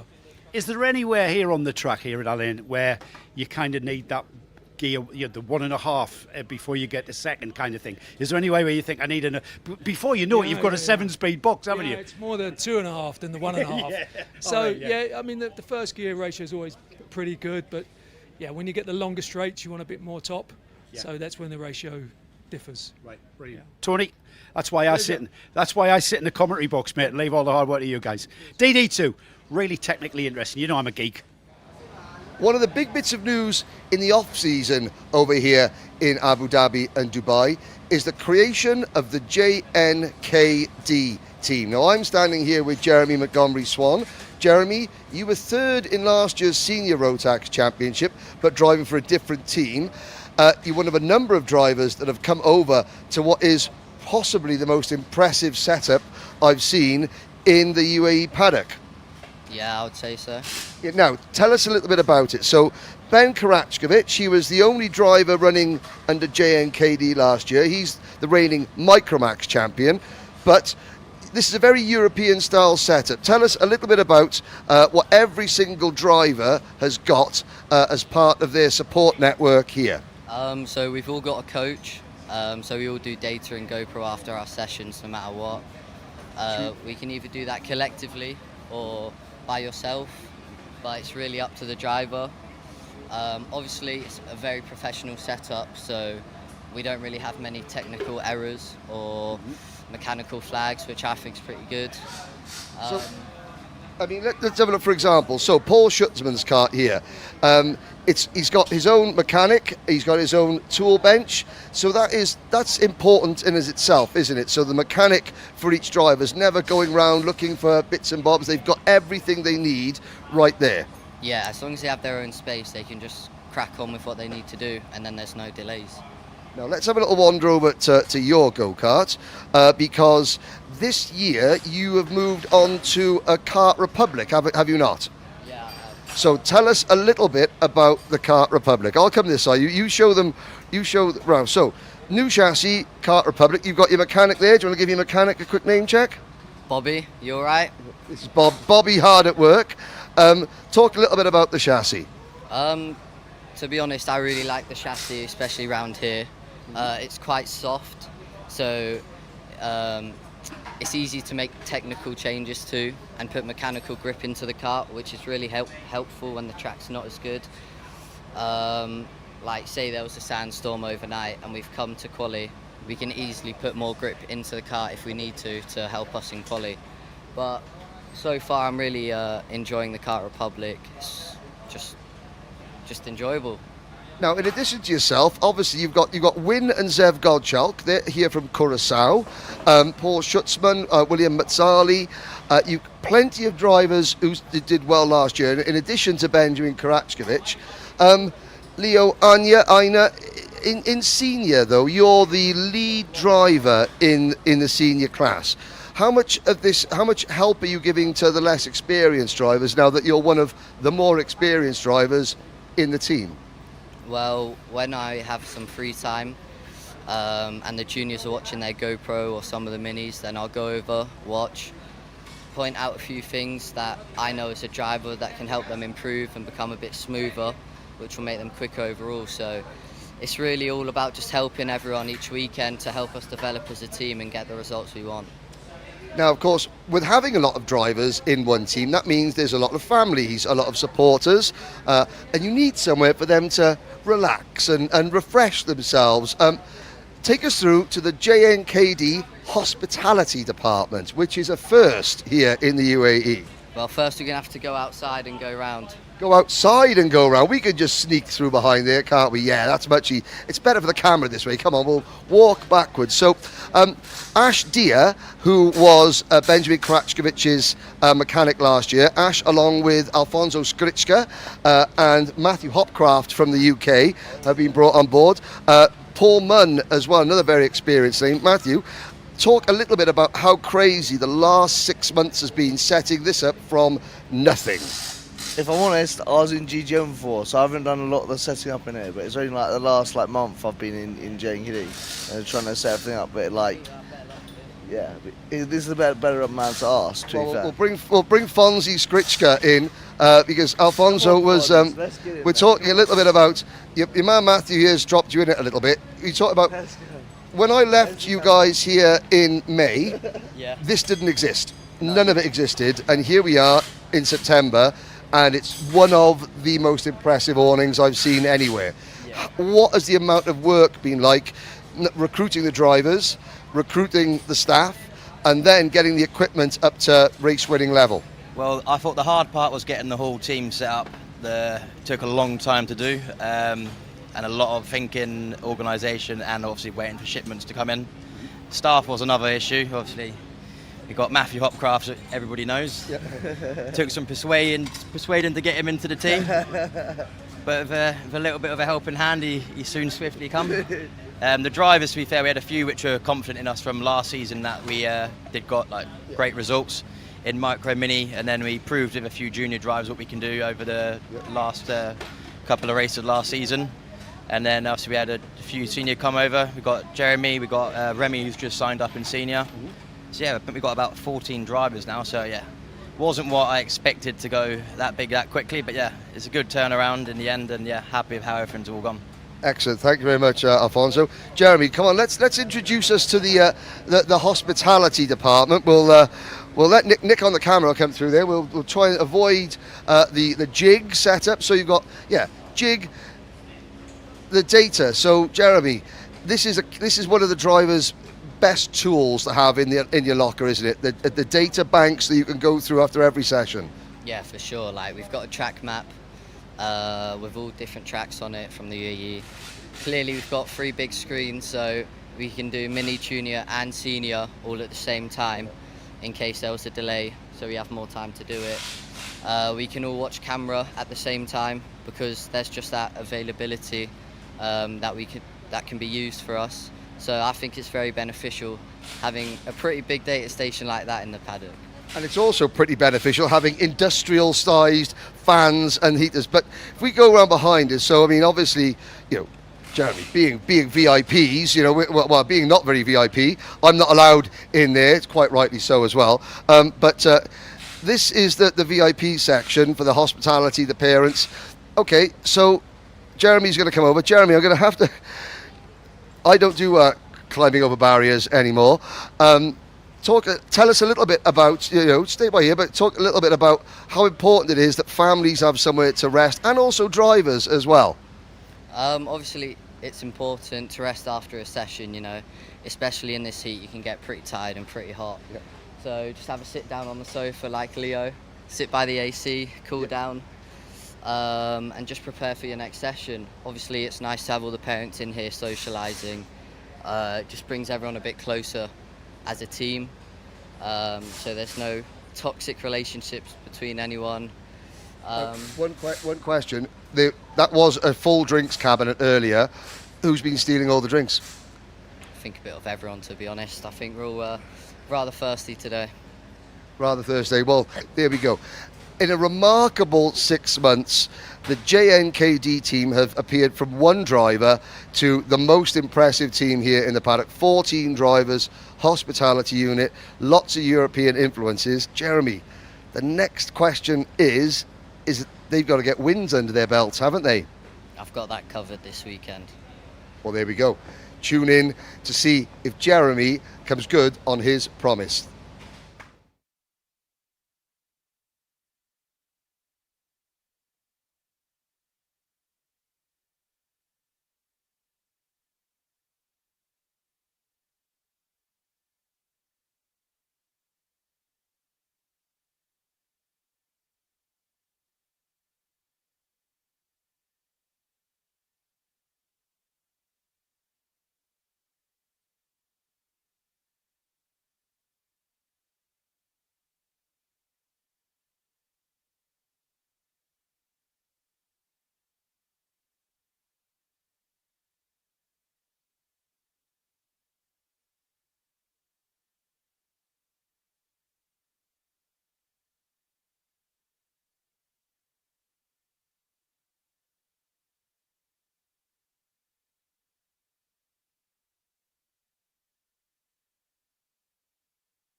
Afternoon, everybody.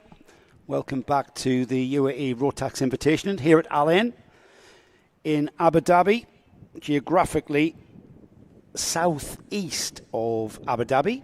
About 2 hours, well, not exactly 2 hours, Henry. It's about a 90-minute drive southeast of Abu Dhabi. You end up on the Oman border, and just off the border is the Al Ain International Kart Circuit, which I've got to say has become one of my favourite tracks, Henry. A very impressive facility. We're not even going to have a chance to chat about that because the grid has already been released, and we've got our first final of the weekend.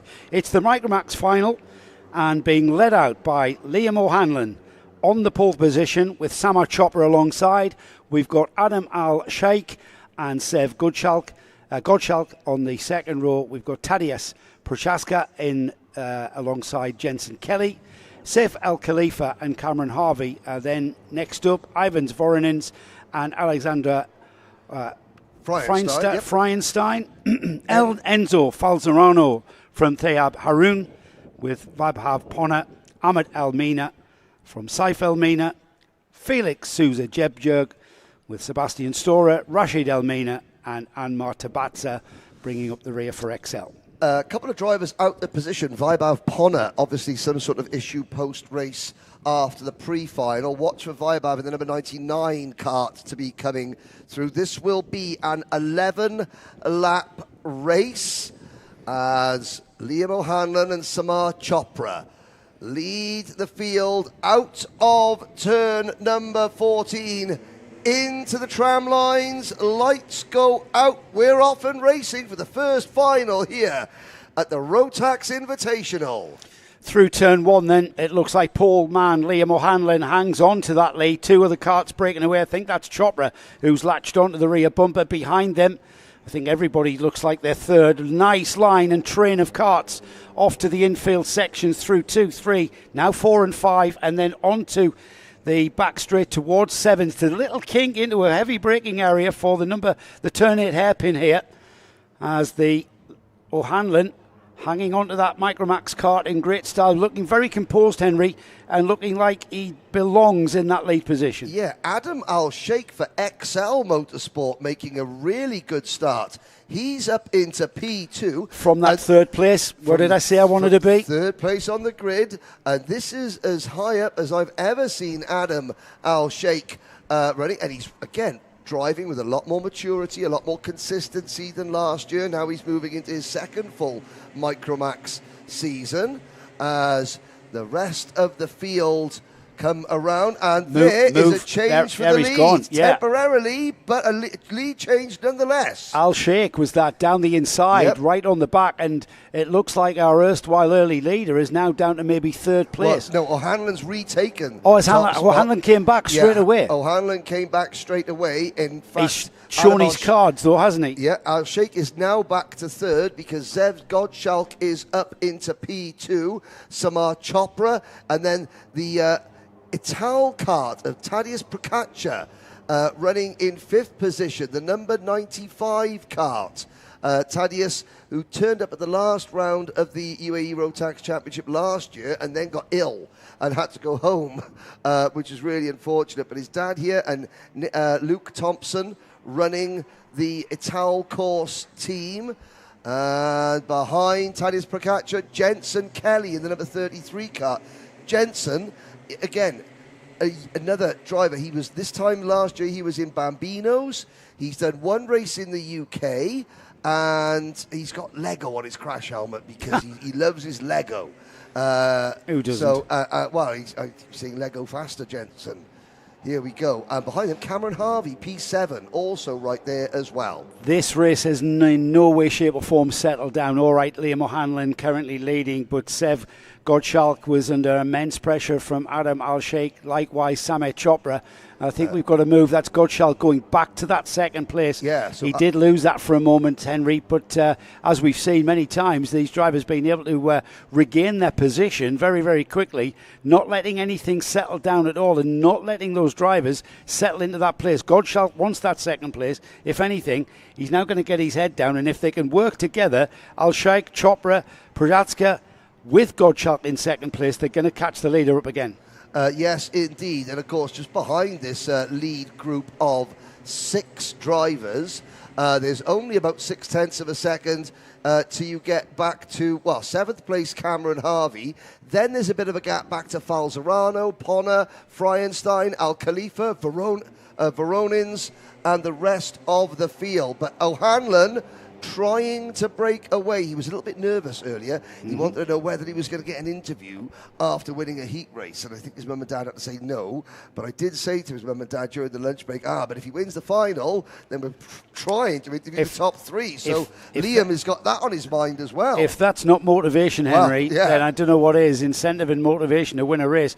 We've got a little breakaway for first, certainly, and now second place with Zev Gottschalk being able to break away from Al Sheikh and Chopra, because, as ever, they are beginning to squabble over that third place, and by doing that, they lose time because they're not optimising their cornering speed. What we're seeing here is Gottschalk now able to, having broke free from the attention of everyone behind him, he's just massively closed that gap back up to O'Hanlon, and now, if anything, onto the back straight towards turn 2, he's now on terms with the rear bumper of our leader O'Hanlon. And you saw O'Hanlon just look over his shoulder very briefly coming out of turn number 1.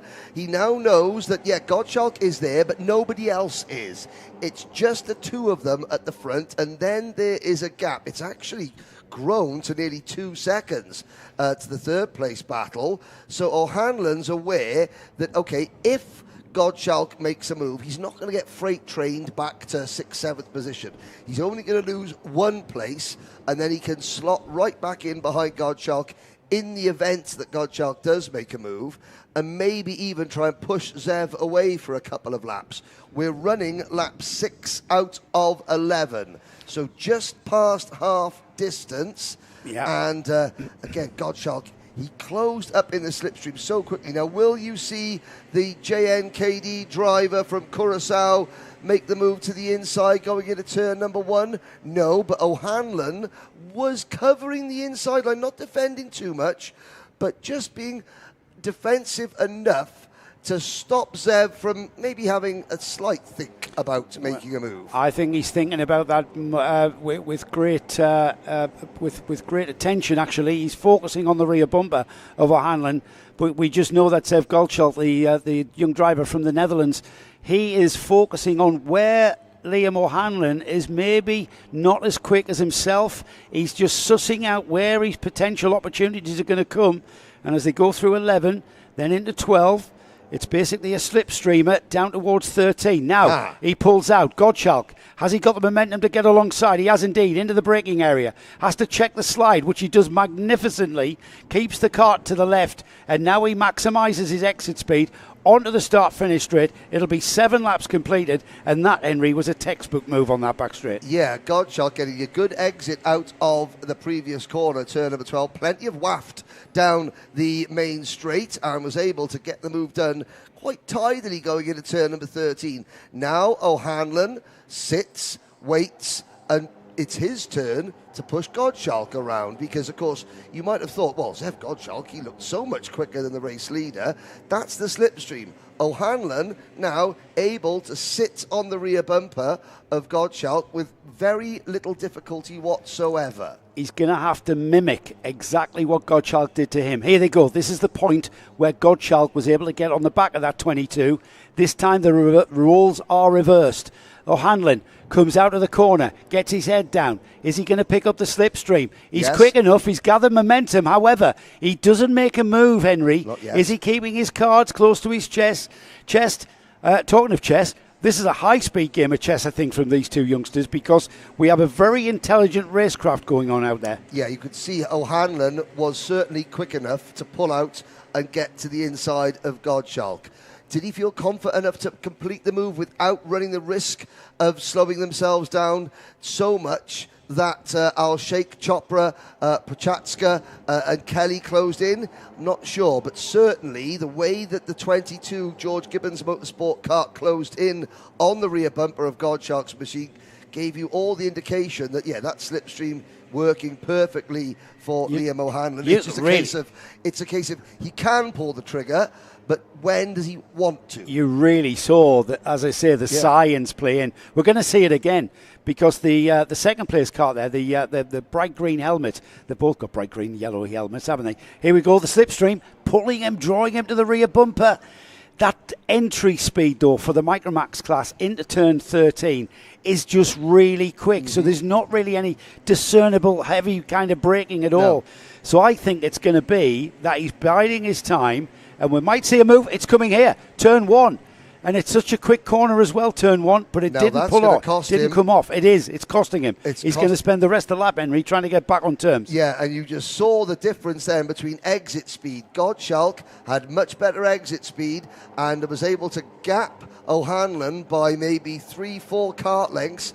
Even now, there's still a 5 kart length lead gap between the top two. So O'Hanlon's got to get this complex at turns 6, 7, 8 and 9. 7, 8, 9 and 10 right as we head out towards the turn 11 and 12, the Oman border, just to the back of the circuit. Now O'Hanlon is in the slipstream. He's not going to close right back up to the rear bumper, but he's going to get a little bit closer under braking. I'm not sure he was actually close enough there, Henry, to actually pick up the drag, to actually pick up that slipstream suction action that we get at these kind of speeds. He is now, though. Yes, he is now, and that's what his job list had on. Catch back up to the rear bumper of Gottschalk. We're on to the final lap, remember, just to remind everybody. So the next time on the back straight, if it's going to happen, Henry, that's where it's got to happen. It's got to happen on the back straight. Yeah, because this is it. The last lap board has gone out. Al-Sheikh, Chopra, Prokachka and Kelly are next. But this is it. Liam O'Hanlon to the inside, and Gottschalk leaves the door open. That was either a mistake or some very, very tactical driving from Gottschalk. Here we go then, Joe. Oh, down the inside at 11.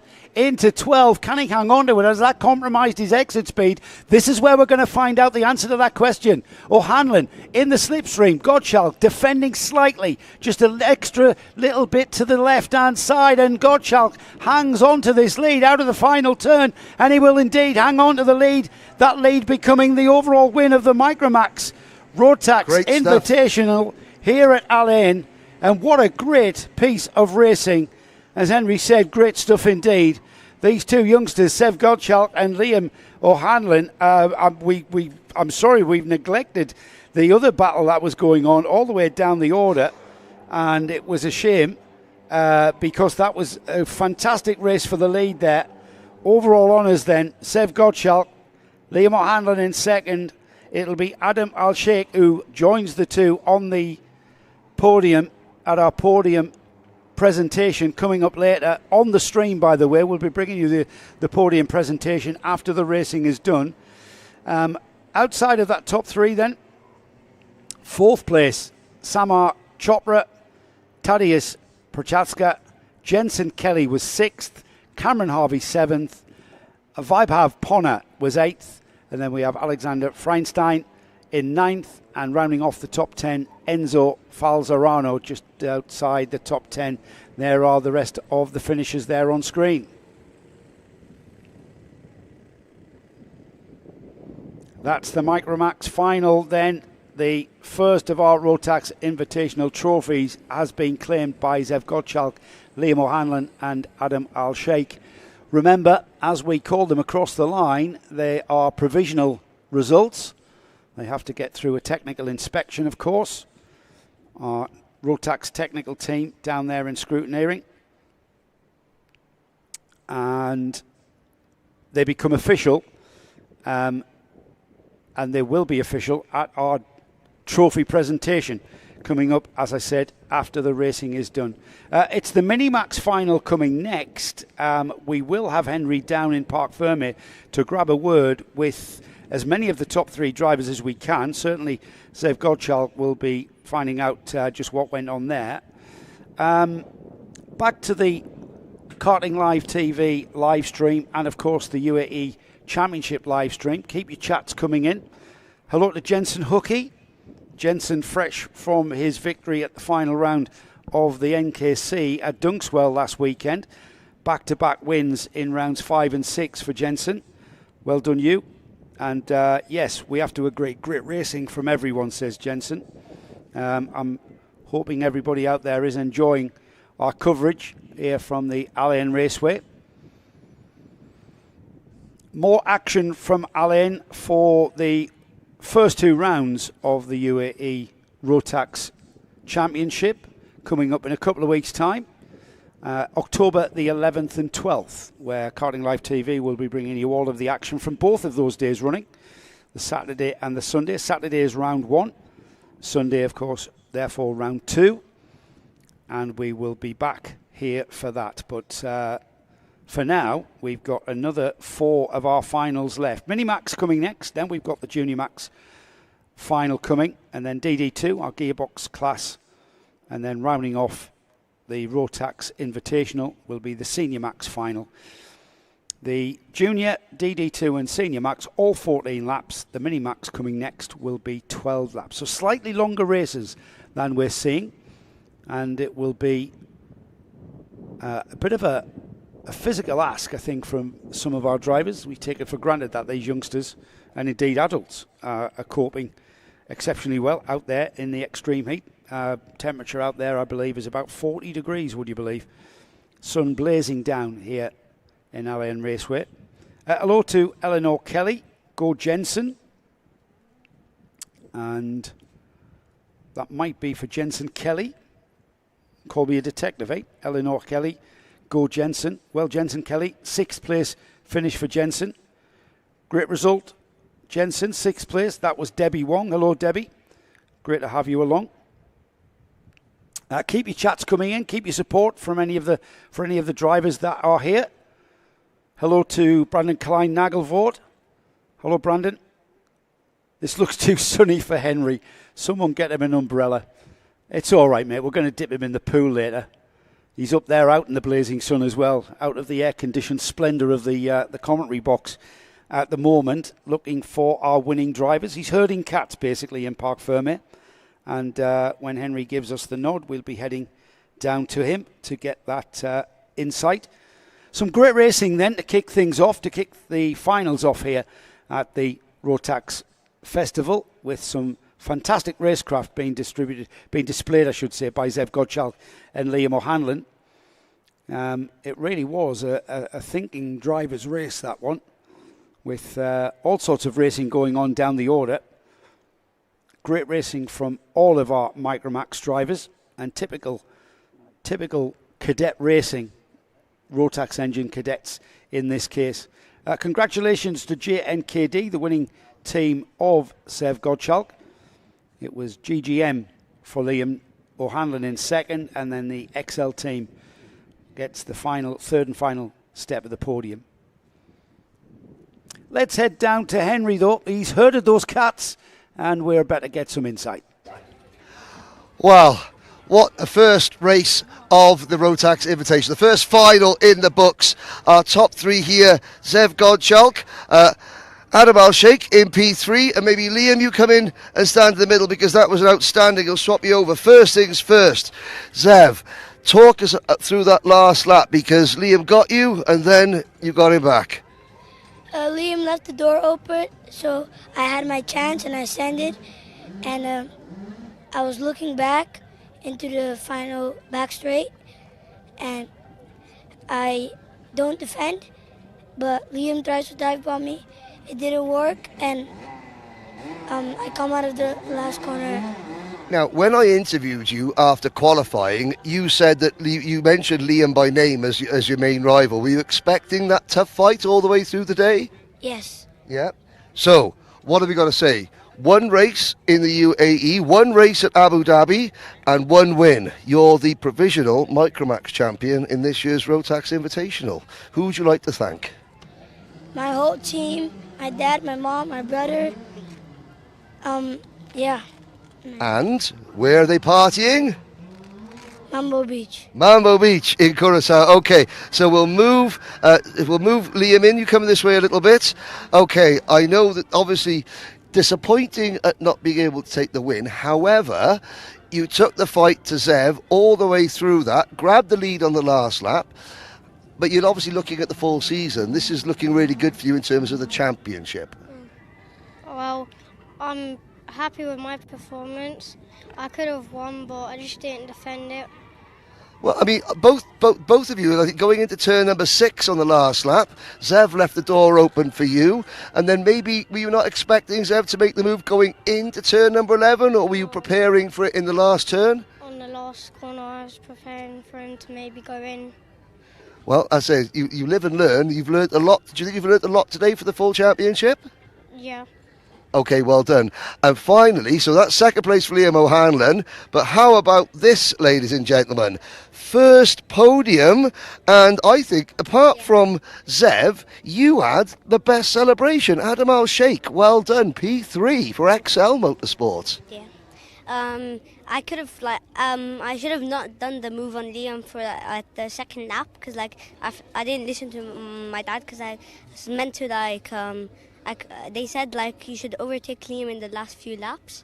So you should. Yeah. So you had the call to sort of wait, but then as a driver, the opportunity was there, so you had to go for it. Yeah. So but I listened to one thing they said. I stayed on Liam's bumper and I went to P2. Then on the second lap I went for the move. Then when Liam was overtaking me, then on sector 1 or whatever, Liam and Zach came past me. Okay, but you led it was a straight, but you led. Is that the first final you've ever led in this level? No. I led in Cartodrome. Ah, okay. I finished P2. Finished P2, but are you pleased with this result? Yeah, I'm happy. Who would you like to thank? My dad, my Paul, the team manager, and my whole team. Okay. My mom, my dad, and everyone. And of course your mum and your dad. Well, there we go. Your top 3 in Microax. JNKD get the win with Zev Gottschalk. George Gibbons Motorsport second with Leo O'Hanlon. XL Motorsport third with Adam Al-Sheikh. Thank you, Henry. Great stuff from our winning podium drivers there in Microax. And you know what? We watch these kids out on track, and I just perceive them as full-blown racing drivers there in their suits and their helmets. And then you see them at scale on the podium, and you realise how incredible it is that they are out there on track and driving these karts and using racecraft that, quite frankly, a lot of those drivers in Formula One need to take a lesson from, because the way that they were able to race, and certainly Zev Gottschalk and Liam O'Hanlon and the rest of the Microax grid, I tell you what, the racecraft that we saw out there, being passed, repassing for the lead, just fantastic. Compromising their corners, allowing their competitor the space, not just driving into one another like we see at the top levels of this sport. And I always think, the Microax drivers can obviously teach the top level drivers a thing or two. Some great racing there. And that great racing undoubtedly is about to continue, because we've got our Miniax final coming up next. We will have the karts released and the grid will be formed with another Gottschalk at the front of the field. So we've got Win Gottschalk on the front row. British driver Albie J. Stubbs is alongside. We've then got Benjamin Krachovic on the second row, sharing that with Paul Schutzman. On the third row of the grid, we've got William Mazzali with Kurt Ivanov alongside. Max Payton and Attica Mehr, who drove really well in the pre-final, remember, and then had that coming together when she was battling for one of the top places. Attica starting down the order in 8th place. The 10-kart grid being rounded off by Gleb Opakov and Oliver Butchard. That is the 10 karts for Miniax, as they are released from the collecting area, making their way around. The usual script of getting out of the collecting area as fast as possible, getting a lot of energy into those tyres, getting them up to optimum operating temperature. I don't think we've got any problems about getting engines up to operating temperature. If anything, managing the temperature of those motors to keep along inside of a usable temp without them overheating is perhaps the order of the day here. Managing the temperatures of commentators is another thing. My word, I'm going to get my steps in today. Are you actually? We've got people. I'm not sweating. We've got people worried about you. Brandon Klein-Nagelvoort. This looks too sunny for Henry. Well, someone get him an umbrella. Well, someone needs to get me something. It's I'm not sweating. I'm merely glowing. You are very glowing. Yes, that's the key. You're even shiny. I'm going to be very, very shiny watching this one, because this could be the race of the day in Miniax. Yes, only 10 karts, but realistically, all 10, you could throw a postage stamp over them. They're that closely matched. Well, that number 183, sure, that's Benjamin Kraciovic. He's wanting the pace to be quickened up a little bit. He's not liking the slow pace of this start. However, the pole sitter, Win Goldschlag, he's the driver that's in charge. False start. That was a wee bit too hasty. He was massively slow out of the final turn, but he maybe accelerated too early for the likes of, to the dislike, I should say, of Ken Potter, our clerk of the course. Yes, and it's Paul Heath actually keeping an eye on the start, isn't it? So that was probably Paul's shout there. Thank you to Brandon Klein-Nagelvoort for always looking after my health. He's concerned. He's got a right to be, in fact, in this. He absolutely has. Yes, it's this is the hottest it's going to be, all season pretty much. As we look at the 10. Oh, yeah, because it's going to reduce to 37 in 2 weeks. Yeah, exactly. Yeah. Those 2 degrees make all the difference. Look, it's a completely different environment. If any, all you Europeans and people from the UK who are karters and who race regularly, come out here to the UAE, and really it is a completely different environment. It's fantastic. I love motorsport in the sunshine. And what better place to be across the European winter than in the UAE for their Rotax Festival and their Rotax Invitation, and indeed the Rotax Championship coming shortly. Here we go, though. The race is about to start, Henry. Yes, indeed. Gottschalk and Stubbs on row 1. Watch for Oliver Butchard at the back of the field. He's a magician in training. He's going to have to produce some magic here as Gottschalk takes the early lead. Is that? Yeah, that is. That's Stubbs. Win Gottschalk leads Stubbs up into P2. Karachkovic into 3rd position. Paul Schutzmann. Leo Schutzmann was saying watch for Paul's start, and it looks as though Paul has managed to hang on to 4th position from the outside row, which is no mean feat, I've got to say. And a good start from Kia Ivanov. Matsali Atakamia is there as well. And Oliver Butchard looks like he's gained a couple of places already. Yeah, this is going to be a waiting game, I feel, as the leader, Win Goldschalk, will want to try and get his head down and just push away and get away from the drivers behind him. However, there's a 5-kart train now developing for the first 5 places there as 2 laps are completed. Win Goldschalk, LBJ Stubbs, Benjamin Kraciovic, Paul Schutzmann and Attica Mer up from 8th spot and into 5th place already. Yes, now of course Attica involved in the incident in the pre-final with Oliver Butchard that relegated them both really to the last 2 rows of the grid. Attica up to P5. Butchard, I believe, now up to P6. And we've got a challenge for the race lead. Number 196, the Sam Pollitt Racing kart of LBJ Stubbs begins his assault on Win Gottschalk's defence and then runs wide at turn 11. Whoa, and that allows Schutzmann into P. Is that Schutzmann? No, it's Karachkovic into P2. I'm not even sure if Albi was actually challenging the lead or more like defending from Kraciovic and Schutzmann. Here they come then, complete change. Goldschalk is loving this because he's eked out about nearly half a second, 0.4 of a second there. Attica Mer, she was the driver that was involved there. LBJ Stubbs being left out, absolutely hung out to dry there and lost 2 places there at turn 12. Schutzmann, though, he's hanging on in 5th place, and now they have to stop squabbling and catch Gottschalk because Gottschalk is going to disappear if they continue in this vein.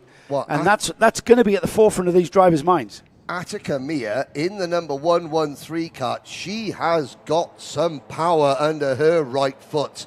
She is very, very quick in a straight line.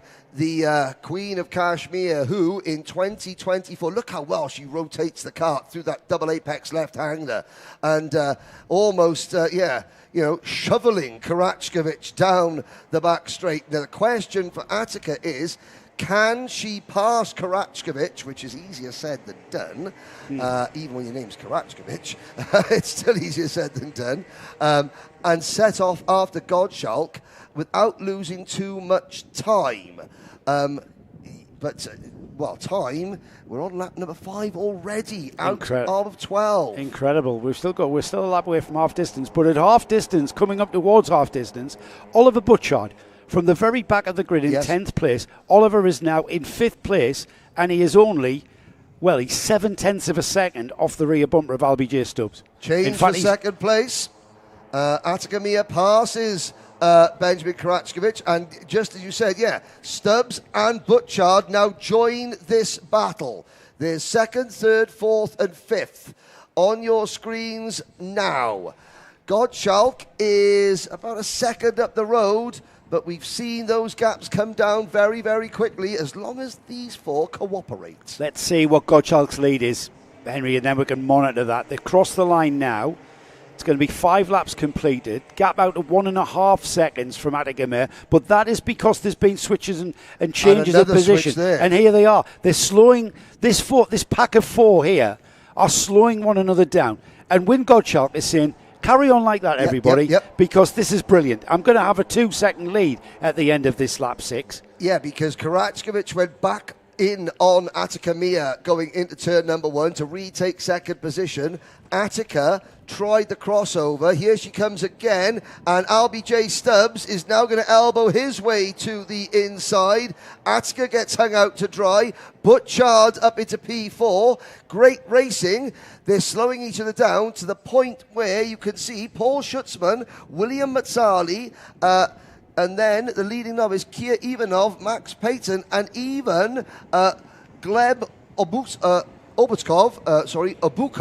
closing in behind. So the rest of the field actually closing in on this group as they continue to squabble. Tremendous. And these 3 here, Karachkovich, Stubbs, Butchard, they're dropping Attica Mia, or is that Attica Mia coming back at them? Attica Mia, is she back in the mix here? Yeah, it was Stubbs' turn to sort of get elbowed a little bit wide going into turn number 1.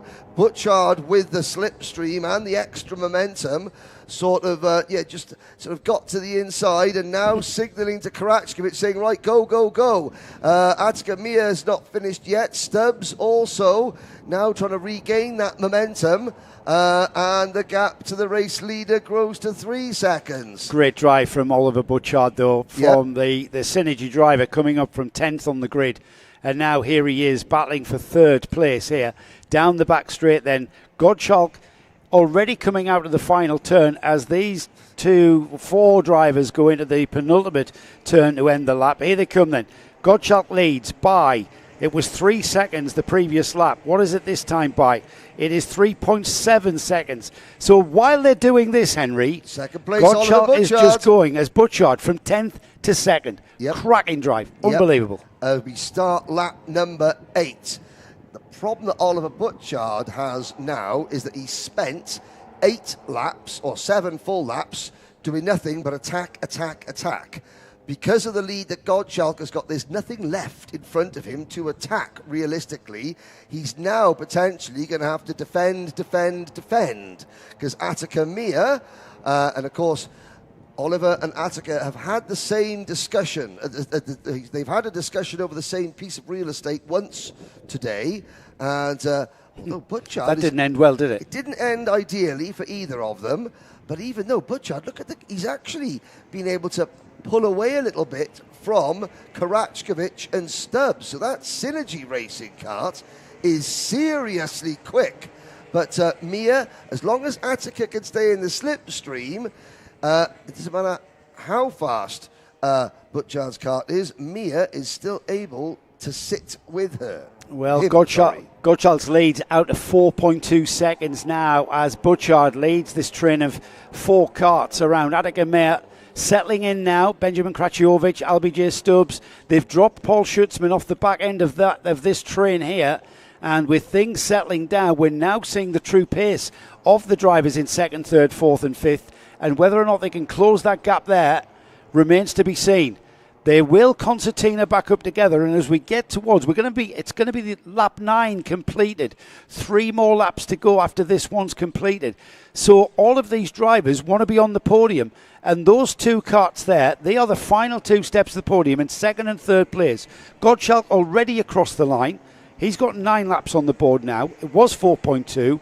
It is, as the time is screened, it's still 4.2. So they have settled in and they're on the pace of the leader. Yeah, they're on the pace of the leader, but this is lap 10 out of 12. I'm very, very impressed with the speed of Butchard's kart because he's gone from last on the grid up to 2nd. But he's, okay, I said earlier, Attica Meyer's kart is seriously quick. Well, I mean, even looking at the gap there, even Butchard, even with Mia, sort of in the slipstream, Butchard is able to just eke out another half a kart length in terms of straight line speed. Watch his driving style. I mean, all of these drivers, very, very smooth, very little application on the steering. They're just using the momentum of the kart through the corners, feeling the grip. There is a lot of grip here at Alain. The track surface reaching over nearly 50 degrees track temperature here, so there's no issue with tyres. But the way that we've got Butchard now just focusing on that rear bumper, he hasn't quite got the pace, and as if to say, you need just forget it, guys. Win Gottschalk, fastest lap of the race, 60.482, puts the gap out to 4.4 seconds for GNKD, leading the race at the moment. Yeah, the only driver that can beat Win Gottschalk is now Win Gottschalk. Because, it's the race is within his grasp as long as he keeps it on the prepared surface, as LBJ Stubbs has another look at Benjamin Karachkovic. And I know Sam Pollitt isn't here this weekend. He's handed over team management duties to Anderson Chilcott, who has been working, obviously, with Albie and Albie's mechanic, James Fugit, Albie's family. And this is not a bad debut for Sam Pollitt Racing as an official team in the UAE, and it makes you wonder. I mean, LBJ Stubbs has been very, very quick, and of course this is a very hastily built second kart for LBJ Stubbs. This is not the kart that he was planning on racing, because that is now in a bit of a second-hand state, shall we say. So to build the kart overnight and come back and challenge for a podium in the final is very, very impressive. But we are less than half a lap from home. Very impressed with this young driver here, Win Gottschalk, who got his head down very much from the very outset. Here he is at turn 11 through turn 12 and onto the back straight for the final time. And all right, while everybody behind him was squabbling over those positions, Win did what any driver has to do, and that was just concentrate and focus on your own race. Here he comes through the final turn then. He will take the Miniax Rotax Invitational Trophy, and there he is across the line in what is fine style, Henry. It will be Oliver Butchard with a 5-second gap. Gottschalk showed his class there, but Oliver Butchard equalled that class, I think, from coming 10th to that second place. So Joanna Butchard watching on, Ian Butchard as well. They'll be very pleased with Oliver's performance. Yeah, he's a magician in the making. He loves his card tricks. He pulled a rabbit out of the hat in that one. But for the Gottschalk family, that's 2 down, both victorious. And what a start to Rotax life for JNKD as well. And you're going to get to meet Win Gottschalk, Oliver Butchard and Attica Mayer. They're our podium drivers. Henry's off to herd the cats. Attica Mayer finally using that final lap to get above and ahead of Benjamin Kraciovic. And LBJ Stubbs knocked down to 5th place there. We mentioned that kart rebuild, not on a kart he started the week on, but a great job by the team to get him back out there. And set the cart up to where they used to, and the way they used to, and LBJ Stubbs challenging there for a top 3 place, ended up in 5th place. Nothing to be ashamed of that. That is a pretty strong finish here in the Rotax Invitational. Paul Schutzman came through in 6th. Max Payton finished in 7th. We then had Kurt Ivanov, the first of the novices in the Miniax class. He finished in 8th. William Mazzali was 9th, and then Gleb Obakovov is the second of the novice finishers. Hello to Joanna Butchard, and yes, that was a great drive from Oliver. Hope you enjoyed that. So Oliver Butchard from 10th to 1st in cracking style. I think Joanna Butchard is actually someone called Oscar. So hello, Oscar, if you're using Joanne's account, but you're still an Oliver Butchard fan there. That race was all about Win Gottschalk, though. The JNKD team putting Win on a very able piece of kit, both engine and chassis there. He did indeed check out. Brandon Klein-Nagelvoort just comments, this looks too... Brandon Klein-Nagelvoort said he checked out. The second place battle, though, very, very entertaining. Oliver Butchard, Attica Mare, that's your podium. That concludes our Minimax final then.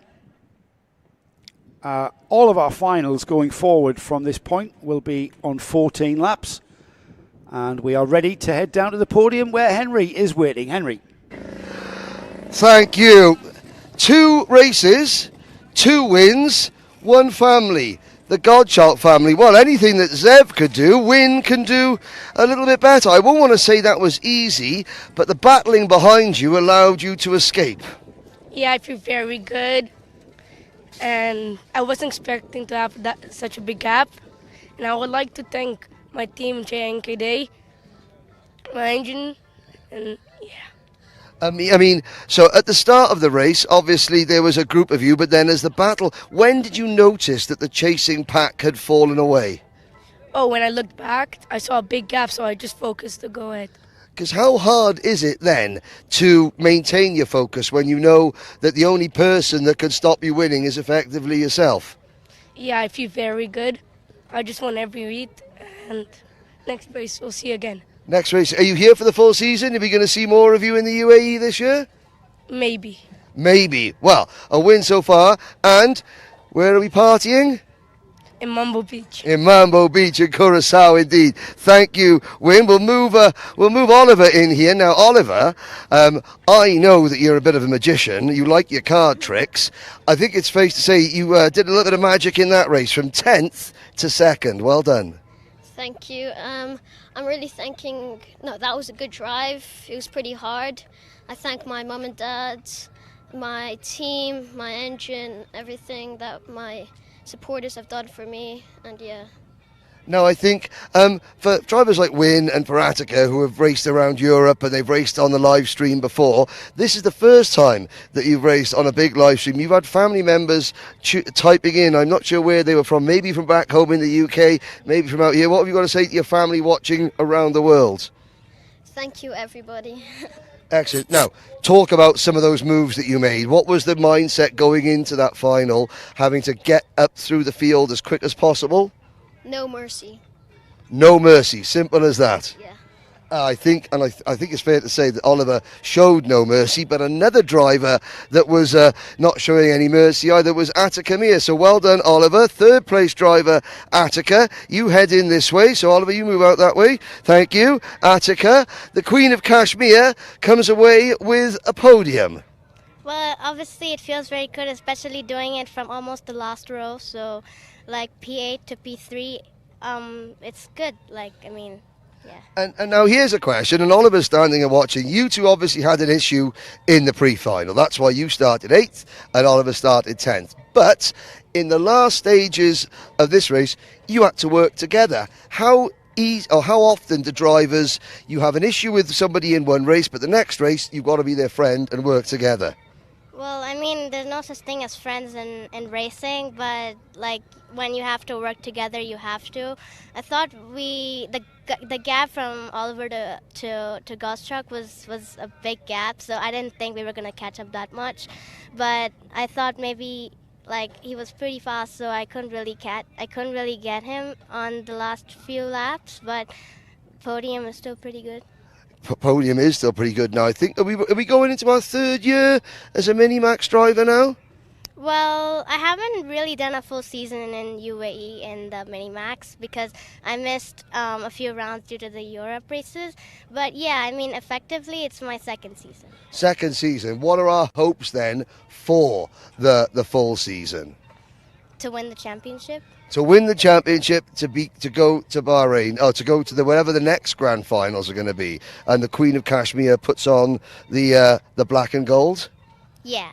That sounds really good to me. Okay, so will we see Atakamia don the black and gold in Minimax this year? Judging by the first race, she's going to have plenty of competition.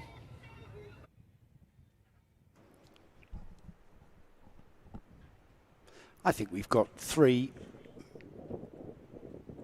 very talented and 3 youngsters who were born to be racing drivers, I think, the way they presented themselves. Congratulations to Wyn Godschalk for the Minimax win.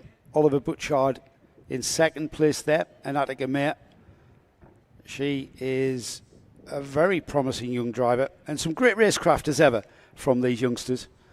Some great racing there. The racing will continue. Junior Max, we stay with the junior categories. This is the Junior Rotax class. Exactly the same motors that we have seen in both Microax and Minimax. For this one, though, slightly different chassis. It's the bigger 1050 chassis with the wider Mojo tyre on the rear and the slightly wider front tyre. The engine's slightly less restriction than we see in Minimax and Micromax, but for obvious reasons, we reduce the power output for the juniors before they then get the full-blown experience of the Rotax Max 125cc water-cooled motor when they move up into seniors. So Junior Rotax, very well subscribed grid for this, the Rotax Invitational. Going forward, of course, I know we're going to continue mentioning this, and we are going to continue mentioning it forever. The first round of the UAE Rotax Championship, the Rotax RMC UAE, will kick off here at Al Ain, the Al Ain Raceway, about a 90-minute drive southeast of Abu Dhabi, just on the Oman border, out in the desert, and fabulous conditions here. The heat, as you would imagine, in the end of September here in the UAE, just coming towards the closure and the closing summer here in the Middle East. Temperatures will be slightly less, only slightly less, in 2 weeks' time, where on the Sunday, Karting Live TV will bring you all the action from the Saturday and the Sunday. And rounds 1 on the Saturday, rounds 2 on the Sunday. And keep an eye on our socials for the timetable. But it will be the usual format, usually starting with qualifying, heats and finals going through the day on Saturday. Same thing on Sunday. Rounds 1 and 2 of the Rotax RMC UAE Championship for 25 into 26, racing across the European winter and indeed the Middle East winter, which really shouldn't be called a winter, really, because it's not really winter. It's still beautiful weather and beautiful conditions. And certainly if you're a European watching this, then you really need to consider continuing your racing across the European winter out here in the UAE. The tracks are fantastic. We visit from here, the Al Ain Raceway. We go to Al Fassan, which is up back towards Abu Dhabi from here, and then back to, and that's in November, by the way. 13th to 14th of December, back here at Al Ain. And then in the middle of January, the Dubai Kartdrome sees the 4th event of the series. February, we go to the Yas Marina circuit, where Henry was telling me 92% of the lap is full throttle. More of the calendar later, as we've got karts on track. And here we go with the grid rundown for the Junior Max class having been released.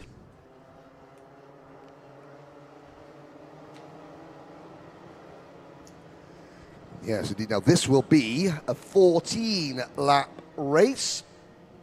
And, well, we're just waiting for live timing and scoring to update itself. It's going to be Connor Clancy and the number 229 cart of the star of the show, in many respects in this class, Jaden Hidding, on the outside of the front row of the grid. Via Chopra, Henry King, Mitansh Jain, Pierre Abudiwan, Arhan Qureshi, Aaron Mason, Ray Haber, Derek Rivera, and the rest. We come into the tram lines. Lights are out. We are off and racing. Into turn one then, and it's quite sideways. A massive gaggle of carts that go all askew there through turn one. Bit of midfield action there. That has allowed the all-plate holder, Connor Clancy, to break free and already pull a bit of a gap. I say a gap, it's going to disappear in a matter of seconds there, as we're already onto the back straight towards turn 7. That's a bit of a kink into a hairpin, and he will want to consolidate this by driving as smoothly as he can, Henry, and get that gap to maintained out onto the back straight. Yeah, but Connor Clancy's going to look over his shoulder and he's going to think to himself, what's that coming over the hill? It's Via Chopra. As Chopra now leads Hidding for P2. Hidding right on the rear bumper of Via to the inside. No, the Mateus Leger Motorsport kart holds on to P2. It was Mitansh Jain who was sideways up the inside going into turn number 1, and Mitansh has come out in 4th position as Hidding makes the pass on Chopra for P2. We knew that was coming, Henry. He looked very racy indeed, coming down the back straight into 13. So Hidding in second, Chopra now third, Mitash Jain in that 4th place, Arthur Qureshi, Henry King, Ray Harbour, Ari Kallenberg, Aaron Mason, and it's Faris Haroun who round off the top 10 after lap 1. But this race is not over by any stretch of the imagination. Remember, 14 laps of racing here, and there is plenty of time for these drivers to catch the leader, Connor Clancy. Whether they get past him, that's another story. Yes, but Hidding, you could see him just riding the curb on the exit of turn number 12. As because you've got to be very careful. If you go too much to the outside, you sort of hop over the curb, and then you can sort of almost get sucked into the barriers on the outside. So you do have to be careful on that curb coming out of turn number 12. But Jaden Hidding, well, I said earlier, I mean, from last season where he was, on the fringes of the top 10, to here where he is not only taking it to the race leader, but ahead of the drivers who are still in the same class as him, who were beating him last year. He's turned the tables on them. That George Gibbons Motorsport kart is racy, and the driver wheeling it is feeling racy as well. Huge train of karts though, Henry. This is great sport here, using all of the exit curb, maximising that entry speed onto the back straight and then into the very, very fast turn 13 here. Clancy's got a lot on his plate, hasn't he, keeping this lot behind him. Across the line then, it is 4 laps completed here from Clancy, Hidding, Chopra, Jane, Qureshi, King now up to 6th, I see, Aaron Mason, Faris Haroun ahead of, in fact, we've got somebody dropping down, Ray Harbour. Yeah. Ray Harbour has dropped down to 13th, out of the top 10. Derek Rivera and Saveli Kogai have also come together. They locked wheels coming through turns 8 and 9 and have fallen down the order. And, well, Jaden Hidding, and this is the key now. Hidding is quick enough to win. Can he win? And I don't mean that as in, well, can he make the pass? It's a different skill altogether, being able to close out a victory. You're in a winning position, even though he's running second. This is a winning position for Jaden Hidding. Can he get the job done? Has he got the confidence in himself? He's got to settle the nerves, because this isn't just winning against, another club. This is winning against Connor Clancy, a champion, an O-Plate winner, an international driver who has driven all over the world. So again, it's not just about pace, it's about for want of a better term, it's about bottle now. I think you could say that for every one of those drivers in that train, Henry. They're all thinking the same. It's all about getting past the driver in front. And yes, the personalities come into it, the credibility, the reputation of the driver you pull up behind. There's no doubt Jaden Hidding will know all about Conor Clancy, and Conor Clancy will know all about Jaden Hidding behind him. So they know how they know how each other race. They know who they can rely on if they're going to move alongside. And if anything, with 6 laps completed coming up when they come through the right-hander at turn 14, on towards the checkered flag, the start-finish straight, it'll be 6 laps completed. After this lap, we're only at half distance. So whether or not we're playing a waiting game, just running, nose to tail as we are, with a bit of a gap here and there, I sometimes I take that for granted, and they're not. These drivers are absolutely maximising everything, Henry, and are absolutely flat out. Whether they've got a little bit extra that they can bring out the toolbox towards the latter stages of the race, we're about to see. But at the moment, high-speed game of chess, mate. It is indeed. And of course, Ari Kallenberg up to P9, being cheered on by current British Minimax champion Emerson McAndrew-Uren. Conor Clancy being cheered on by former Microax Grand Final champion Jensen Chalk. Watching from the UK, Jensen has raced several times for the Mumbai Falcons. I wonder if we're going to see Jensen do a couple of rounds of this championship as he has done over the last couple of winters. But now Clancy's into his rhythm. And this is where the more experienced drivers, the drivers that are used to winning at this level, sort of come into their own. Hidding can't get distracted by Via Chopra. And that sounds strange, considering that Via Chopra is literally breathing down the back of Hidding's race suit. He just looked over his left shoulder there. You know what? You can hear the cart behind you. Oh yes. You can actually hear the presence of the cart. He will know that Via Chopra is right there. Via Chopra will know that Miniax Jain is right there, not that far away. You kind of know through your peripheral and obviously your hearing just how close the carts are. What these two can see is Conor Clancy extending the lead. That lead, it looks massive. It's only 0.6 of a second, and all we, Conor Clancy has to hit his marks. If he makes the slightest of errors, and here at LN, that's easy to do in those technical sections of the infield part of this track. Absolutely, and that can disappear. However, high standard of driving from these juniors, and I doubt we're going to see that. Yes, sadly, we have lost out of the race Johansa Serenayake. A technical flag for Johansa. He's the only retiree. Arhan Sethi, still running, the 10-year-old driver, is still out there and doing a fine job. Savelli Kogai, Derek Rivera have both had issues and they've fallen down the order. Pierre Abu Diwan is down to 15th. Giuseppe Montanari, Floris Schenkenberg running outside the top 10. 10th is Jack Doe for the Motorscape team, just behind the Yas Heat Racing driver, the Emirati Express Faris Haroon, Ari Kallenberg, Henry King, Aaron Mason, Arhan Qureshi. Further up the order, and then of course you've got your top 4: Clancy, Hidding, Chopra and Jain.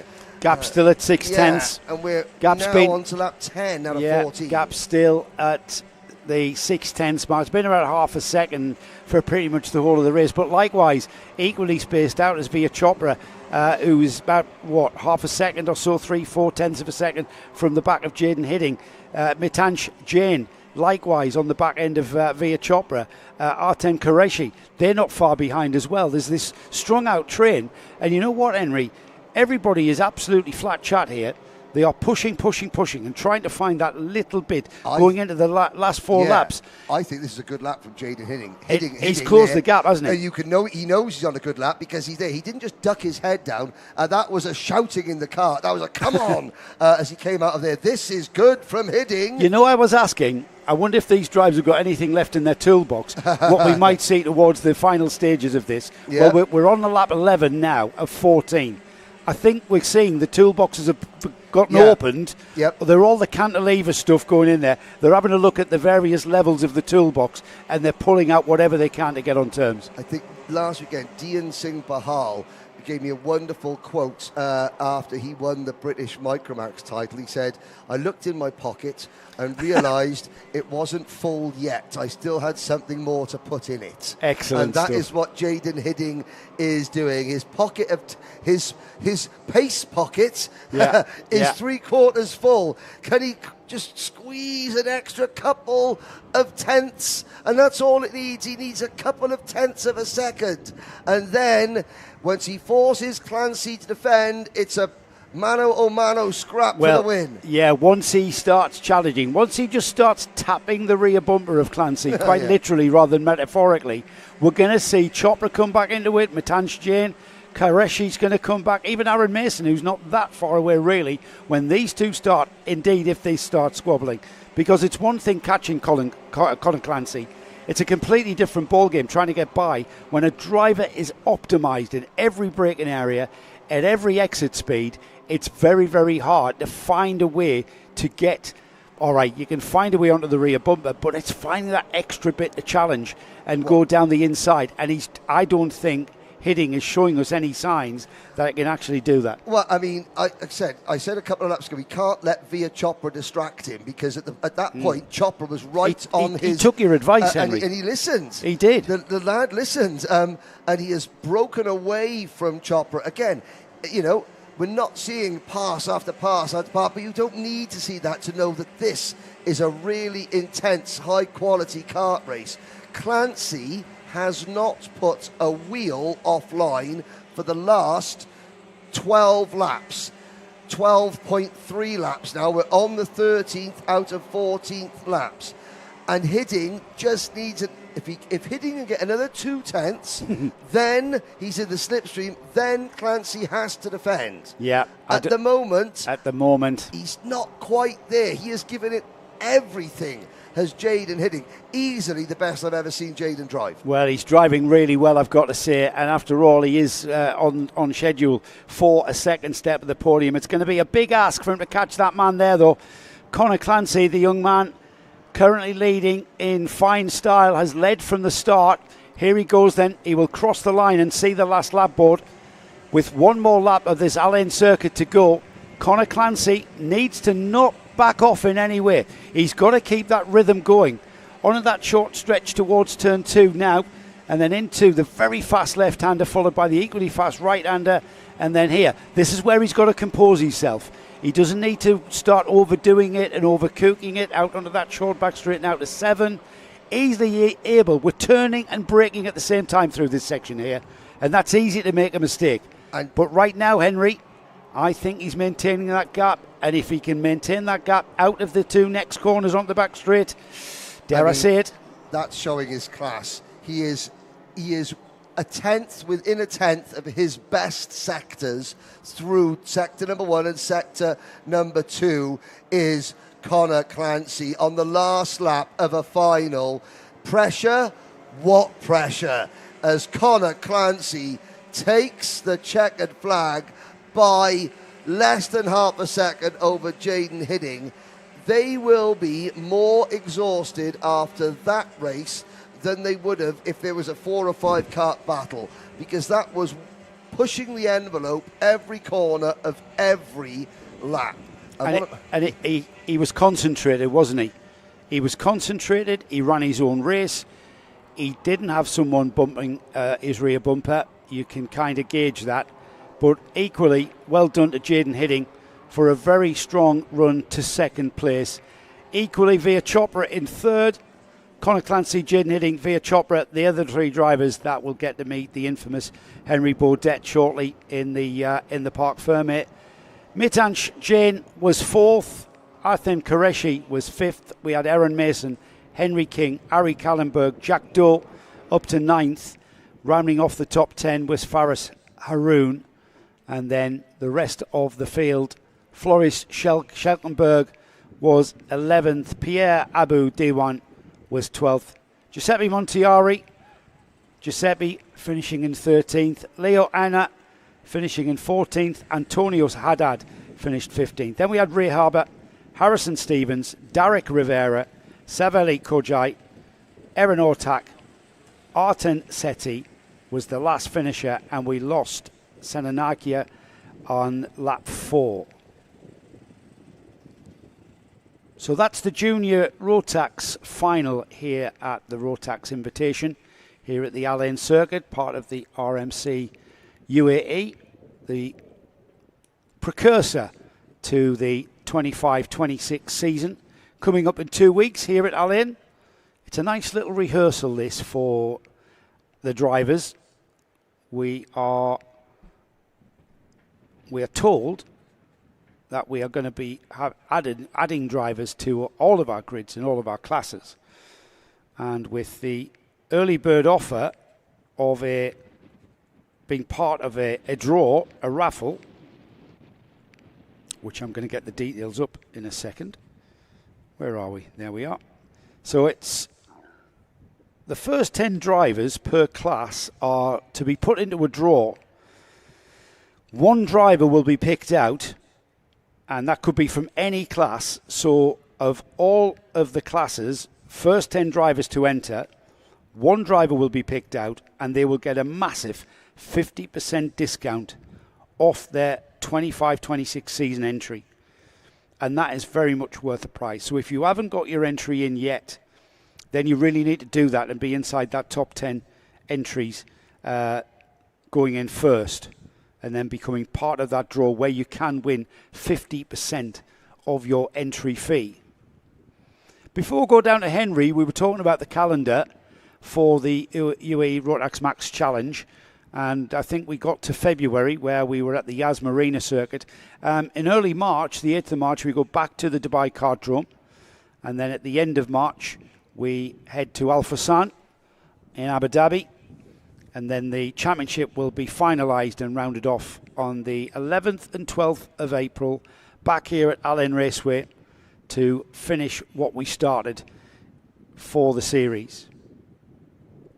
So a full season across the Middle East winter to get your teeth into. If you are watching from anywhere else in the world, especially in Europe, where the European winters aren't certainly as sunny or warm as they are here in the UAE, then it maybe is an idea to contact. And if you've got an interest in any of the classes, whether it be Microax, Miniax, Junior Max, DD2 or Senior Rotax, if you've got any interest in any of that kind of karting, then get in touch with the series organisers and they can put you in touch with teams and organisations that can get you on the grid here in the full series, the full championship.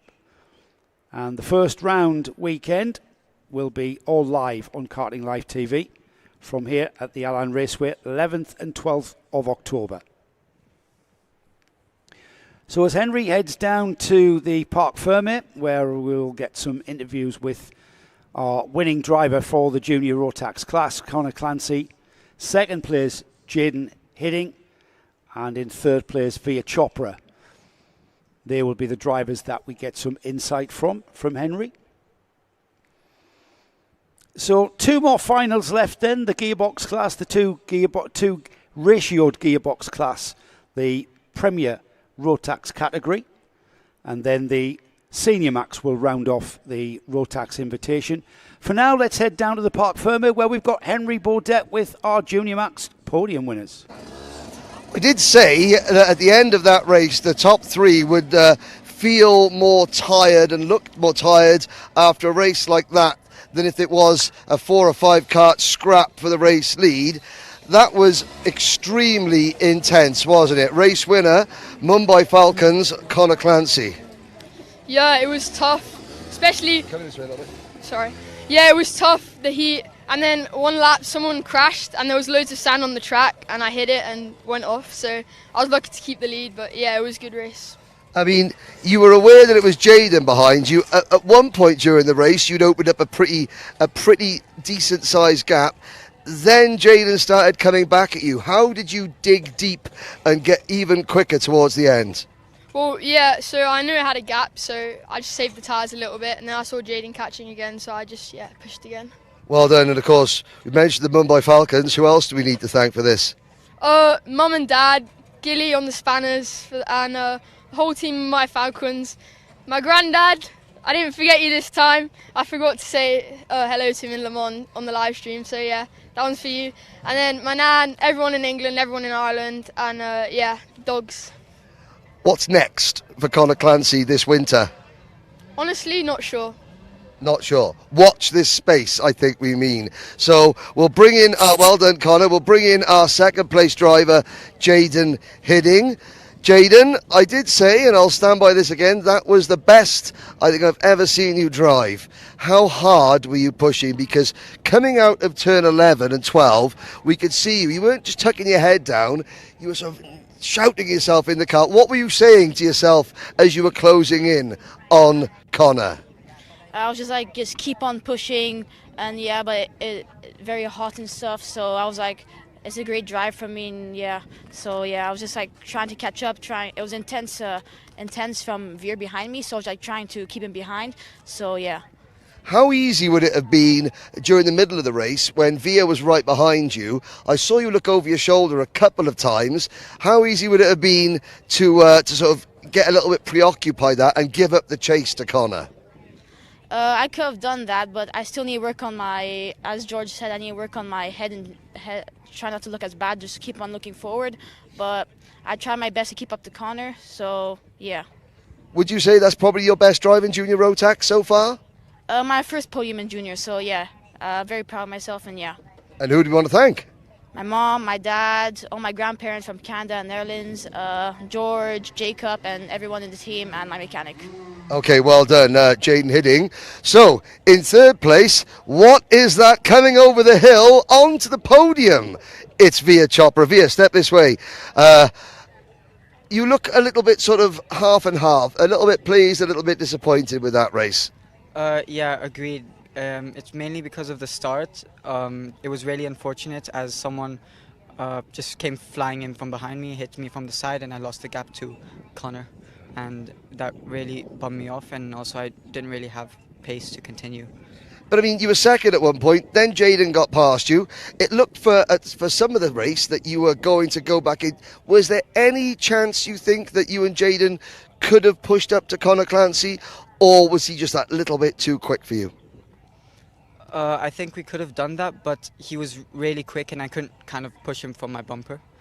Okay, so, but a really good start for the season. I think what's important is that the highest returning driver from last year, Mitant Jain, who was second in the championship in Junior Rotax, was behind you and Jaden. That's got to be a positive to take, yes? Yeah, feels good, and that shows lots of progress in my season so far. And what about the Mateus Najem Motorsport team? How have they progressed over the winter? A lot. They've even got dyno and everything, trying to figure out what can help me go faster, and it's working. Well, there we go. There's going to be a lot more things coming over the hill. Called Veer Chopra onto the podium this year. Well done. A very sweaty top three, and that's just not just me talking, but we've got 2 races to go. Who's your money on in seniors? Sorry? Who's your money on in senior Rotax? I don't know. I want Georgie to do well, honestly. George Nasser. Well, we'll see. That's in 2 races' time, but DD2's up next. Yeah. Let's go back to that.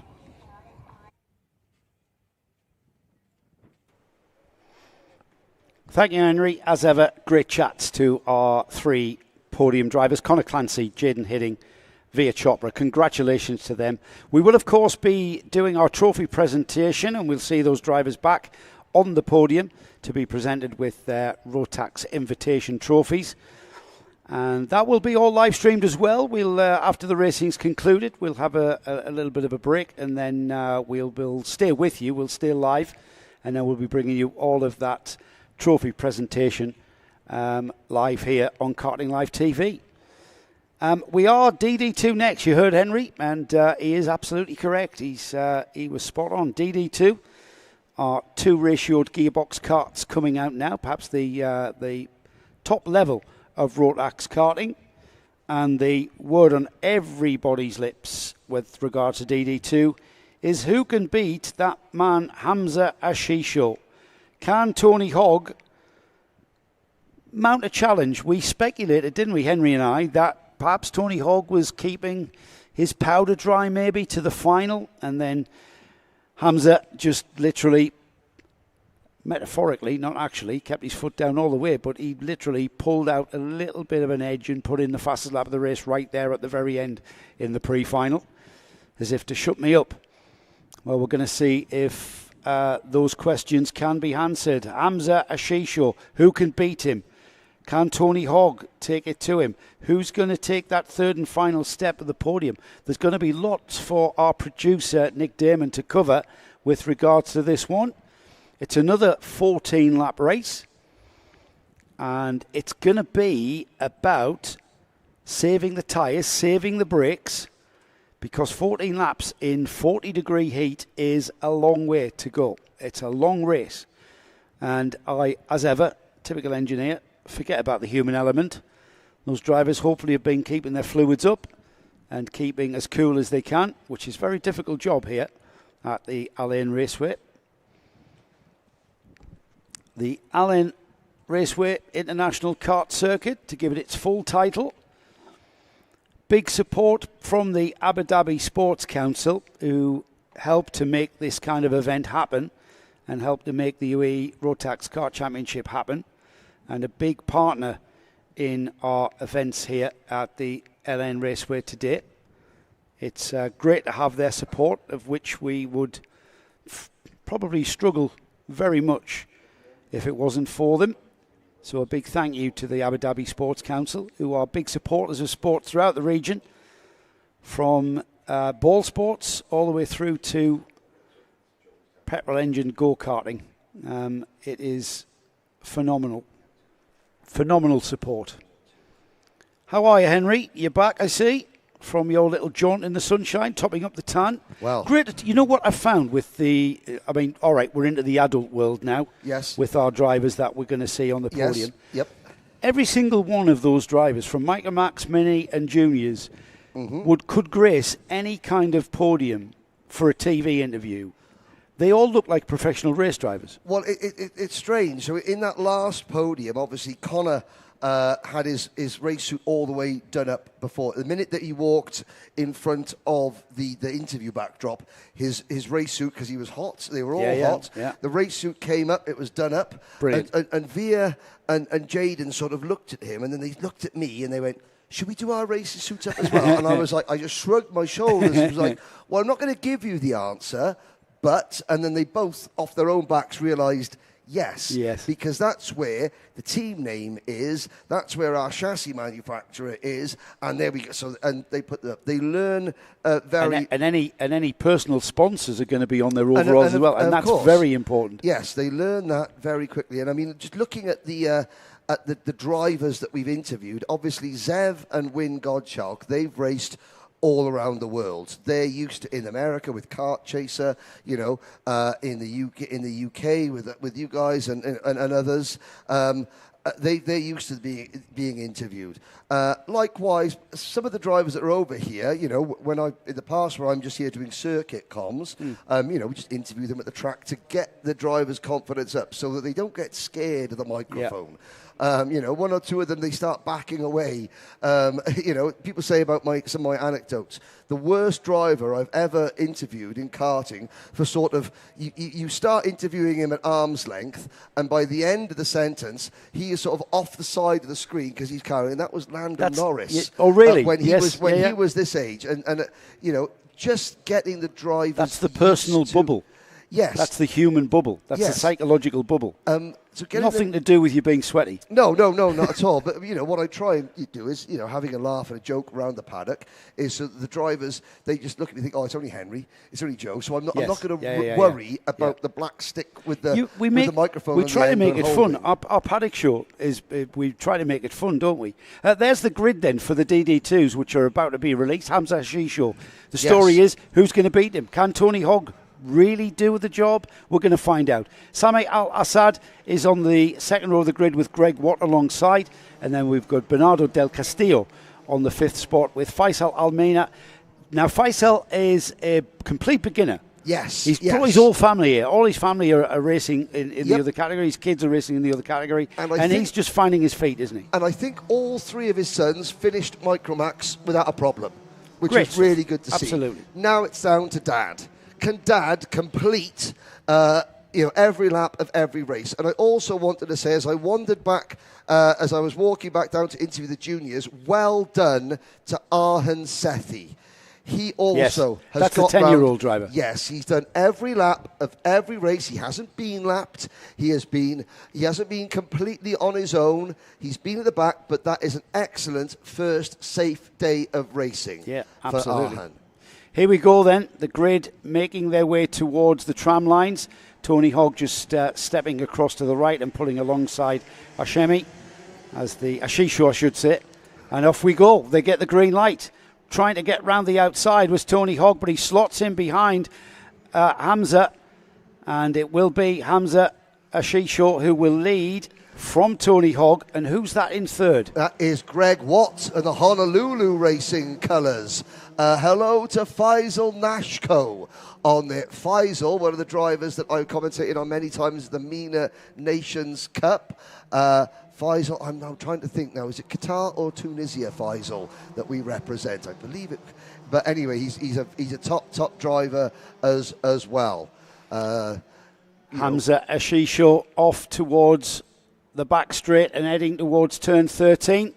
He looks over his shoulder. There's that ever-present red overall Tony Hogg. Great line through there. A lot more smoother line needed from these DD2s, keeping that. Now this looks. Now we go. This is what the question I've been asking. Tony Hogg just bringing that front of his cart onto the rear bumper of Ashisho. Now they're down that short blast towards turn 2. Yes. This is a different kettle of fish, isn't it? Tony Hogg looking very racy. Maybe he wants to get the job done early and pull away. Maybe he feels he's being held up. I don't know. Yeah, I think it's a case of, right, I've sat here, now it's time to assert my dominance.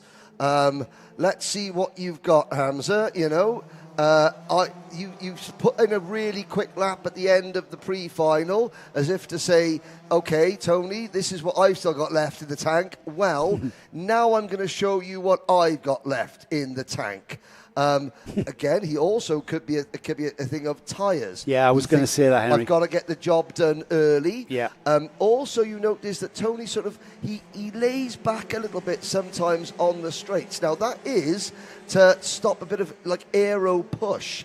In this heat, in karts, when you sit behind somebody for too long, the front tyres do tend to overheat now. Interesting, and Tony didn't bother with leaning down towards the fairing at all. He was when you're Tony's age, your back might give out. It's all right. He's not listening. He's driving. That is true. Yeah, it's the in 2 weeks when we've got to face him again, though.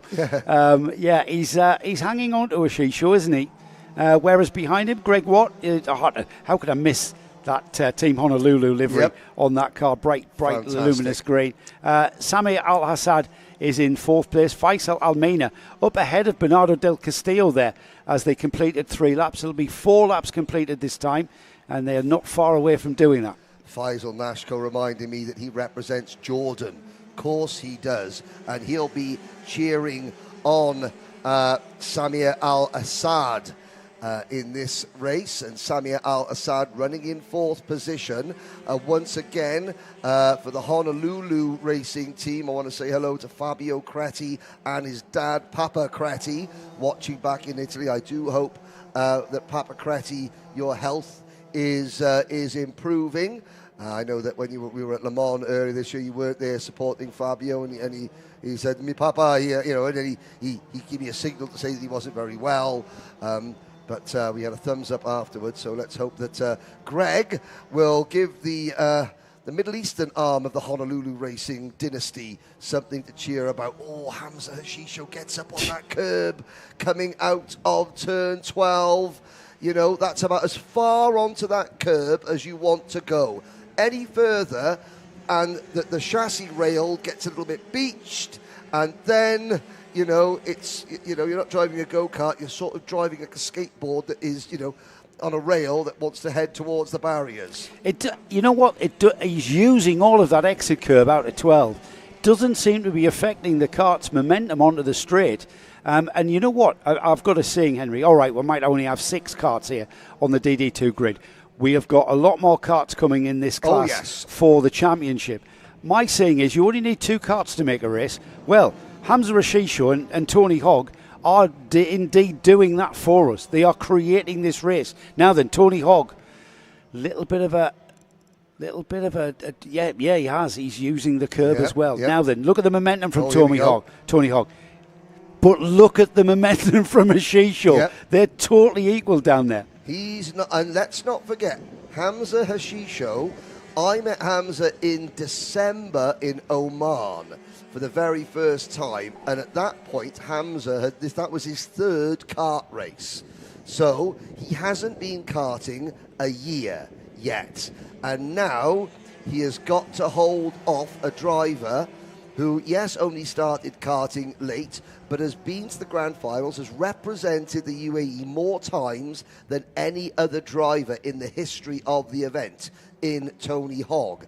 And DD2 Masters, you know, when we get the entries in, if you're looking at home and thinking, well, I might want to go, if you're 31 years old and over, DD2 Masters in the UAE Rotax Max Challenge, that does have a ticket to the grand finals. In fact, it has one of only 36 tickets anywhere in the world.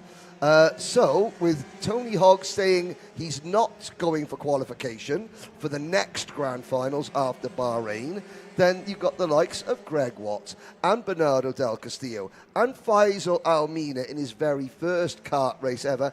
And, of course, there's a number of other Masters drivers that appear at regular or irregular intervals over the course of the season when business allows them to. But then, you know, the ticket is open to all. So if you're looking, thinking, well, I quite fancy, a shot at winning a ticket, well, then come on down. The price is right, so to speak. Tony Hogg getting closer and closer. Yes, he is. Yeah, I do think that Hamza Hashisho, though, is managing this lead. He really is racing a very, very clever race. He can extend that lead on Tony Hogg. But at the moment, we're only at half distance, Henry. Here we are, 8 laps completed. I just want to take this opportunity while we keep an eye on this battle to say hello to Tony Kakati, who is the boss of this place. Don't tell Guy Sheffield that. Are we joking, Tony? No, it was Guy Sheffield who told me. I'm looking Oh. forward to meeting Tony. Unfortunately, he's got a bit of a sniffly cold. So, no disrespect, Tony. I'm glad you've stayed at home and didn't give it to me to take home on the plane. But I'm looking forward to meeting you, and I hope you're enjoying the live stream coverage of this great racing that we've had all day. The great racing, I'm pretty sure you'll agree, Tony, is all down to this track here at Al Ain Raceway. Yes. What a great facility this has been, and all of our drivers have spoke very positively about the challenges that this track brings. And one thing is that, this facility from top to bottom is spotless. I'm being told, this is not my words, being looked after by his extremely long-suffering wife. Yes, Chandra, Yes. who is extremely long-suffering. Yes, poor Chandra. Yes, I spend 1 week with Tony a year, and I consider myself a long-suffering friend. I'm only joking, Tony. Hello to Shekhar Tamaska. Yes, we miss Noah Tamaska's family. Noah, who raced in this class last year, he's now gone to college in the United States. So we also miss Boo Boo Tamaska from the grid as well. Yeah, I've just got a reply to that, and I can't broadcast that. Sorry, I'll need to leave that bit out, Guy. But yeah, great to have you watching the live stream, Tony, getting the full experience of the coverage that we can bring you from Al Ain. And what I was saying is that from top to bottom, this facility is spotless. Every single morning you come in, it is like a brand new car showroom opening. The staff here, from the very bottom, they work tirelessly. We're in the desert. There's a lot of dust. Yes. Inside and out, this place is always, every morning, absolutely spotless. Well, Henry, and it's a credit to the team here. And it's spotless at the moment, but I just want to add to what you were saying, though. I know you kind of made the connection between us and the organisers here for this, but I can't tell you how welcomed we've been made to feel. And it just makes a great atmosphere. It's a great atmosphere throughout the facility, throughout the paddock. Even in the heat of the intensity of the races, we've actually seen drivers smile in the Parc Fermé. Well, that's quite rare. Not sure if that was wind, though. All right, okay. Yeah, possibly. Okay. No, again, the whole paddock here, I've got to say, I've always been made to feel extremely welcome, like part of the extended family out here, and I'm glad that you guys at Karting Live TV have had the same vibe from everybody. Oh, absolutely. But, Fantastic. I'm not sure if I'm going to be greeted quite as warmly from Tony Hogg after this is back to my commentary on him, but that he knows what I'm like. We've actually got 3 really good 2-kart battles on circuit. This is the battle for the race lead, and again, you can't blame us for staying with it, because Tony Hogg has been threatening this all day. When is he going to pull the pin? But then you've got Greg Watt and Samir Al-Hassad. They're battling nose to tail. And further back, you've then got Faisal Almeida and Bernardo Del Castillo battling nose to tail. They're having an absolute ding-dong at the back. Now, the moment we pull away to check out those 2 battles, 100% guaranteed. Tony Hogg will pull the plug, pull the pin on the hand grenade that he's been promising to pull pretty much the whole race. Now, this is where we see what these drivers have in their toolkit to maybe go to the final few laps. We're on lap 13 of 14. 2 more laps to go. And I've got to say, Hamza Ashisho, his body language in that kart has changed slightly. It changed 2 laps ago. He was kind of just managing the lead. He let Tony get to his rear bumper. Now, both of these drivers, we are seeing these karts being absolutely optimised. Remember, 2 gears on them. Left-hand paddle for first gear, right-hand paddle for second gear. They're up and down the box. They'll be in first gear here, I would think, at this section. Now into second, I'm not sure. 34 changes of gear, Tony Hogg told me, around this lap. That was up and down, yes. Yeah, and here we go, using the gearbox to help brake the kart as well. We've got braking on the front axle, remember. Brake disc and caliper on each of those front wheels. Rear axle, solid rear axle across the rear, and a brake disc on there in true kart fashion. But here we are into the final lap, and whether Tony Hogg can do it, well, at the checkered flag, we're going to have that answered. But I think I know what the answer is, because Hamza is absolutely on it here. Oh, is Tony Hogg going to break Hamza Hashisho's heart? He has a look. Hashisho, you're not surprised that his shoulders have tensed up. He's never won a race at this level before. This could be a first. And again, if you're going to take your first, you can't leave the door open to the Grand Master of DD2 Masters here. But Tony Hogg is running out of time. He's running out of options. He's got 2 more, well, literally 1 more option here. And to be honest, Hamza Ashisho has really pulled the gap here where he needed to do. 1 more corner left. Hamza Ashisho surely will accelerate towards the checkered flag with Tony Hogg very much in his wake. And what an outstanding drive all day long from both of these drivers. In fact, all 6 of these DD2 drivers have had a great time out there on track. Hamza Ashisho, he takes the win from just over 2. And who gets that one? It's going to be Greg Watt by half a kart length. Hang on, let's see what 96 thousandths of a second to Sami Al-Assad. Let's see who wins the battle for 5th and 6th, Nick, if we can. Take the camera. Oh, is that it there? Thank you. Thank you. They've split up somewhat.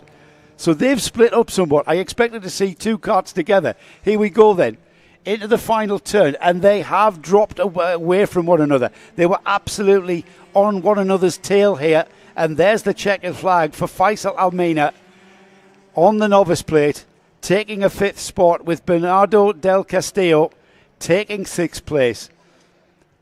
And with the checkered flag then coming to play in the DD2 and DD2 Masters final here at Al Ain.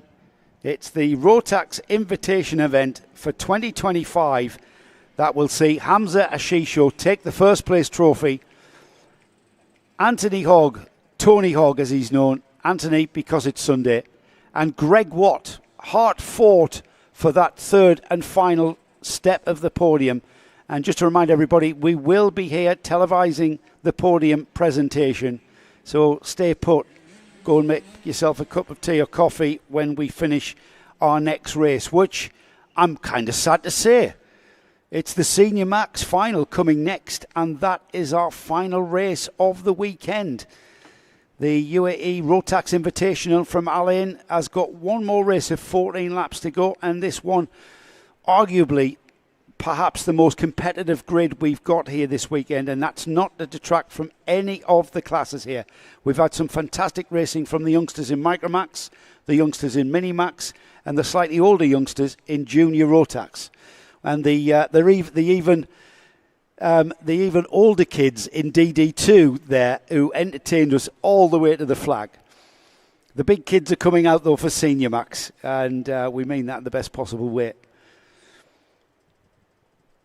So just to remind everybody, if you're sat at home thinking about actually entering this series going forward into the full-blown UAE Rotax Max Championship, then we have got a great offer of a 50% discount to a lucky winner who will, and I've just lost it, Nick. Where's it gone? Where's it? Ah, there it is. Just lost it. Yes, first 10 drivers per class go into a draw. As you post your entries and registrations, go into a draw, whereupon one driver will win the epic prize of 50% off their full season entry. And that's got to be worth a chunk of money. That is worth a chunk of funding, that. And that will be beneficial to anybody. So if you haven't got your entry in, get it in now. And be part of that first 10 drivers who get the entry. So wherever you are in the world, and you're thinking about coming out to the UAE to spend the winter, why wouldn't you? Absolutely beautiful conditions. Would you say? Reese Hunter behind me coming in to stay cool. Perhaps not, he agrees, because he's out in the heat. We are waiting for Henry down at the Parc Fermé to get our driver interviews. And it's Hamza Hashisho, as I said, Tony Hogg and Greg Watt who will be chatting to Henry. Great to get some insight. I want Henry to find out the answer to our speculation that has been pretty much all day for DD2s, and whether or not Tony Hogg had anything in the tool bag. I think that was answered really in the result. Hamza Hashisho, very, very hard to beat. Let's head down now to Henry, who's got the winner. They say that you never forget your first. Well, Hamza Hashisho, this time last year, you didn't even drive go-karts. Today, you have won the Rotax Invitational in DD2, and you have beaten one of the best to ever do its class in this region by a whisker. Tell us how you feel, and tell us how you did it. I mean, of course, it feels amazing, to win my first race after only 10 months. But yeah, I mean, I'm really looking forward to the season to actually start up. I feel like this is really good practice, especially with Tony, especially leading with him. I felt like he was right up on my bumper the entire race. But yeah, I think I handled that pretty well. Yeah. I mean, you certainly did. I think at the end of the first 2 laps, Tony was right there. Then you sort of kept about 4 or 5 kart lengths, never any more than that. But then we saw your body sort of tense up a little bit in the last couple of laps as Tony really closed in. Try and talk us through the last 2 laps because you can hear the kart behind you, so you knew he was there. How did you stay focused? I mean, I just take it like quali laps, really. You're gonna have to. I mean, I didn't know he was there, and of course, I do have emotions going through. Okay, what if he dives here? What if he dives here? But I think my dad told me, just keep your head straight and just keep going. And I saw Matthias Lejem, your team boss, was there to greet you, and I sort of smiled at him. I said, first win? And he was like, oh, yes. How special is this? How quickly, how pleased are you that you have progressed so quickly in this sport? I mean, of course, yeah, I'm really pleased. Compared to where I first started, I mean, I think this is a really big improvement, and I hope we can just keep moving forward from here, honestly.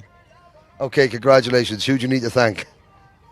Of course, the same people as before, but of course, especially my mom and dad. They're the reason I'm even doing this sport, and they're giving me all the support, the financial support, and just the moral support, really.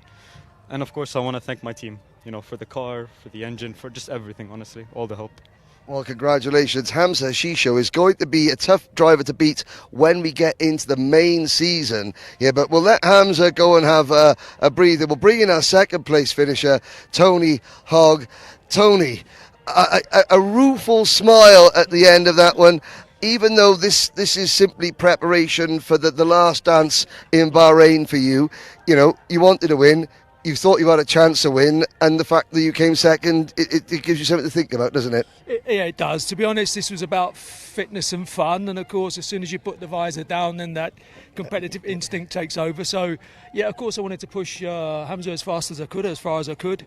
Actually, I misread the lap board at the end. I thought there was another lap. I probably could have made a move the lap before, but I was quite comfortable at that point. But yeah, all the praise to Hamza on his first win. Hopefully that's a springboard into some more wins for him. And again, for me, I'm always happy to be sat in the car. Yeah. But I'm worried about you, mate. You need someone give Henry directions to the Burns unit. You haven't listened. Not in a good way. You haven't heard my commentary on you yet in that last race, have you? And my daughter might be watching. She did said, "Who's the Wally with the mic?" Yeah, that'll be his name's Joe Bradley, and he's up there. No, about a bus pass. Me. You had a real good go at the end of the first lap, and then the last lap you had, I would say, two sort of semi-concerted looks. Yeah, my plan was to just let him know I was there, and then I'd planned a move, to be quite honest. But as I say, I misread the lap board. I thought it said 2 laps, and then when we came around, that was the final lap. So, yeah, something I need to get used to, I think. You know what they say, eyesight and age and all that. Yeah, I mean, I'm no good at Sudoku and all that sort of stuff. So, but yeah, look, listen, he was just that little bit quicker, but we made a setup change in between, and it worked, and it just got me that little bit closer. But great fun, had a lot of fun, big smile on the face. Always good to see you. Brilliant, thank you very much, Tony. And coming in fact, the closest finish of all was the battle for third. Greg Watt just beating Saeed Al-Hamad on the line. Again, it only takes 2 carts to have a good race, and my word, you look like you've had a good race. I've had a very good race, and the whole day has been great. He's pushed me the whole time, and it's been great fun racing. I can see him coming every race. The heat, the pre-final and the final, he was coming. So I just managed to hold him off on that last couple of laps. So it was good. It was good fun. Good fun. And of course, we're smiling and it's fun. We said hello to Fabio Creti and to Papa Creti back home. The serious element is that Tony, who's been the champion in Masters now for the last 6 years, he says he's not going for the championship, which leaves the championship and then the ticket to the grand final open up for grabs. And there's you, Bernardo Del Castillo, and others who aren't here that are prized. Is that on your mind? Because, you've seen the level that Tony raced at and the level of the grand finals. How does that make you think, right, I want it, I want to go, what have I got to do personally, physically, mentally to get in that position? Yeah, absolutely. It's always the pinnacle of the sport. So, of course, I'd love to be able to make it there. But as far as what I need to do, I need to lose about 15 kilos to get down to their weight. Same here. That'll help. That'll definitely help. Yeah. So I'll work on that. But I'll do my best, even with the extra weight. But that seriously, you come off with your all smiles, you have a lot of fun, you and Tony. Great. But then there's a serious element to it that you have to go away and think, okay, I'm years old, but I have to think of myself as a professional athlete to get to that level. Train basically 5 days a week. I do F45 and I do it hard every day, 5 a.m. And then the karting on top, it helps to balance the fitness and the endurance and the strength. So it works really well for me, and I'm going to keep it up and just need to maybe trim down a bit. Yeah. I know how that feels. Thank you very much, Greg Watt, third place in DD2. And it's quite sad. There's only one race to go. The good news is it's Senior Rotax, and it's going to be awesome. Yeah, it is going to be awesome. All of our racing's been awesome, so this one's invariably going to be awesome as well. We've got hello to Shekar Tamaska, who says, we miss seeing Noah Tamaska out there. Yeah, we do too. Tony Hogg is still the greatest of all time. Great drive too from Jaden. Yeah, we agree with everyone's sentiment. We may have on the card our final race of the weekend. And I have in front of me, actually, we've got our grid. That will be, I'll be able to read out. We'll just wait for it to appear on the screen before we do. I'll start with it. Who's going to be, we were asking, who was going to beat Hamza Ashisho in DD2. It's a similar tale here in the Senior Max final here. Rayan Dharmadasa. Who's going to beat Rayan Dharmadasa? Is it going to be George Nasser, who starts alongside? Is it going to be Rayan Qureshi, who starts in that all-important third place? Oscar Lambert starts alongside in fourth. Then we have Omar Ghanum with Zain El Homasani alongside. Amani Kinyua with Kian Cranbull on the fourth row. Jeremy Montgomery Swan starts ninth. He's moved up the order 2 places each time. Jeremy Montgomery Swan starting in ninth. He came up the order, didn't he, in the heat and pre-final. Mohamed Menaime is in 10th alongside. Manaf Al-Balushi with Enzo Tesluk alongside on the 6th row. Then we've got Kai Hunter over from the UK, former British champion, with Arthur de Donker alongside. Rain Carouse is alongside Andrew Obaid. Then we've got Neyman Kareja, Alexander Dino Alexandru, Arish Mehta, Ehsan Mohammed Sahid, Enea Sachi, Orlando Benchivenga, with Lewis Hartman and Elliot Surtees is the driver from Origin Motorsport, rounding off the 24 kart field on the screen. Beyond that, though, we've got another 3 karts to mention. Jules Domont, Alexander Bidji and Oscar Backhouse round off what is a 27 kart field totally. They're already out on their warm-up lap. I say warm-up lap, I mean that in the sweetest of terms, as they were very warm before they came out on track, Henry. Well, the top 20 weren't as warm as the back 7 That's because true. there's only room for 20 karts under the covers on the dummy grid. So Matthew Norman? Yes. See you all for round 1, he says. Yes, he'll be leading our panel of stewards.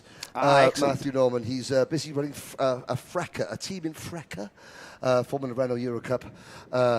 And has done a lot for karting in the UAE. But of course, Abu Dhabi, well, it's been a treat to be here this weekend. Wonder if the senior Rotax final is just going to put the cherry on top of it. An icing and an already very rich cake is about to ensue, with Rayan Dharmadasa being urged to get his foot down towards the start. He does now, and we are racing into turn 1. We've got contact in the midfield, and I think that could have well involved, I'm not going to speculate, Henry, we'll wait until see that is confirmed, but we had karts contacted there and some heavy hit there in the midfield. However, up at the front, our leader has broken away. 2 karts now lead the field round, and a bit of an encouragement there to get on with it. It's Rayan Dharmadasa, I can tell you, who's leading. Who is that kart in second place? Just wait to see and it's the number Falcons. 386. It's Rayan Qureshi. Some from first and second. GGM and Mumbai Falcons lead. Kai Hunter was one of the karts that's where I was going to speculate. Exit stage right. He is still racing. We've got a couple of drivers. Who is that one driver getting up and out of his kart at turn number 9? There is a couple more with damage on them. In fact, it's Kian Cranbull is one of them, and Manaf Al-Balushi is another. But we've got a brand new leader. It's Rayan Qureshi. Incredible. The question was, who's going to beat Dharmadasa? Well, here it is. It might be answered. Kai Hunter continuing, by the way, came through in 16th. Yep. Elliot Surtees benefited massively from 24th on the grid. He's now up to 17th with Oscar Backhouse following him through. It was Manaf Al-Balushi from Oman, Kian Cranbull, the Swiss driver, and Mohamed Menaimne, who are the 3 drivers out of the race. Welcome aboard, Bangladesh. Cheering for Adish Mehta in 9th position. So hello to everybody in Bangladesh. And Adish will keep you appraised of Adish's progress. Field crossing the line then, and it will be 3 laps completed. 14 to go. So 3 of 14. Qureshi leading Dharmadasa into turn number 2. George Nassar, who via Chopra said he fancied for the win in this race. Matthias Leger Motorsport have just won DD2 with Hamza Hashisho. Can they make it 2 wins? We've had 2 wins for the JNKD team, 1 for Mumbai Falcons, 1 for Matthias Leger Motorsport. And, well, George Gibbons Motorsport, they've had plenty of podiums. Second in Micro, third in Mini, second in Junior, and now they're running second here in Senior with Rian Damadasa, Nassar, Ganoom, Lambert, and Amaya Kanua. What a great drive from Armani Kanua, currently the best placed of the JNKD drivers. You got Lambert getting ahead of Ganoon there as they cross the line, 4th and 5th place there. Armani Kanua 6th. Zain El Hamasani gets ahead of Jeremy Montgomery Swan, who drops back to 8th now.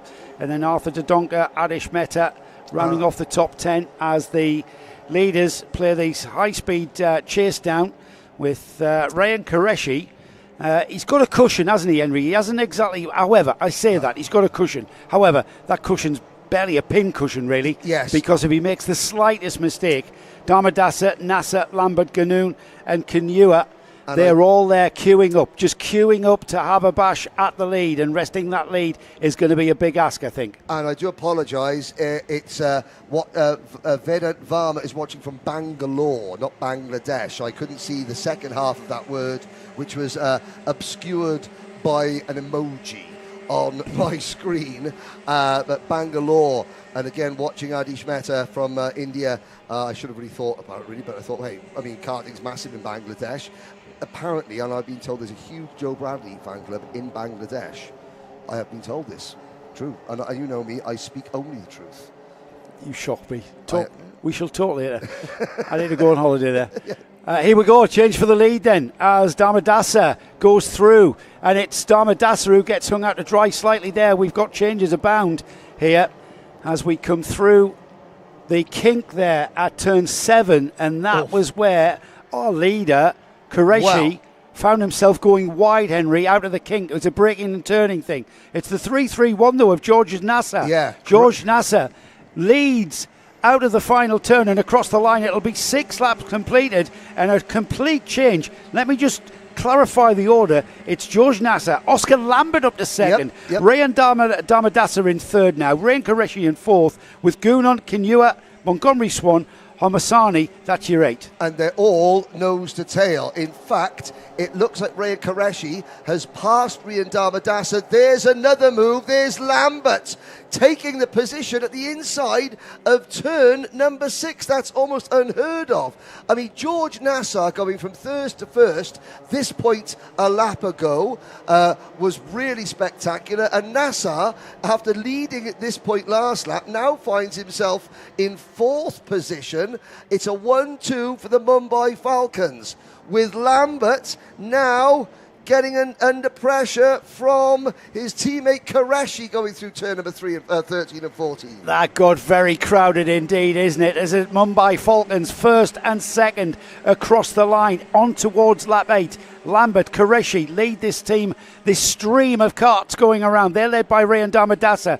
George Nasser, Montgomery Swan back up to 5th there, but demoting Omar Ganoon back down the order. This isn't over yet, though, with lead changes down the order. 4th and 5th have just swapped there, and I'm pretty sure I saw them swap back when I lift my head from the timing screen. So how do we call this one here? We have just clicked by half distance. We're on lap 8, and you know what? We've got another 6 laps of this to go after this one. Indeed, now, I may have been, likely Joshua when I said about the Joe Bradley fan club in Bangladesh. Oh, really? I'm disappointed. Believe it or not, Oscar Lambert's family used to do some work in Mongolia. And Oscar Lambert has people who follow his karting and who could be watching now who are from Ulaanbaatar, the capital city of Mongolia. Tremendous. I believe he's the only kart racer in the world who does have a following in Ulaanbaatar, but it's a following nonetheless. But following him at an ever-decreasing gap is Rayan Qureshi, bringing Nassar, Damadasa, Montgomery Swan, Kinua, El Hamasani, Arthur Dodonka, Jules Dumont, and Eni Asachi. The top 10 separated by 2.6 seconds. Well, the Mumbai Falcons team here, 1 and 2 with Oscar Lambert and Rayan Qureshi. They are in control of the lead of this race in fine style here. Bit of a gap between first and second, equal gap between third place George Nasser, and then Nasser himself has got a bit of a cushion before we get Damadasa. That, of course, will disappear. We've got 5 more laps after this one. This one's now completed, 9 laps on the board, 5 laps to go. And I'm pretty sure, Henry, that the science is going to take over, and these 3, maybe 4, 5, 6 carts will concertina back up as we start maybe seeing the odd challenge here and there. And indeed, as we get to the infield, those gaps between those carts begin to disappear. And we've talked about the top 10 separated by 2.6 seconds. Just behind them is Adish Mehta. Adish, who again has got people watching and cheering on from Bangalore. His dad, Priyanka, is cheering on from the viewing galleries here trackside, and Adish has just been passed by Kai Hunter, but that may be not necessarily a bad thing. An upset Kai Hunter is not a bad driver to follow, because an upset Kai Hunter is generally a very fast Kai Hunter. He was complaining of struggling for pace all weekend, and he's not where he wants to be. He's very much used to driving for the top 3. There's a move. Let's look this That's again. for second. That's Nassar back up to P2. Great replay there. Now he's totally ruining the Mumbai Falcons party here, but this is allowing Oscar Lambert to just eke out a bit more of a cushion. George's Nassar. Now Ryan Qureshi can really do his teammate a lot of help here by challenging George Nassar.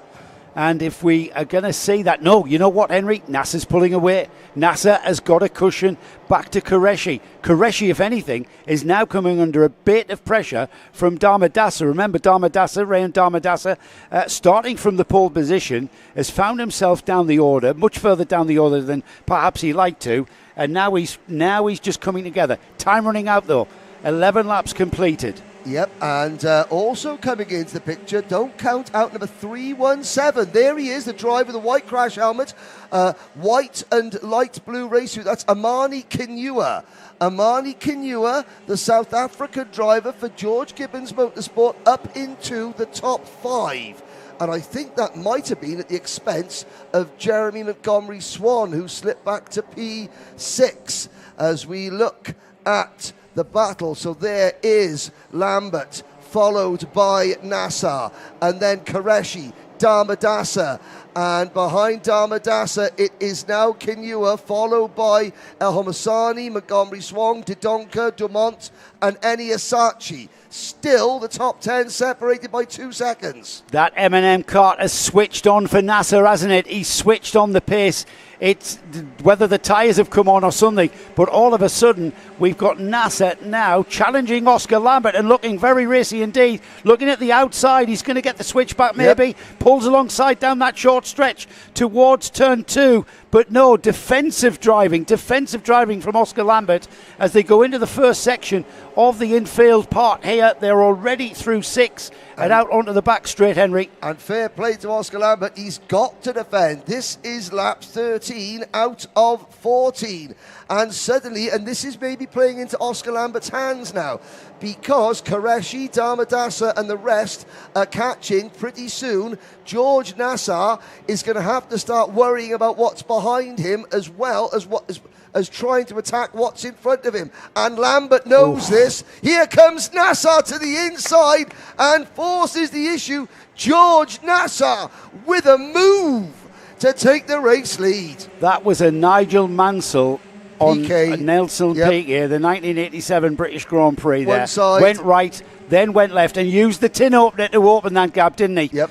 Down the inside. Now then, Nassar has the lead of this race, and look at that. Good night, pulling the gap already a half a second between the final turn and the start-finish. The timing beam was a half a second. That's more than a half a second now.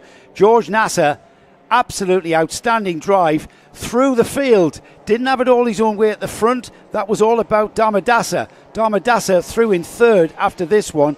But George Nassar now getting towards the final stages of this race, Henry, down towards 13 for the final time, and the welcome sight of that checkered flag. Yes, indeed. Out of the final corner. What a drive. George Nassar. It's a second win on the day for Matthias Nagem Motorsports. And looks like there's been issues for Amani Kinua and Zain El Hamasani. Kinua, Didonka, and Jules Dumont and Kai Hunter all coming across the line a lot further down the order than they started the last lap. Nasser, Lambert and Damadasa, your top three. Thank you, Henry. Henry, can't wait to get a chat for Henry to talk to George Nasser, Oscar Lambert and Ryan Damadasa. As you mentioned there, they are the top three. In fourth place then, Jeremy Montgomery Swan. He's got to be happy with that as young Jeremy. He came up the order from 13th in the heats, in qualifying I should say, started the heats in 13th, started the pre-final in 11th and started that final in 9th place. Hanging on to and would have been on terms with the top three if the race had been maybe another 5 or 6 laps. In 5th place, Omar Ganoum. In 6th place, Alexander Bishi. Adish Mehta was 7th. Rayan Qureshi was 8th. And then there's young Elliot Surtees with Origin Motorsport coming through in 9th.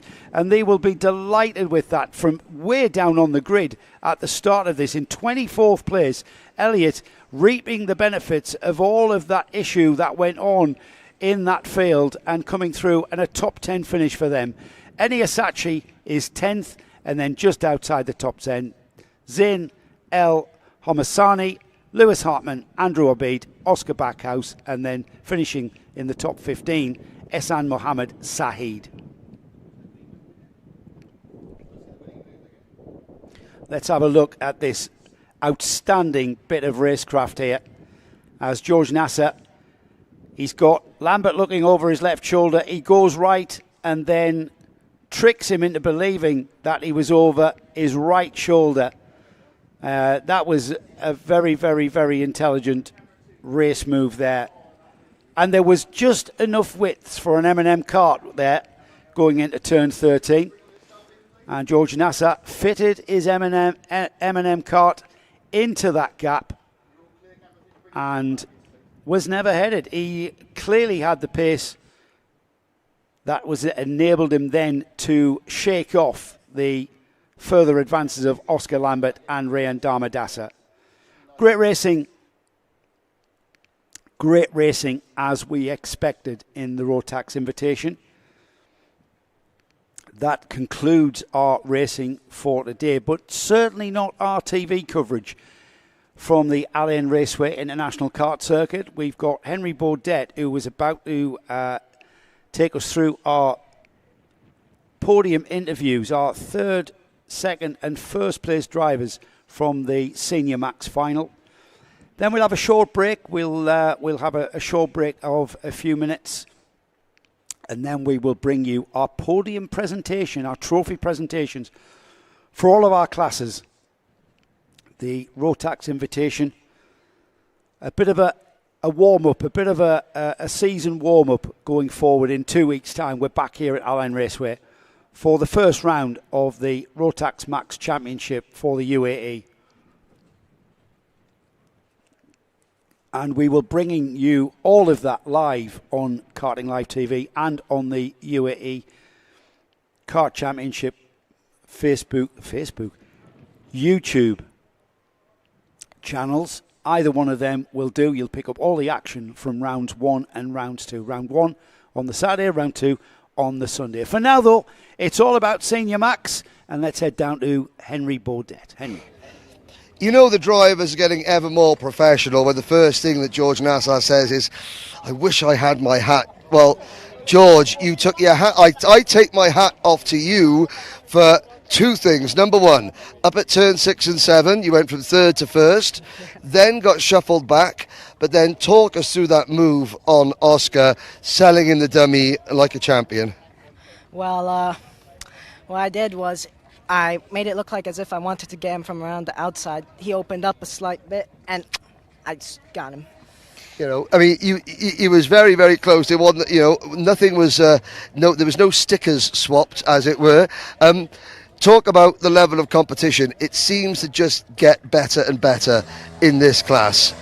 Yeah, I think the UAE Championship has gotten really good. Just wow, especially after last year, the championship was huge. A lot of drivers. I know, having 45 drivers every race, 6 drivers, including yourself, going into the last round, with a chance of the title. Do you think that with, the promise of another 40-plus entry every round this year, do you think the competition's going to be even better? One can hope. One can hope. One can hope. So, that move, the start of the race, tell us a little bit about the start and how we kept our head down and made it up towards a position where you could challenge for the lead. The start was a bit tricky. There were people that were shoving behind me. I had to slow them down. And the guy in pole, Rian, he was also trying his luck to see if he can get the slip on me, if you know what I mean. But I managed to make it stick. I wasn't sure where I actually finished after the start, after the first lap where I was, but it wasn't too far back. And from there, it was just pure pace, just boom, boom, boom, saying the laps and catching them. Now, this is the second win in 2 races for Matthias de Gem Motorsports. What have you got to say about the team? Best team ever. There we go. Top gear from Lebanon in the Matthias de Gem team. So, George Nassau, we'll let you go and get your hat on and a well-deserved drink. Now, we've heard about the pass for the race lead from George's perspective. Let's bring in our runner-up, Oscar Lambert, to hear about the pass for the lead from the other perspective. But first of all, Oscar, you did something in that race that nobody else has done all day. You made a pass for the lead coming through turn 6 in the tight infield section. Was there any part of that race where you thought, yes, I've done it? Yeah, for sure. That overtake was probably one of the best ones I've done. I didn't really know I was going to do it, to be honest. It just was an accident. So, but it felt good anyways. And then in the left, right, in the middle, getting past 2 was good. Yeah. Now, obviously we were looking at it, covering it from the karting live stream. I have to say, George, he went to the outside, waited for Uting, and then just swapped over. But this is the Invitational. You've got a whole season ahead of you. George can't use that move on you again all year, can he? Yeah, of course. No, it's disappointing, but at least it was just a practice round. So. And who would you like to thank for this? For sure, Mumbai Falcons, just getting the package right all weekend. Hopefully for the season as well. And then my parents for driving me down and paying for the support. Excellent. Well, there we go. So that's our second place finisher, Oscar Lambert. And again, who every time a driver is beaten, just sometimes by a great move, they're always prepared to admit, hey, that was a great move and I got done. No sour grapes from Oscar. So we'll let Oscar go and get a drink, and we'll bring in our pole man. Well, Sri Lanka, Rian Dharmadasa. You come this way. You looked a little bit frustrated in that, but considering you're moving into your second season as a senior, and in a race that was that intense, you've got nothing to be frustrated about. Yeah, I mean, it was just, after the first 3-4 laps, I think that was the race gone. Just should have driven a bit better those laps. I mean, were you frustrated the way that you drove it? We'll come this way a little bit. We'll come this way. Are you frustrated at yourself, or just frustrated at the way things panned out? No, mostly at myself. Just made too many mistakes in the first half of the race, and then that kind of decided the second half after that. But I suppose, to be fair, last year you were making a few mistakes in the first few laps, but that would leave you 15th, and then battling up to 10th. Your first few mistakes on the first few laps this season, that sends you from pole back to a podium. So it does show how much progression that you and the George Gibbons team have made. Yeah, but if we want to win, we have to minimise the mistakes or make none at all. So. That's what I've got to say. I love this. The drivers in the UK for the British Championship, they're full of oh, so-and-so happened, this was wrong. The drivers over here, you focus on your own performances a lot. Do you think that you're one of the most self-critical or self-analytical drivers? I mean, yeah, I guess on the grid compared to some of the other drivers, I think I focus on myself more than them. Okay, who would you like to thank? George, my mechanic Chris, and my family. Excellent, well done. Thank you very much. A podium for Rian Dharmadasa as the racing part of the Rotax Invitational comes to an end. I've got to say, I'm a bit disappointed, but I am really excited for the opening round of the Rotax Challenge here in 2 weeks' time. Rian will be here and about 150 of his friends.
Well, everybody, the Rotax Invitational here at Al Ain Raceway has been a precursor to the RMC UAE Championship that will take place in 2 weeks' time. We kick the championship off in 2 weeks' time. Now, the accolade of being the UAE RMC champion is pretty special. However, what it also brings is a chance to compete on the World Championship level. Let's have a look at what's up for grabs. Because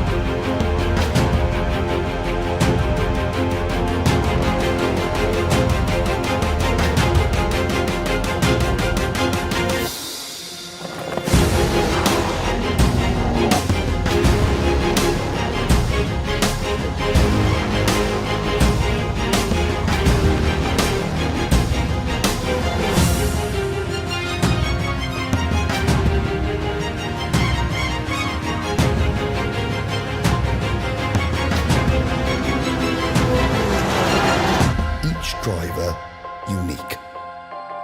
It's an event designed to make you equal, because you are number one.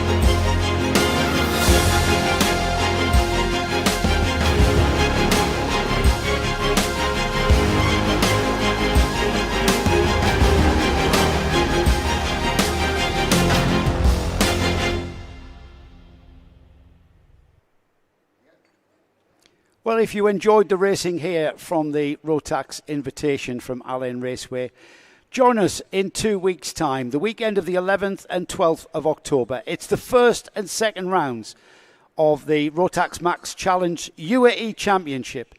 It'll be all live on Karting Live TV. My name's Joe Bradley. I'd like to thank everybody involved. I'd like to thank, firstly, Henry Baudet, for certainly keeping me entertained. I'm pretty sure he's kept everybody entertained. I'd like to thank our producer, Nick Damon, and our cameramen, Dilu, Bashi, and Srijit. Some great pictures there, keeping us well stocked up with the excitement. It goes without saying that I am so excited about the coming season. We'll say goodbye, but don't go away, because we have our podium presentation. We've got Henry back on the podium proper to give away our championship trophies. So we'll see you there in about, what is it, Nick? 15 minutes. So see you at the the trophy presentation in 15 minutes' time.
the following senior drivers with your entrance up to race control, please, to meet with the clerks of the course.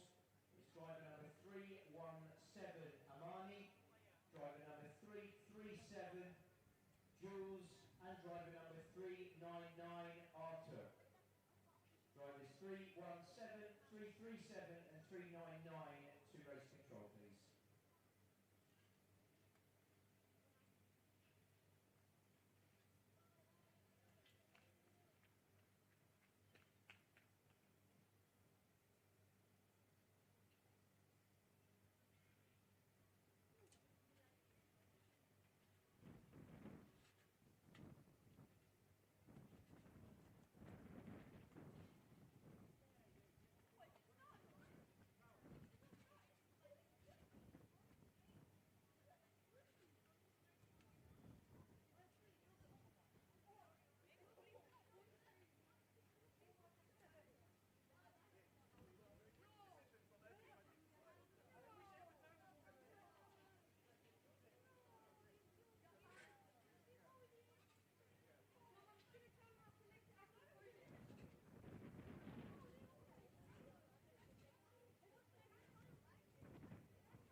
So we need all drivers who are going to make it onto the podium in race suits and bring your crash helmets with you. We will let you know when we are 5 minutes away from starting the presentation.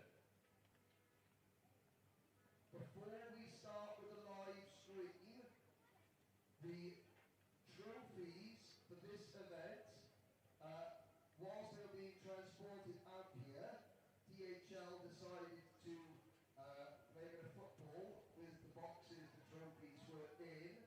Some of them are scratched, so if you have a scratched trophy, we'll take our photos with them, give them back to us, and we will get you a non-scratched trophy afterwards. If you're happy with your trophy and you want to take it with you, brilliant.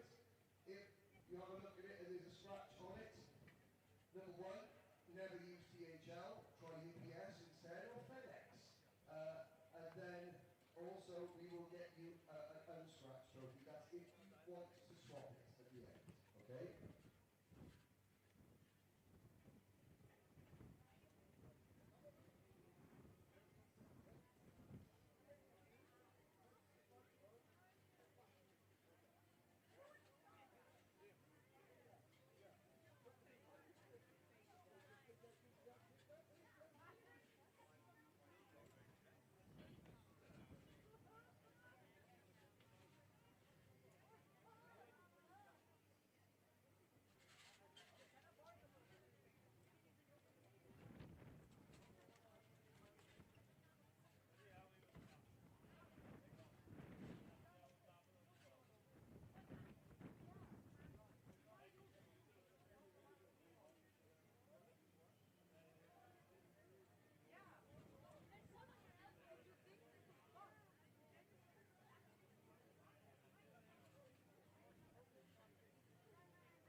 Now, do we do the draw first or last?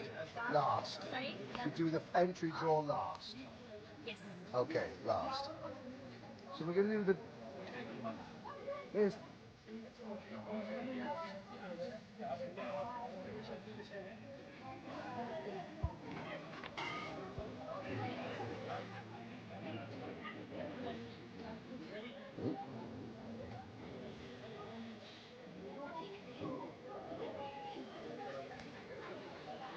Well, hello once again, ladies and gentlemen, to the Karting Live TV live stream as we do the podium presentation for the 2025 Rotax Invitational. We have got trophies and Best Novice Awards for each of the 5 classes. When we finish doing the class awards, we will then do the draw because one driver whose family entered in the early bird offer is about to get 50% off their entry fees for the entire 2025-2026 season. Firstly, can I thank all the family members, the teams, and the competitors for their support. And a huge thank you to you, the viewers. We have had viewers tuning in from all over the world, giving support to the drivers. So thank you for you tuning in. We will begin in Microax. Making their way onto the podium, firstly, as the best novice driver, finishing in 12th position, Ivans Veronins.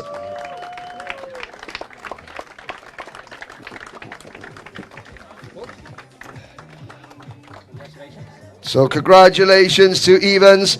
Now your top 3. Finishing in 3rd position, less than a second off the race winner, driving for XL Motorsport, it's Adam Al-Sheikh.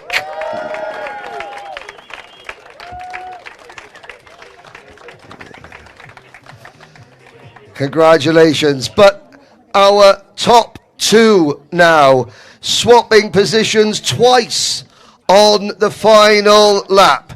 Finishing in 2nd position, driving for George Gibbons Motorsport, it's Liam O'Hanlon.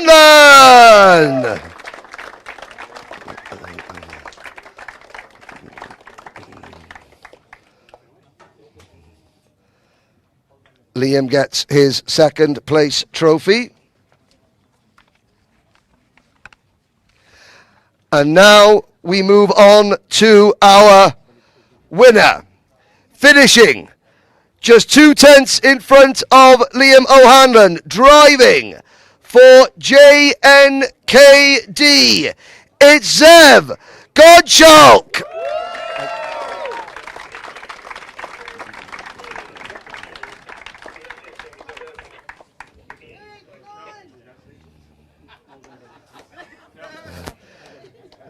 Zev gets the winner's trophy. If we're having some audio difficulties here at the circuit, I do apologise. But ladies and gentlemen, please, your hands together for your Microax Podium and Best Novice.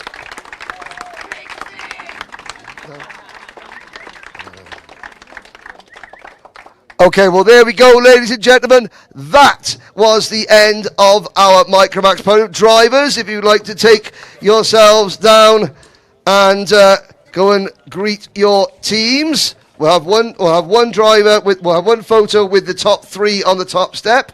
So the official photographer gets the picture.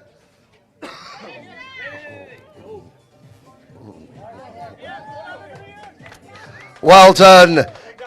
Zev Gottschalk, Curacao. Liam O'Hanlon representing the UK, the UAE, and Adam Al-Sheikh representing the UAE and Australia. Thank you, drivers. Thank you.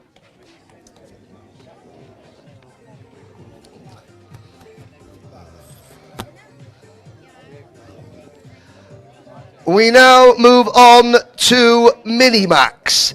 Only 10 karts in the field, but an absolutely fantastic race in the final. Finishing as the best novice in 8th position overall, it's Kia Ivanov. Kia, you stand like that. Well done, Kia. On to the top 3 now. And these two drivers the next two drivers started at the back of the field, finishing in 3rd position, driving for George Gibbons Motorsport. It's the Queen of Kashmir, Atika Mia.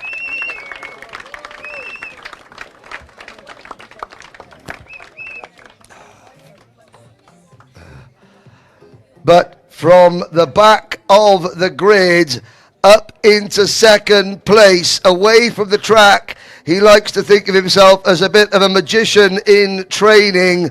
Well, he certainly pulled a rabbit out of the hat in the final, driving for Synergy.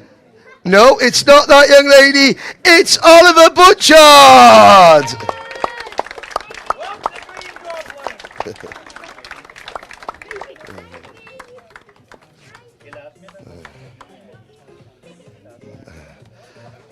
But your winner, keeping it in the family.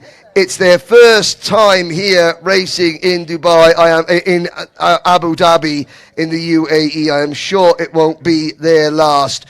Your Minimax winner by 5 seconds, driving for JNKD. It's Win Gottschalk.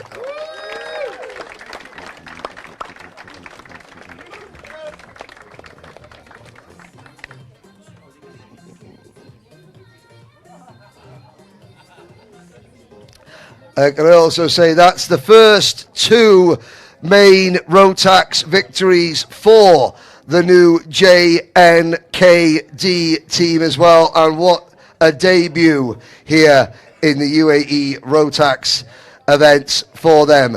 Once again, if we could have the top 3 on the single set. Thank you very much to our best novice, Kia Ivanov.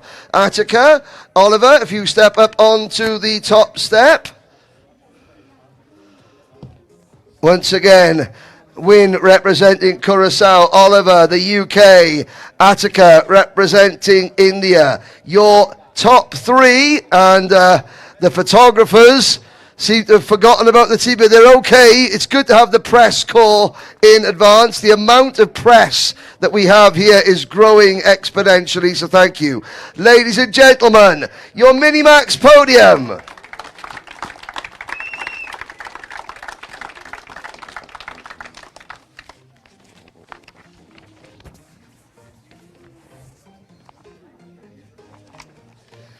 Now we move ahead to Junior Rotax. 22 drivers.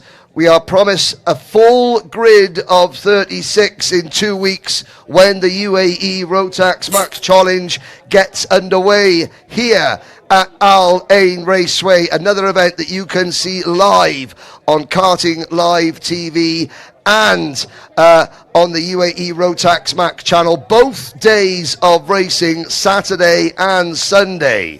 Finishing in 3rd position, just 1.1 seconds off the lead, driving for Mateus Najem Motorsport, it's Via Chopra.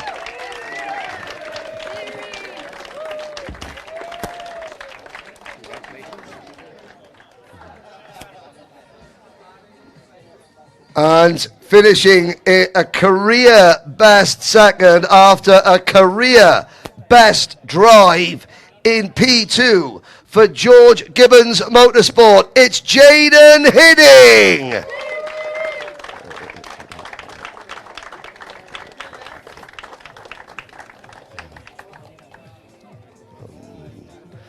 But your winner, he was the junior champion in this championship 2 years ago.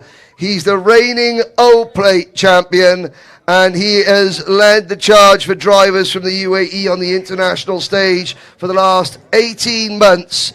Driving for Mumbai Falcons, it's Connor Clancy.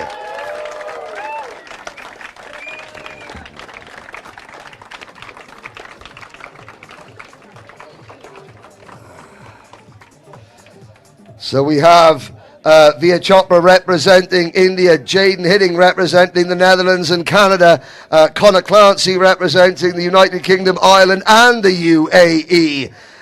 Drivers, if you'd all like to stand on the top step for the official photograph. As the official photographers move in, a big thank you whilst we're here to all the marshalling team and the circuit staff at the Al Ain Raceway for putting on this event. The technical staff as well, scrutineering the race directors and officials on track, as well as, of course, the ladies in race control. It's a real team effort here at Al Ain Raceway, and we thank you very much.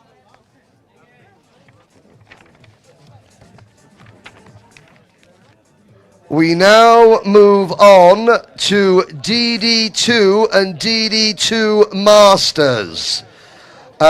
We do have separate podiums for Masters and DD2, so we will start with Masters, finishing in third position in DD2 Masters and taking home the award for Best Novice in his very first kart race. His 3 sons all raced in Microax, but Dad got the first trophy of the family. It's Faisal Almeida.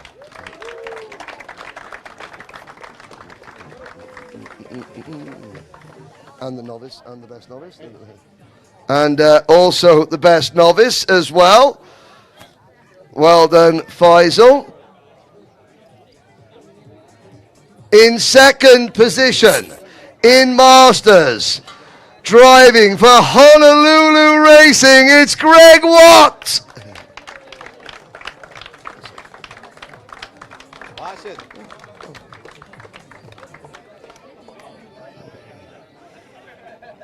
But your winner, how many times will we be able to say this in his home country again before he finally calls it a career? Finishing second in DD2 Masters, it's Tony Hogg.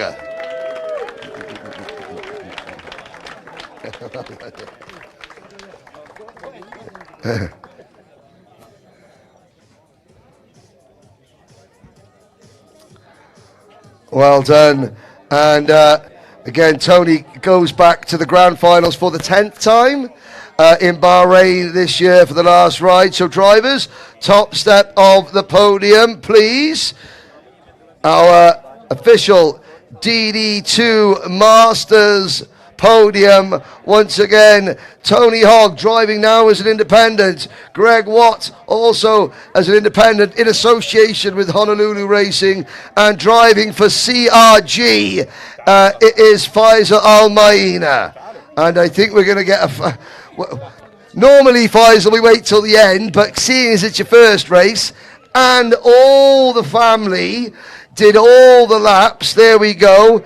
Hey, if you're going to come into karting for the first time, why not just make it extra stressful, not just come racing yourself, but have all 3 of your sons racing together. I don't know who should say well done to more, you or the team boss for CRG for keeping you all running. Well done. Now we move on to Rotax's Ultimate Class DD2. And finishing in second position, Sami Al-Assad. Samir Al-Assad finishing second in DD2 for Matthias Najem Motorsports.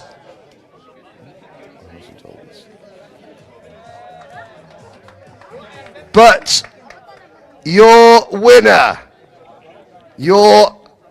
his first ever race win for Matthias Najem Motorsport, it's Hamza Hashisho.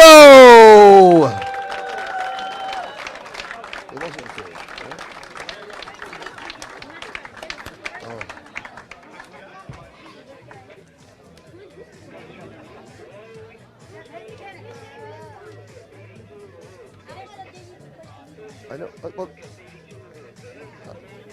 Ladies and gentlemen, of the 6 drivers in DD2s and DD2 Masters, 4 were Masters, and you have the 2 in the main DD2 class, Hamza Hashisho and Sami Al-Assad. You cannot tell me I'm on TV, you can't do that anymore, we have to keep going. I wasn't told, there is no third place, you didn't tell me, you can't just stop this because we're now on TV, okay? I'm really sorry, That wasn't communicated to me. So, ladies and gentlemen, there we go. Our DD2 podium, ladies and gentlemen.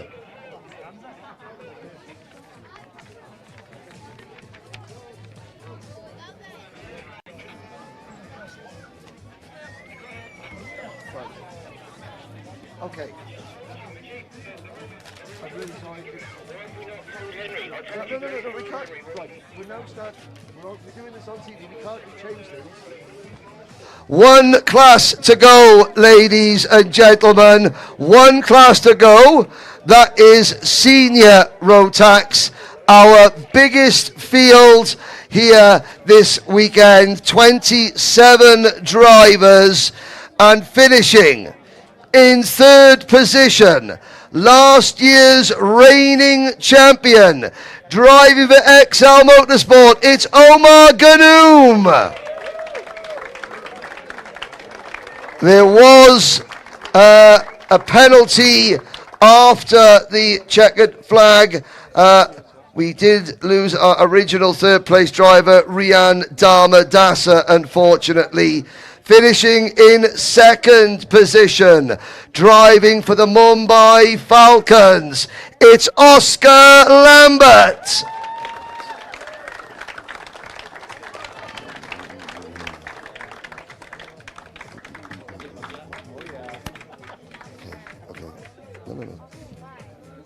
But your winner, with an absolute peach of a pass, for the win, driving for Mateus Najem Motorsport, it's George Nassar. You cannot then tell me to stop. What a drive. And again, we can expect at least 40 drivers in Senior Rotax when the season proper gets started. Drivers, if you want to make your way onto the top step for the group photo. And George Nassar, Oscar Lambert, and Omar Ganoum, who will go to Bahrain and represent the UAE at the end of November as the reigning senior class champion. So, thank you very much, drivers, but before we get going, hang on a second, we now have the draw for the 50% off the entry into the 2025-26 UAE Rotax Championship. So, everybody who took advantage of the championship's early bird offer has been where you pay in installments and you get a discount anyway. The first 10 people in each of our 5 classes to get the early bird offer, those 50 names are now in a cup. And one of those drivers, in fact the driver that we draw out, they will get 50% off their entry fees for the whole season. Not one driver per class, just one lucky driver. So the 50 names are in this cup, and maybe if we bring, I tell you what, Danny Brand, the head of technical for the championship, who's joined the championship this year. Danny doesn't have a team anymore, so there's no favoritism. Let's call out one name, and this driver has just won. Well, I'll tell you what, you're going to opening that for me, Danny? Okay. The driver winning 50% off Entry fees for the entire season. It's Microax driver number 4, Enzo Falzarano. So JNKD wins something else. Thank you very much, Danny. Thank you, Willie.